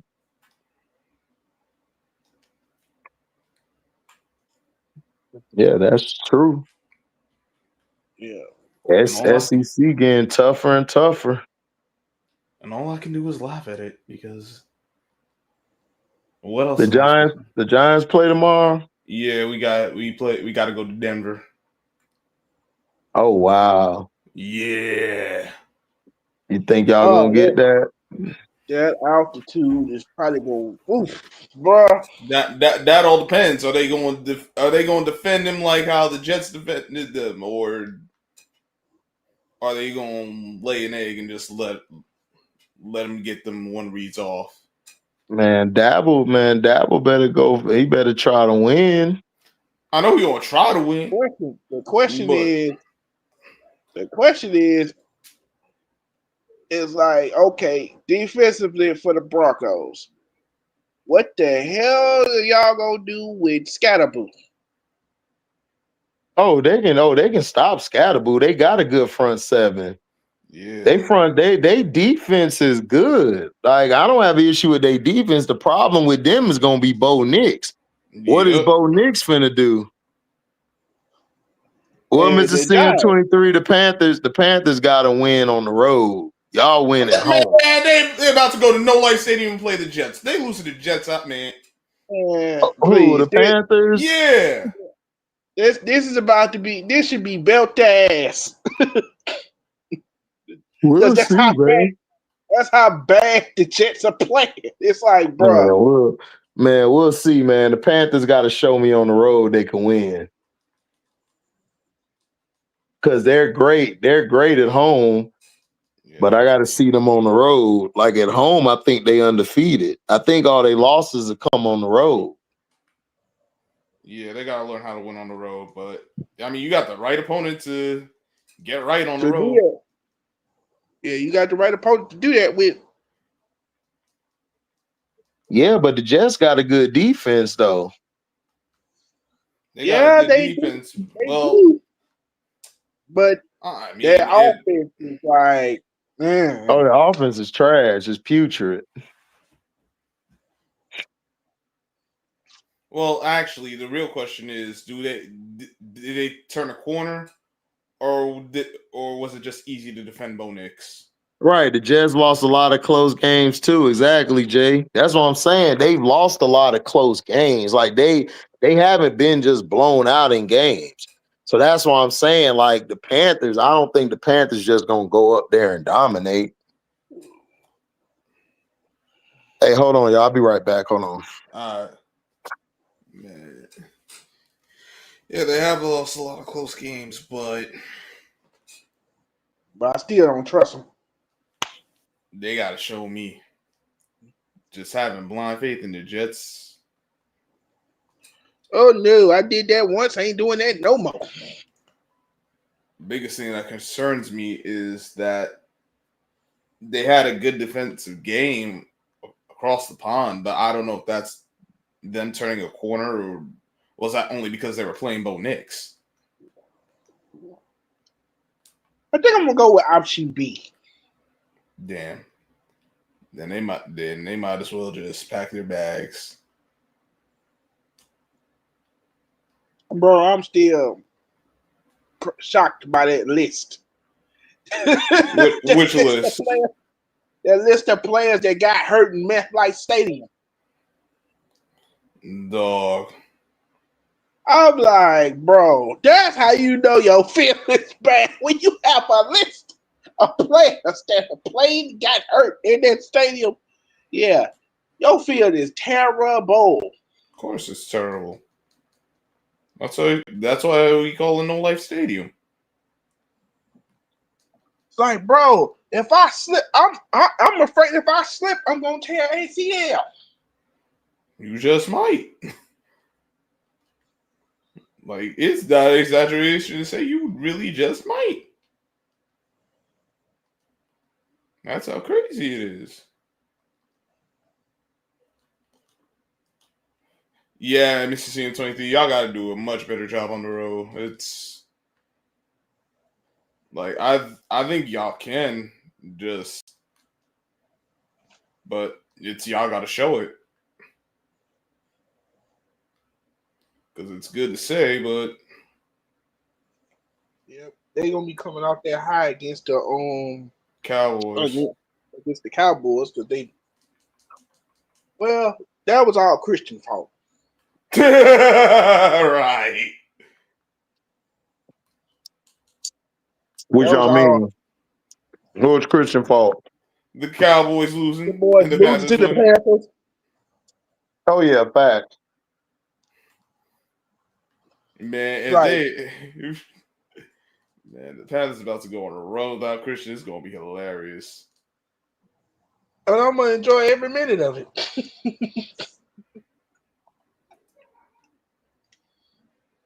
Yeah. He always jinxed them.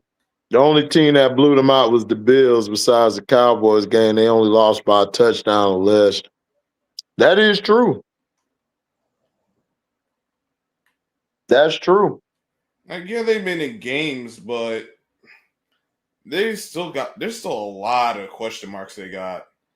And defensively is one I can't really like. That's the one I'm most questioning because listen, they played the Bo Nix, and we know Bo Nix ain't really that good. Mm-hmm. And that's what I'm worried about is can their defense hold up?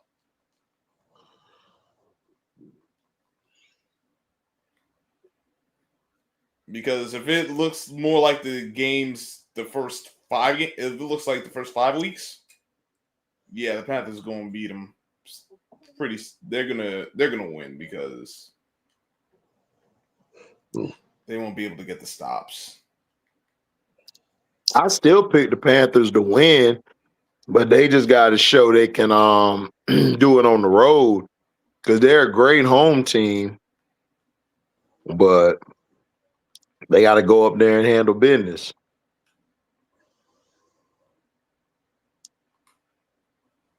Like I said, they got the right team to get right against. Right. Who the Raiders play? Man, the Raiders play a game. Can't they be disqualified right now until they get rid of the head coach and the quarterback? They need to. Oh, they play the Chiefs at 1:00, man. Yeah, they lost. Ass whooping.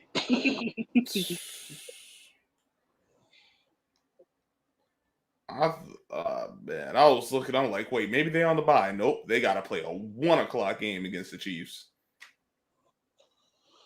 Whoo, boy, that's bad.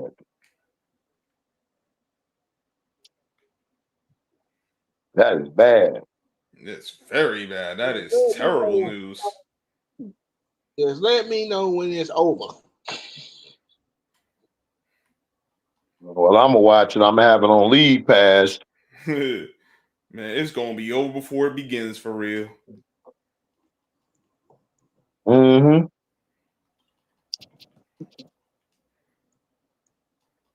Or maybe they prove us wrong. Maybe they'll make fools of us all. Am I counting on that? The Raiders. Yeah. Am I counting on that? Heck no. But maybe they do. Maybe they will. Nah. Hell no. Listen, I ain't putting money on it. I ain't that silly. Hell no.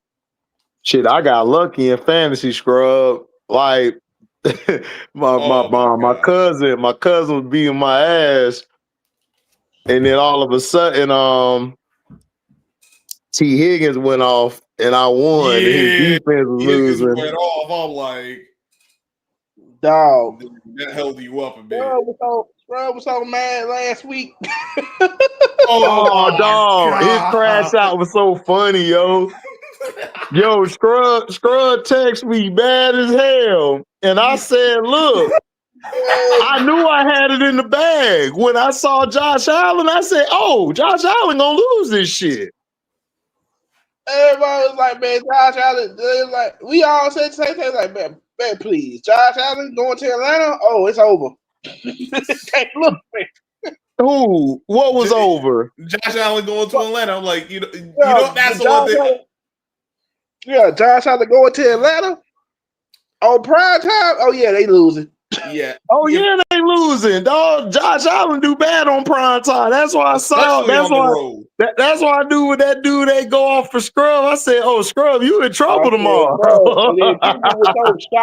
I was worried about it. I'm like, I gotta count on Josh Allen in a primetime game. Oh yeah, you gonna lose. Now if you had Lamar, oh yeah, I was in trouble. I was gonna lose that man, one. If I had Lamar, like HD, you might not want to turn on your TV, dog. But when Bijan Robinson, everybody was so shocked that Bijan Robinson. I'm like, bruh, their defense has been getting destroyed against the run all season.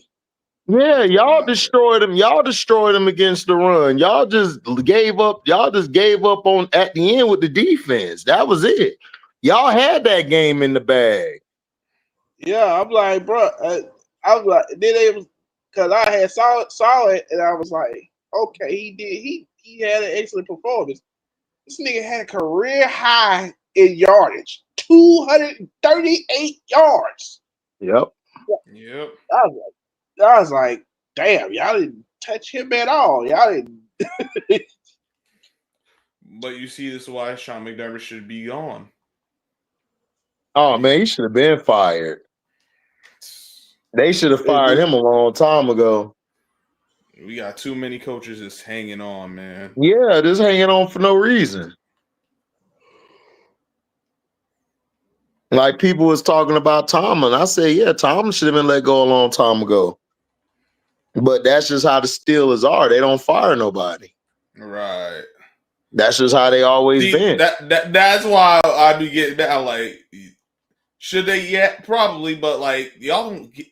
That's the one team that don't get rid of coaches. So it really gonna look bad if you get rid of him and you ain't got rid of no one else. What messed the Steelers up was they hung on to Ben Roethlisberger too long. Yeah. They should have let him go like a long time ago. Yep. And then they've been trying to find his replacement. And I'm like, you got Aaron Rodgers, but Aaron Rodgers can only take you so far. And he's only what? You're gonna get 1, maybe 2 years, and I don't know how you count on. Like, but is Rodgers gonna carry y'all down the stretch though? That's the question. He hasn't been able to do it in his last 3-4 years.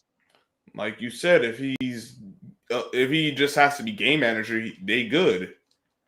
But yeah, if he gotta be the Rodgers of old, they might as well pack up and go home.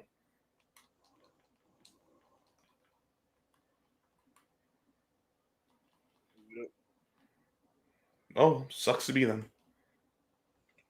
I think that sucks to be them. Dude, I don't feel sorry for the Mugs. I got my own sorry ass team to worry about. And my thing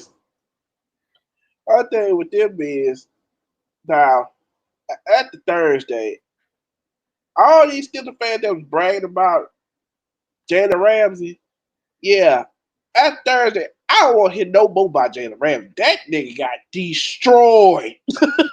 Yeah, but look who he was going against. You act like Jamar Chase ain't in the top 3 other receivers in the league. I know that, but apparently they don't know that. That was a terrible matchup for him. Yeah, Jalen Ramsey should never been lined up against him. And it wasn't just it was like, nah, if it was like, oh, he just doing that to Ramsey. No, he was doing that to all of them. Yeah.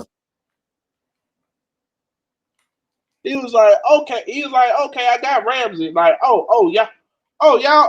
feel left out? Guess what? Y'all gonna get some of this work too. Yep. 23 targets, 18 catches. Yeah, T. Higgins also gave you some too. Yep. And he did them dirty at the end. This nigga caught the ball.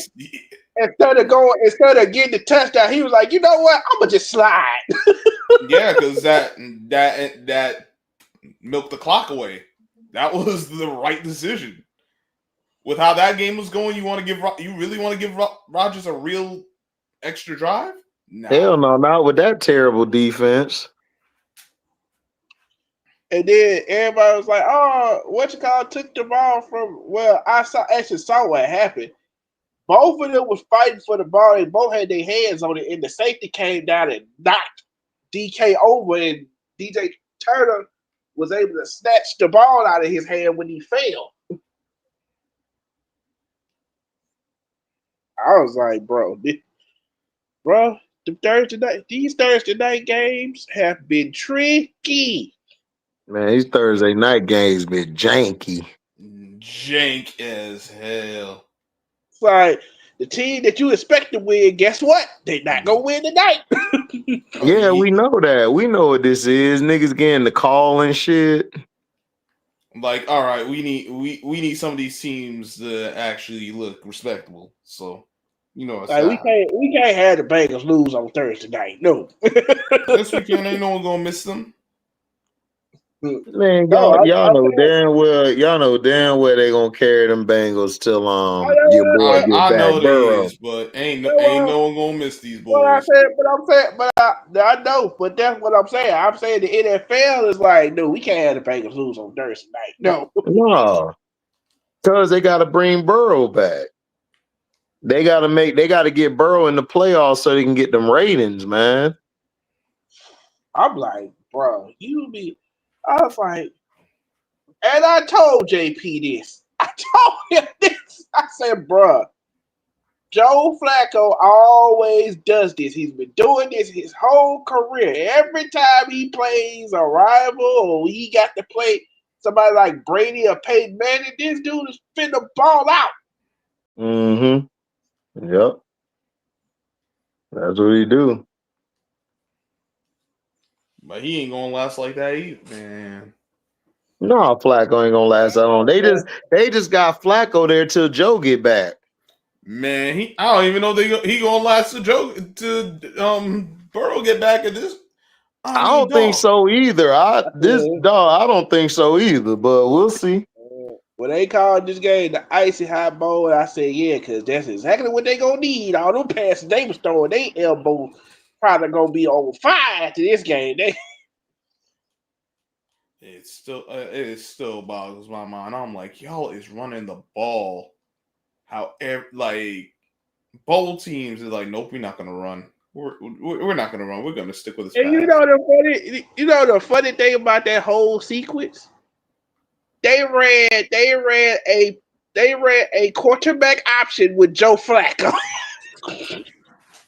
Man, that's real. I'm like, bro, the Steelers ain't winning this game. I'm like, whatever hope they had, I'm like, you ain't winning now. And it wasn't like he was running slow, but it was like, dog, it's like, yeah, young Joe Flacco, he probably would have got about 30 yards off of that. Oh no, I agree, 1K, but Jerry Jeudy wasn't that good in college, though. You got to remember, look who he had around him. Like Jerry, look who he had around him, bro. You had Henry Ruggs and all them boys around you. He never was that type of receiver. He's more of a fourth option at receiver. And that's my only. I'll be like, dog, I don't have a problem. But Ohio State receivers, they gonna be saying the next dude come along in about two more years. They gonna be saying, you know what, this guy's gonna be a first round pick. I'm like, bro, I said that about the last guy, and he got before him and the guy before him. I think the best receiver they had thus far from there has been out of Buku or Najigba. Yeah, JSM been doing good for Seattle. Yeah, Olave okay, and Marvin Harrison is good. He just need a quarterback, and he'll be even better.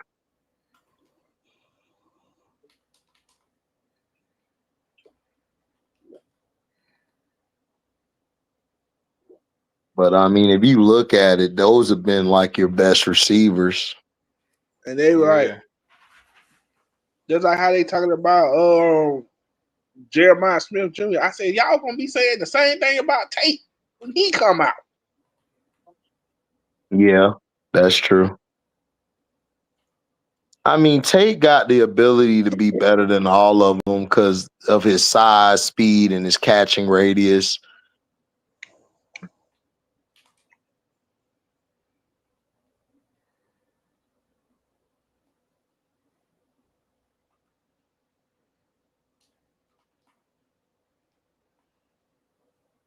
BYU versus Utah, the White Boy Bowl. Right.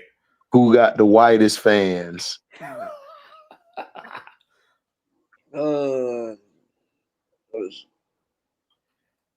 They in the same spot.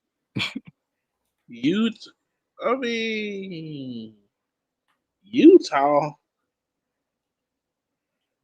I don't know what to tell you about that one.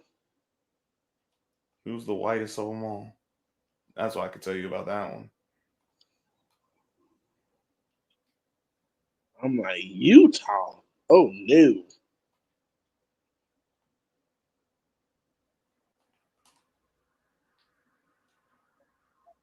That's crazy. Michigan won today. They were struggling at first. And they held up somehow, some way.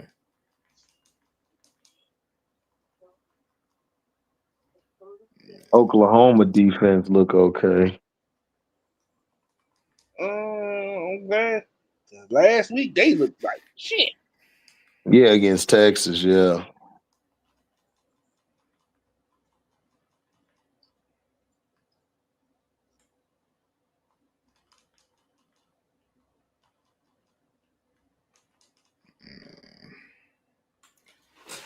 I think I'm gonna head off too. Shoot. All right. Y'all be safe, man. I'll see y'all later. All right, HG. Yeah.